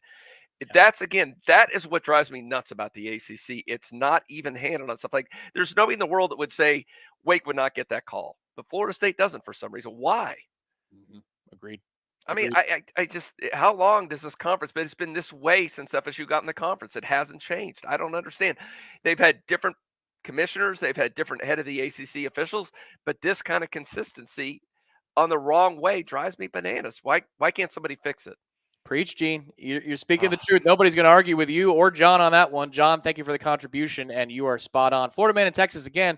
I like that Jordan owned the poor performance and didn't give any excuses in the postgame press conference. I've yet to see that, but you can find it, I'm sure, on Warchant TV, our channel. Wait till after the show, of course. You'll find Mike Norvell's press conference, selected players. That's good to hear, Florida man in Texas. I wouldn't have expected anything different either. Yeah. Jordan's pretty accountable, and he searches into his soul, and he'll tell you what he's really feeling more than most players. So thank you for the contribution. Robert, losses on the offense, in his opinion. Penalties and just poor execution. If you told me Wake would score in the 30s, I would have taken it. Agreed. Yeah. Agreed. Yeah. I think we might have heard from Robert before, but if we didn't, that's a sentiment that I totally share and is worth repeating, that it is 31 points before kickoff. Would have taken it. Buffalo Tom chimes in. Love you guys. Miss you. Go Noles. Thank you, Buffalo Tom. Thank you for your contribution. Go Noles again. Yeah, we'll be back at it next week. You know, Florida State traveling on the road, NC State. Maybe they pulled, Gene, what Wake Forest did, which is a downer of a loss followed by one of your better performances of the season, because Wake showed maturity coming down on the road and making some plays. Yeah. Julian, thank you so much. Just seems like Travis has made a decision not to make people respect his legs. He could have pulled any of those replays and run for miles. We'll take a look at that on replay, Julian. Yeah, I don't know. That's interesting. Yeah, I did think, obviously, there was maybe what it was weird. They did when a design runs near the goal line. It's again, why are you running in between the tackles where he's going to get bashed? That goes into down the stretch, especially when they get in the red zone. The play calling by Mike Norvell, sometimes I'm like, what are you doing? But it seemed like times during the game, if nothing else, Tom, calling a couple design runs with him keeps the Wake's defense off balance. They need to be ready for that at all times. The fact that you really didn't effectively call some design runs, and my guess is they're still protecting that leg. It's not 100%. It seems like when he runs, he's still pretty good, but maybe it's a little iffy. So if that's the case, I kind of get it, but it sucks because that's a big part of his games, and I think it really loosens up a defense when they have to worry about him taking off. I agree, and I also agree it's goal to go specifically with the play calling. When Florida State is goal to go, weird stuff happens, and they get gadgety and tricky, and you're able to – I get it that the field is compressed at that point when you're in the red zone or certainly inside the 10-yard line, but if you're able to run the ball – You got a good running game. You got some great running backs. You got Trey Benson, who's a beast. I mean, Yeah, I agree with that frustration. I think that's totally valid. FSU fan, again, one of our frequents here in Warchant TV land. There's one bad game where Coach Norvell says this is what happens when you don't take every game seriously. I think we win at NC State. We'd be okay, FSU fan 1993. I want to be a part of those post-game shows if Florida State goes on the road, takes down NC State and Clemson. Woo! I think we'll forgive this one if they go win the next two. Yeah, no doubt. The wake-up call, it might be a thing, Gene. How you handle success is sometimes more odd than this is the first time they didn't answer a challenge. Like I said, they were sloppy this week. They were sloppy in the game. It seemed like they just thought they were clicking. They were good. And, it's such a fine line in athletics.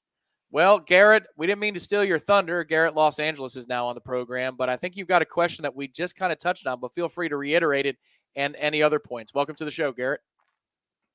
Well, guess what? You did steal my thunder, Gene. Yeah, it's all right. Sorry, Garrett. That was the whole thing because it's my dad's birthday. Shout out, Tony. Happy birthday. Happy birthday, Dad. I talked during the half, and I was like, we have to have 10 design runs for Jordan Travis if we want to win this game. He is a jackrabbit in the open field. But I guess you're right, Gene. He's got to be hurt. There's got to be some issue as to why our secret weapon, our Weapon X, we never use for whatever reason, And at first I thought maybe it was like an ego thing. He doesn't want to be known as a running quarterback or whatever. You want to give him confidence in throwing. We have confidence in throwing. He's thrown for 300 yards. We've seen it. But since we've already covered that, I have a question for both of you. What does Sammy Hagar and our kicker Fitzgerald have in common? Oh, God. I'm going to wince. Go They ahead. can't kick 55? I don't know. They can't drive 55. Oh, 55-yard field goal. Yeah, that's what I said. First They of can't all, kick you're like, you know what? We're not 55, going to kick extra points. And then, you know what? We're going to kick a 50, but we're going to take extra time. Something looked like it went down wrong or whatever, but 55-yard field goal. I mean, what are we like? This is now affecting our game plan. This is now affecting how we're going to calculate drive. Guess what? We're going to start have to going for it on 2, or have to go. Well, we did. But which was we were 1 for 1, which I guess is fine, but I don't know. I don't know. I think. But you know what? I'll take 4-1 over 1-4 any day. So you know what? Go Noles. Still a fan. Love you guys. Have a good one. Thanks, Garrett. We Thank appreciate you, it. Garrett. And Tom, there's been some crazy calling by Mike Norvell that you just scratch your head. But of all the things he's done in certain situations, was that the most bizarre, those last couple of play calls of this game? Yeah, outside of going for the 2 as they score to make it 28-13, I actually, D-Rob and I were bumfuzzled. He's made all his extra points, and the first one he kicked was fine. Yeah, so we were trying to come up with a reason. We couldn't, short of him not being on the sidelines. So what we did was we watched the next kickoff after it was 28-13 to see who was kicking the ball off, and there he was. So he was warming up. I mean, obviously he kicked the ball. He almost made a 50-something yarder. So I mean, he was fine. Yeah, I texted Ira. I said, "You got anything? Was he not available? Was he in the bathroom? Why are we not kicking an extra point at 28-13?" And he said, apparently it might be an analytics decision because if Wake kicks a field goal after that or scores a touchdown, it's still a 2-possession game. I hate that. Oh my gosh, it's too early to do that. Burn that freaking analytics sheet you have. Yeah, I like it at times, but not in that moment. That's just if that's what you're thinking, then you're thinking way too hard about a simple situation. 28-14, make it happen. Anyway, after that sour note, we'll go to Orlando and we'll talk to G. Jackson. G. Jackson, welcome to the program. We haven't talked to you since last September. Go for it. Hey, what's going on, guys? How you doing? Just a couple of things here. I thought we played fairly well. I mean, we gave up a lot of penalties. We played outside of ourselves as far as, the mistakes that we made. I just think too much credit is going to Wake Forest. Wake Forest is Wake Forest. I mean, yeah, they've been good, but it's Wake Forest. It's still Wake Forest. I think the coaches got to do a better job with scheming up. We know that there's definitely a discrepancy between first level talent and then our second level and third level. So if we know what we're going in the game with, we just got to do a better job with scheming it up, and guys got to make plays, no excuses. So given that, losing by 10 points, I wasn't impressed with Wake Forest. I still am high with the Noles. I think this will be a turning step for us and a learning step. So the question to you guys is, going forward, given what you've seen on defense, are you impressed with Fuller's calls? All right, well, we appreciate the call, G. Jackson. Gene, Adam Fuller's come up a lot tonight on the postgame show. Like I said, it's hard. It's so hard to judge this because they're so banged up on that side of the ball, especially where it counts up front. You're down. I mean, we've talked about it over and over again. I don't know. Look, some of the stuff I saw on defense, I didn't like. Some of the situations he put his players in, especially some of those third and long calls. Yeah. I mean, be aggressive. Don't just give up the easy pitch and catch to pick that up. So some of those, yes, I agree. I didn't like some of that. But at the same point, man, this isn't a deep team. Some of your best players are not available on that side of the ball. And I know we want to discredit Wake, and look, by standards of elite talent, no, but they're an incredibly veteran team. They know the system. They've got a quarterback who runs the system better than anybody in the country, and he's accurate and he knows how to do it. I mean, within the realm of a college football, this is a good team. You may not want to say that. They're not an elite team, but they're a good team. And they will beat you if you make mistakes. They will beat anybody if you make mistakes. And FSU made mistakes. They took a full advantage, and that's why they won by 10. It's not that complicated. Florida State made mistakes. They didn't. They probably were better coached, and they executed, and they won the game. Yeah, agreed. That's another thing that's going on in college football these years, and I think I pointed out every post-game show, but you've got a lot of really old teams, a lot of old dudes that, aren't good enough to make it to the NFL, but are certainly very good college football players, and they're strong, and they're in their mid-20s. And you put those things together, well-coached, know the scheme, athletic enough, and veteran enough, and that can create problems for you. Sam Hartman, Gene, started against Florida State in 2018 in the very same building. I mean, it's just with the COVID eligibility, it's created a lot of unique circumstances, and that's not excusing away anything because you do have to make plays. Omarion Cooper got roasted routinely. Either he's not here where he needs to be, or physically he's still not at 100%. Whatever the case is, he's getting beaten routinely. Reynardo Green got picked on a lot early in this football game, did not win his one-on-ones. Jerrion Jones, the same thing. Kevin Noles had made a couple of plays, but still, they isolated on our guys in man coverage, and they were able to win routinely. Yeah. And if you make a couple of those plays that they're in position to make, like Greedy Vance was, like Reynardo Green was, then they're scoring in the mid-20s at that Correct. point. Even one less touchdown, and I think that you're saying, hey, this is a really good performance by the defense at that point. So the thing too is interesting about Wake, and this is one of the odd things of the transfer portal. Wake is an odd situation where they're benefiting on the transfer portal for the other side because of the type of players they recruit. They don't lose players. Where Florida State, these other teams lose players that might add to your depth, which you need when injuries happen. Wake doesn't lose those guys. Those guys stay there the whole time because they're probably not elite enough to go to a big-time Power 5 school. So they stay there. So they're benefiting on the unanticipated way because of transfer portal. So they're keeping their guys for 4, 5, 6, in some cases 7 years because of the situation. We have 3 callers remaining in the show. I see somebody from the 727. We'll get to you in just a moment. The 954. And then, somebody just dipped out. So we have 2 callers remaining in the show. What we're going to do here is I'm going to give you a word from Zaxby's. We're going to take a quick break, come back for the final 2 callers, some final thoughts. Maybe we get somebody from the press box. If we don't, then we'll give you our own final thoughts and promote what's coming up on Warchant and Warchant TV in the next couple of days. But before we head to our break, it seems like everyone, Gene, has got a chicken sandwich these days. You know that. So how do you know which one to try? Luckily, one sandwich towers above all the others in size and in deliciousness. That's Zaxby's signature sandwich. It's an extra large, hand-breaded filet and 3 thick-cut pickle chips on a split top bun. And it comes with your choice of Zax sauce or spicy Zax sauce. It's big, it's delicious, and it's only at your neighborhood Tallahassee Zaxby's. Your Tallahassee Zaxby's, a proud Golden Chief booster for 17 years. Go Noles. We'll be right back on Warchant GameDay postgame. Something big, something huge is taking over the world of chicken sandwiches. Zaxby's new signature sandwich with Zax sauce or new spicy Zax sauce. Because the chicken sandwich war ain't over yet. The new signature sandwich, it's taking over. And it's only at Zaxby's. Warchant.com has been the definitive home of all things FSU sports for over 20 years and is now part of On3, the next generation network. Warchant.com has the most experienced, tenured, and largest staff on the Florida State sports beat and now features innovative resources, including an NIL database that projects player value and a truly aggregated composite recruiting ranking system that will set the bar in the industry. There are no words to describe the perfect pairing of Zaxby's hand-breaded fingers and our 12 delectable sauces. But there is a sound, and that sound is The Zaxby's Chicken Finger Plate with endless sauce abilities. Only at Zaxby's.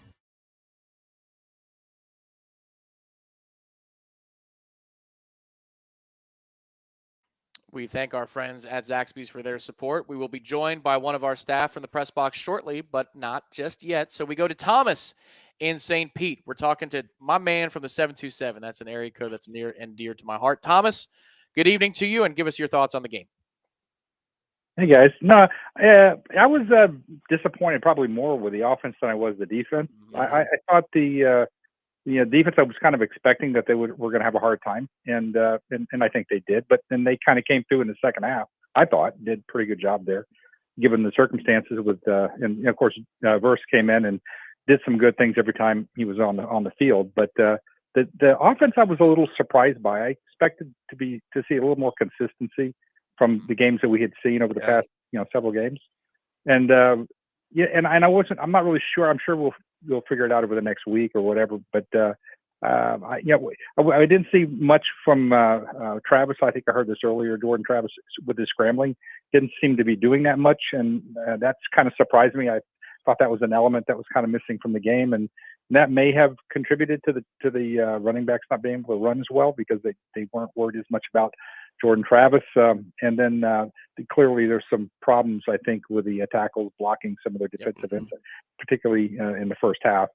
But I was just curious, what's your opinion on this? Is this just all the things going on in Florida and the guys' heads just not being in the game, and we can turn this around and the offense will be like it was a week ago, 2 weeks ago, 3 weeks ago, or what are your thoughts on that? Gene, go ahead. Thank you, Thomas. Appreciate the. Hopefully you're safe down there in the 727. I know everybody got hit pretty hard down there by the hurricane. You laid it out pretty well, Tom. So like you, I was more disappointed with the offense. I really thought, because 31 points, not kind of what everybody pretty much expected on that side of the ball. But I think it's a combination. You point out offensive line, especially the tackle positions are banged up, and you got hurt there a lot of times. I think guys just weren't sharp on that side of the ball. I didn't like some of the play calling. There's a key drop on a play. Too many penalties over there. Really, some drives that I think you got pushed back 5-10 yards that kind of threw things off on that side of the ball. And the red zone, was just awful. Some of the play calling down there and some of the execution. So it just seems one of those things where they were clicking on all cylinders last week, and they just had a combination of some injuries and just guys were off a little bit in this game. And it's going to happen sometimes. Any sport you play, sometimes you just you don't bring your A game. You played sloppy, you played poorly, and you did it against the wrong team, because this is not the team to play sloppy against, because they'll take advantage. Yeah, some of it is sloppiness. I think FSU 91 hit on it earlier. You're getting beat up in the trenches too. I mean, you lost the trenches both ways today. Sometimes it was close, and sometimes you won battles. The defensive line did a really good job down the stretch in the second half, but there are holding calls, there are missed assignments, there are hits in the backfield on the quarterback. The fumble is caused because that play is blown up due to pressure. Wake does a lot of shifting pre-snap. We broke that down on Warchant.com this week, and that confuses blocking assignments. They got a good veteran football team on that side. So I think, Thomas, that undercuts a lot of what you want to do. But another thing I'd say is, if you look at the numbers, and I know you want points and you want to produce, but Florida State in terms of yards per play was more productive than Wake Forest in this football game. That's the thing I'd say. The yards per play for Florida State was 6.2. That's a good number. That's a really good number, but you've got to come away with points. You got a couple missed field goals. Yeah, look at the third down conversions, though. 4-11 versus 10 out of 18. I mean, that's the thing. You're not, when you needed to make a play, you're doing well on offense, but man, it comes down to those key moments. And when Wake had a 3rd and long, they convert. When they got in the red zone, they scored a touchdown. Florida State was not converting in those situations, and that's the difference in the game. And a lot of that, again, goes back to being sloppy and not making plays when you needed to. Yep, agreed. Now we will go over to Doak Campbell Stadium, site of Florida State's first loss of the season. Oh, Ira, what have we wrought? It's all broken now. There's no sense in making your way over to NC State next week. Just kidding. Welcome to our managing editor at Warchant.com and Warchant TV. He is Ira Schofel. Ira, your initial thoughts on what you saw this afternoon and evening? This isn't my contract, guys. I cover wins only now. Yeah, where's Corey? You're over Corey. Force him to do this. He's still writing his column. No, look, I think in the big picture, Tom, you and I talked about during the week that I think we both have Florida State around 4-1 at this point. We might have had them getting here in different ways. I thought Florida State would have lost one of the earlier games, maybe at Louisville or against LSU in New Orleans. I thought one of those maybe. I thought they would win this game at home, but I really think what happened, and you guys were, we all saw what we saw, And from Twitter and my text messages and the message boards, I know people are furious with the defense and Adam Fuller, especially after that last drive. 18 plays, 60-something yards over 6 minutes. But I really felt like, as Gene said before I came on, the offense not cashing in the first half put them in this huge hole, and they just could never dig out of it. And I thought, in the post-game wrap with Corey, I said I felt like this was a team that wasn't quite ready for prime time. They were going up against another ranked team, and there was a lot of hype on this game, an undefeated team against another top 25 team. And once they didn't score in that second possession, they were up 7-0. They get the ball right back. They don't score in that possession. It seemed like something clicked on that whole offense to where they just kind of got panicky a little bit. And we haven't seen that so far, but this is probably the best football team they've gone up against so far. So that probably brings some of it out of them. And this was obviously, I think, just watching both sides, the sloppiest game they played all season. And I wasn't out of practice, but you guys were. I mean, it sounded like they were a little sloppy in practice this week. And was this a function of them most sowing their oats, or like, oh, we've been clicking on all cylinders against BC? Did they have a letdown? I mean, this is not something we've seen from this team for about a year, where they've just gone out there and they just didn't look prepared to play.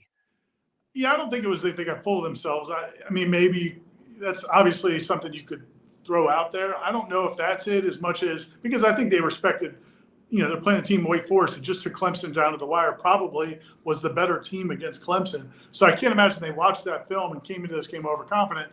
But it wasn't a sharp week of practice. I asked Mike Norvell about it, and because on Tuesday and Wednesday, I felt like he was a little bit frustrated with the execution. And his point was, I never questioned the effort. I thought we came out, we practiced hard, guys were competing, but we just weren't as sharp. And I think he got the impression that was his big concern in this game, was the things that you got away with against Boston College, you got away with against Louisville, you're not going to get away with against a better football team. And I think, to me, that just caught up with him. I think that was more of a case as this team probably wasn't as good as maybe, we were thinking maybe they could be, at least consistently. And, that caught up with him. But, look, Jordan Travis did not look very good in the first half, but you also don't know how much of that was the offensive line struggling. You don't know, some of these receivers and backs are in new situations for a lot of those guys. So, we put a lot of the blame on the quarterbacks that get all the glory when things are going well. I thought in the second half, they really settled down. If they had played the way they did offensively in the second half, in the first half, it may be a different result. It's certainly a much more fun, competitive game. But getting down 28-7, they had to do everything they could just to even give themselves a chance, and they came up short. I guess the one thing now, a little bit on defense, like you said, we see it during the show. A lot of people have been, 2 callers upset about Fuller. We've seen a lot of the stuff on there. And to me, at the end of the day, 31 points is about what we expected out of them offensively. So I don't think that's a shock. But the one thing I think defensively that is shocking to me is how Wake was able to run the football against Florida State consistently. And I threw this stat out earlier. I don't know if you're aware of it, that Wake Forest had a whopping 43 rushing yards against Liberty.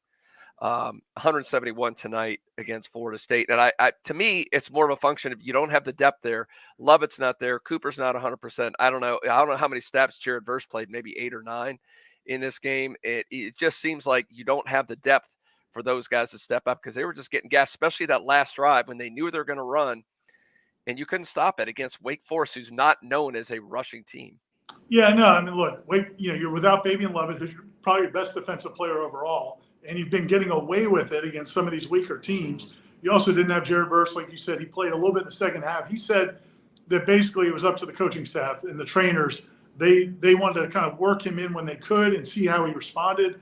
And he obviously responded pretty well. He might have played over 10 or 12, 15 snaps in the second half. And he gave them a lift. He gave them a burst. He had that sack and kind of gave them some energy. But you're right. And not only are you not missing some of your top line guys, but you also, some of your backups are playing hurt. Malcolm Ray has been coming out of games with injuries. Derek McClellan's been coming out of games with injuries. I think you have a lot of guys playing banged up, and this is not a team yet that has a lot of depth. The other thing I would say, I think, as far as Wake running the ball, I think Adam Fuller was kind of picking his poison. I think he did not want to give up the long chunk pass plays that Clemson gave up, and I think he did not want to commit a ton of guys. They played 2 safeties back.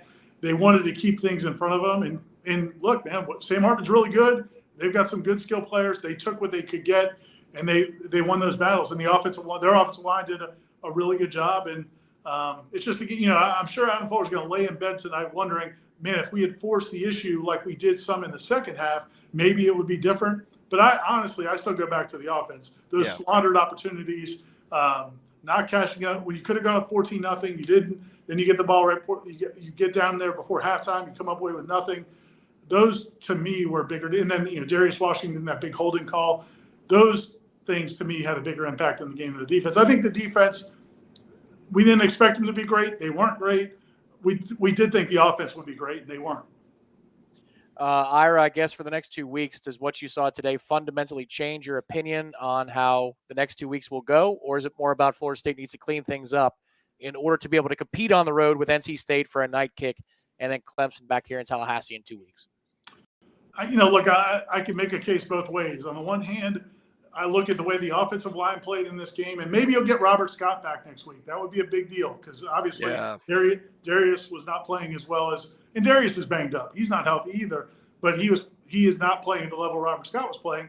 So maybe that helps. But if you see that offensive line tonight struggle at home against Wake Forest defensive front, you just wonder, man, going to Carter Finley in a night game, what are they going to do with that defensive front? And then how does that affect things? So from that standpoint, I would say don't have great feelings about the offense going up there and winning that game. On the other side, when it was 28-7 and the way Wake Forest went straight down the field to start the second half, I thought, man, they're going to get boat raced. They're going to lose by 40 points.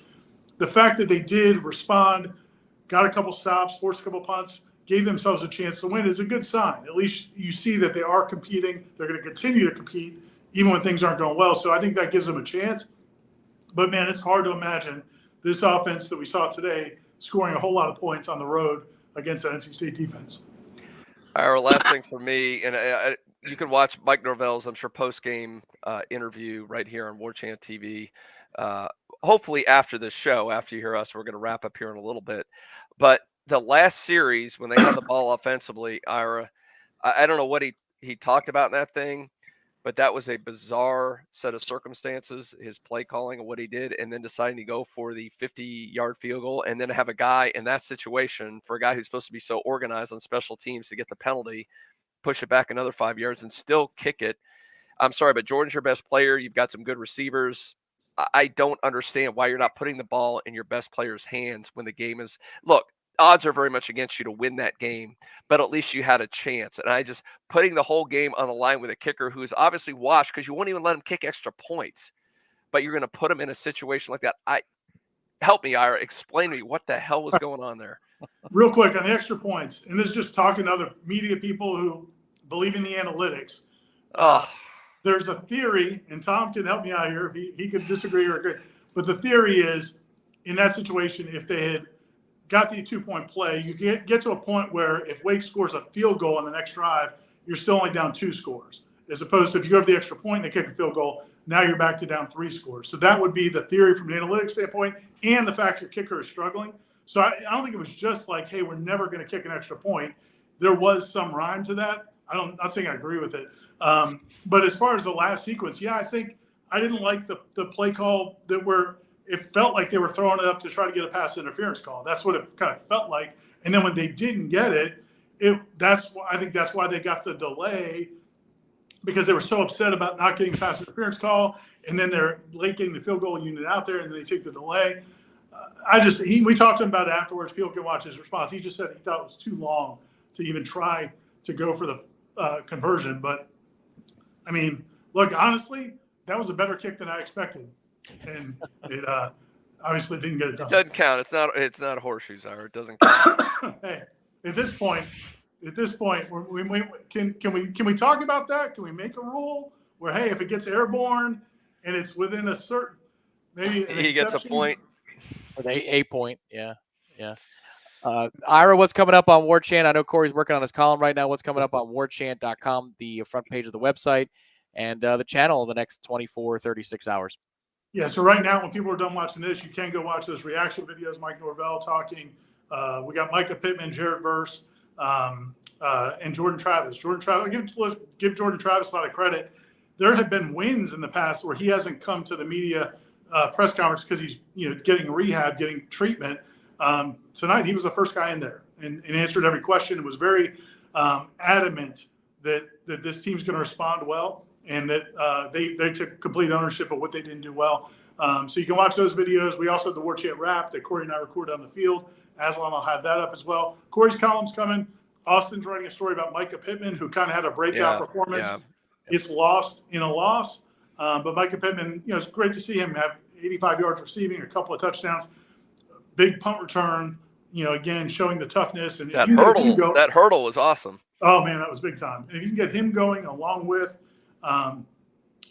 Johnny Wilson, get him back involved, you still see, and then Winston Wright, we think will get back at some point. So there's still hope for this offense. Certainly, I don't think this tonight says you can't play well. My big concern right now is the offensive line. But then I'll also have the 3-2-1 column and Gene's PFF report and plenty of content coming tomorrow on the site tonight and tomorrow over at warchant.com. Great work, Ira.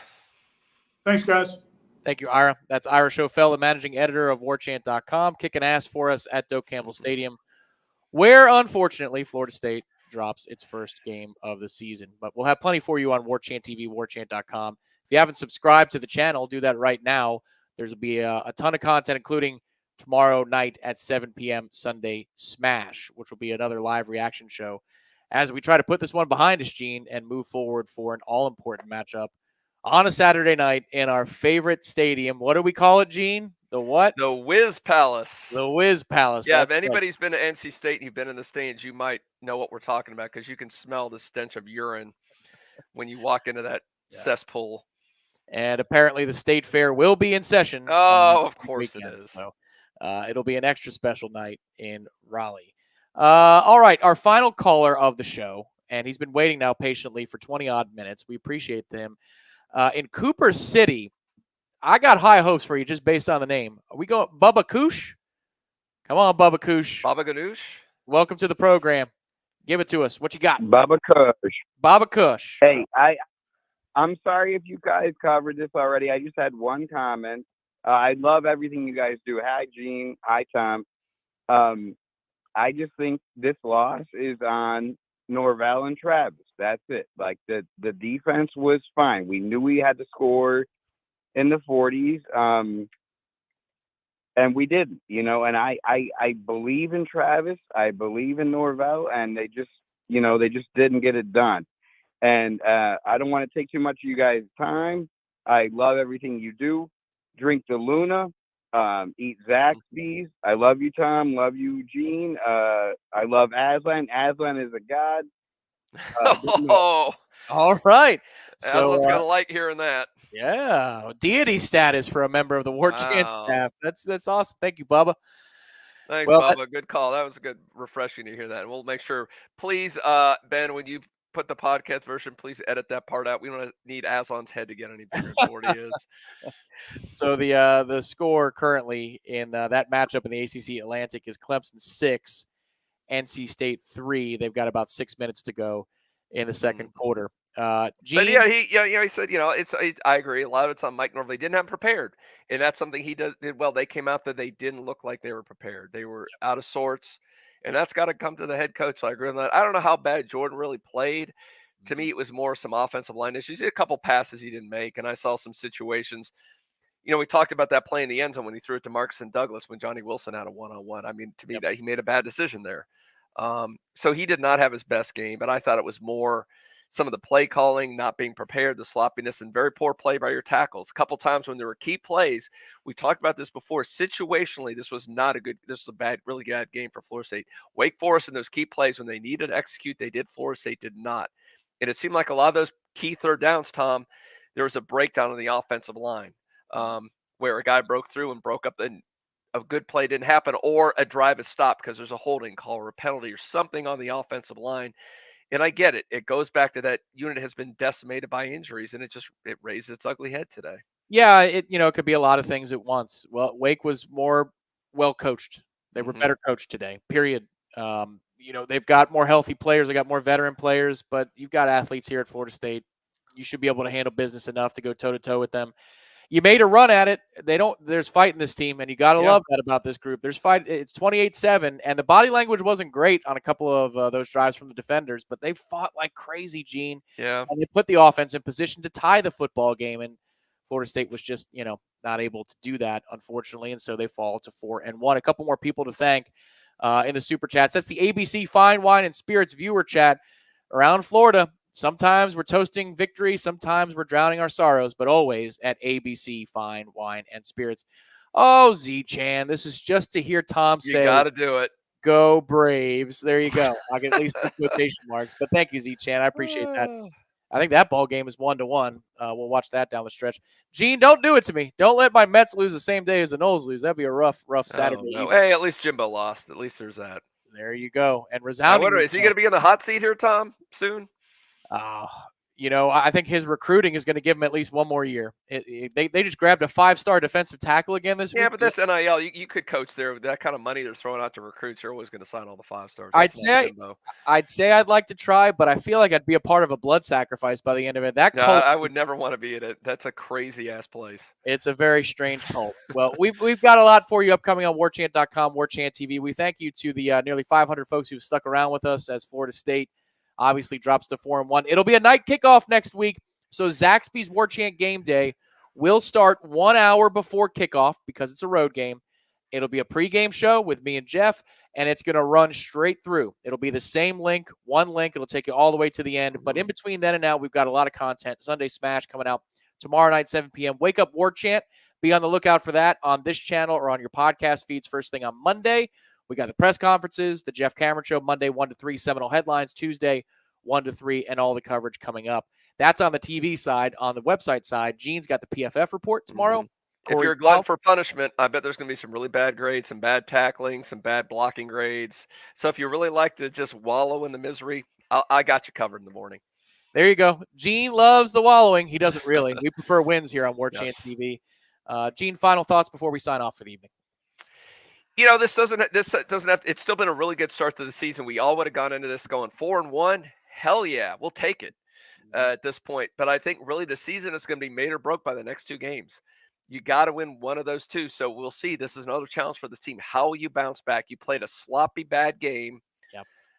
Yep. This is not how you played all season. Hopefully you shake this off. You have a good week of practice. You go out to NC State, and hopefully they're getting physically beat to crap right now by Clemson. So they'll be beat up a little bit emotionally, win or lose. You're in a good spot up there. So hopefully you get a little bit healthy. Maybe Robert Scott comes back. Jared Versus, close to 100%. That's going to help you a lot. Who knows? Maybe even Fabian Lovett. I don't know. I'm not going to hold my breath that he's going to be available, but you should be a healthier team next week. So you're still in a very good position to have an outstanding season and beyond what we all expected. So all is not lost. This sucks. They played bad. There's a lot of football yet to be played. They couldn't handle the target on their back just yet, Gene, but now they will squarely be the underdogs when the ball kicks off at NC State next weekend. We'll see how Florida State responds. They are 4-1, so remember that. Put a smile on your face, just a little one, as we at Warchant TV document the 2022 football season. For Gene Williams, the founder and administrator of Warchant.com, producer Ben behind the scenes, screener Terry working the phones. For all of you in the super chat, the viewer chat from ABC who supported the program, thank you. For those of you that didn't, but you continue the conversation, we're only here because you are. Thank you for being a part of Warchant Game Day presented by Zaxby's, and that's Zaxby's with a Z. And we will talk to you next week right here on this channel. Good night, everybody.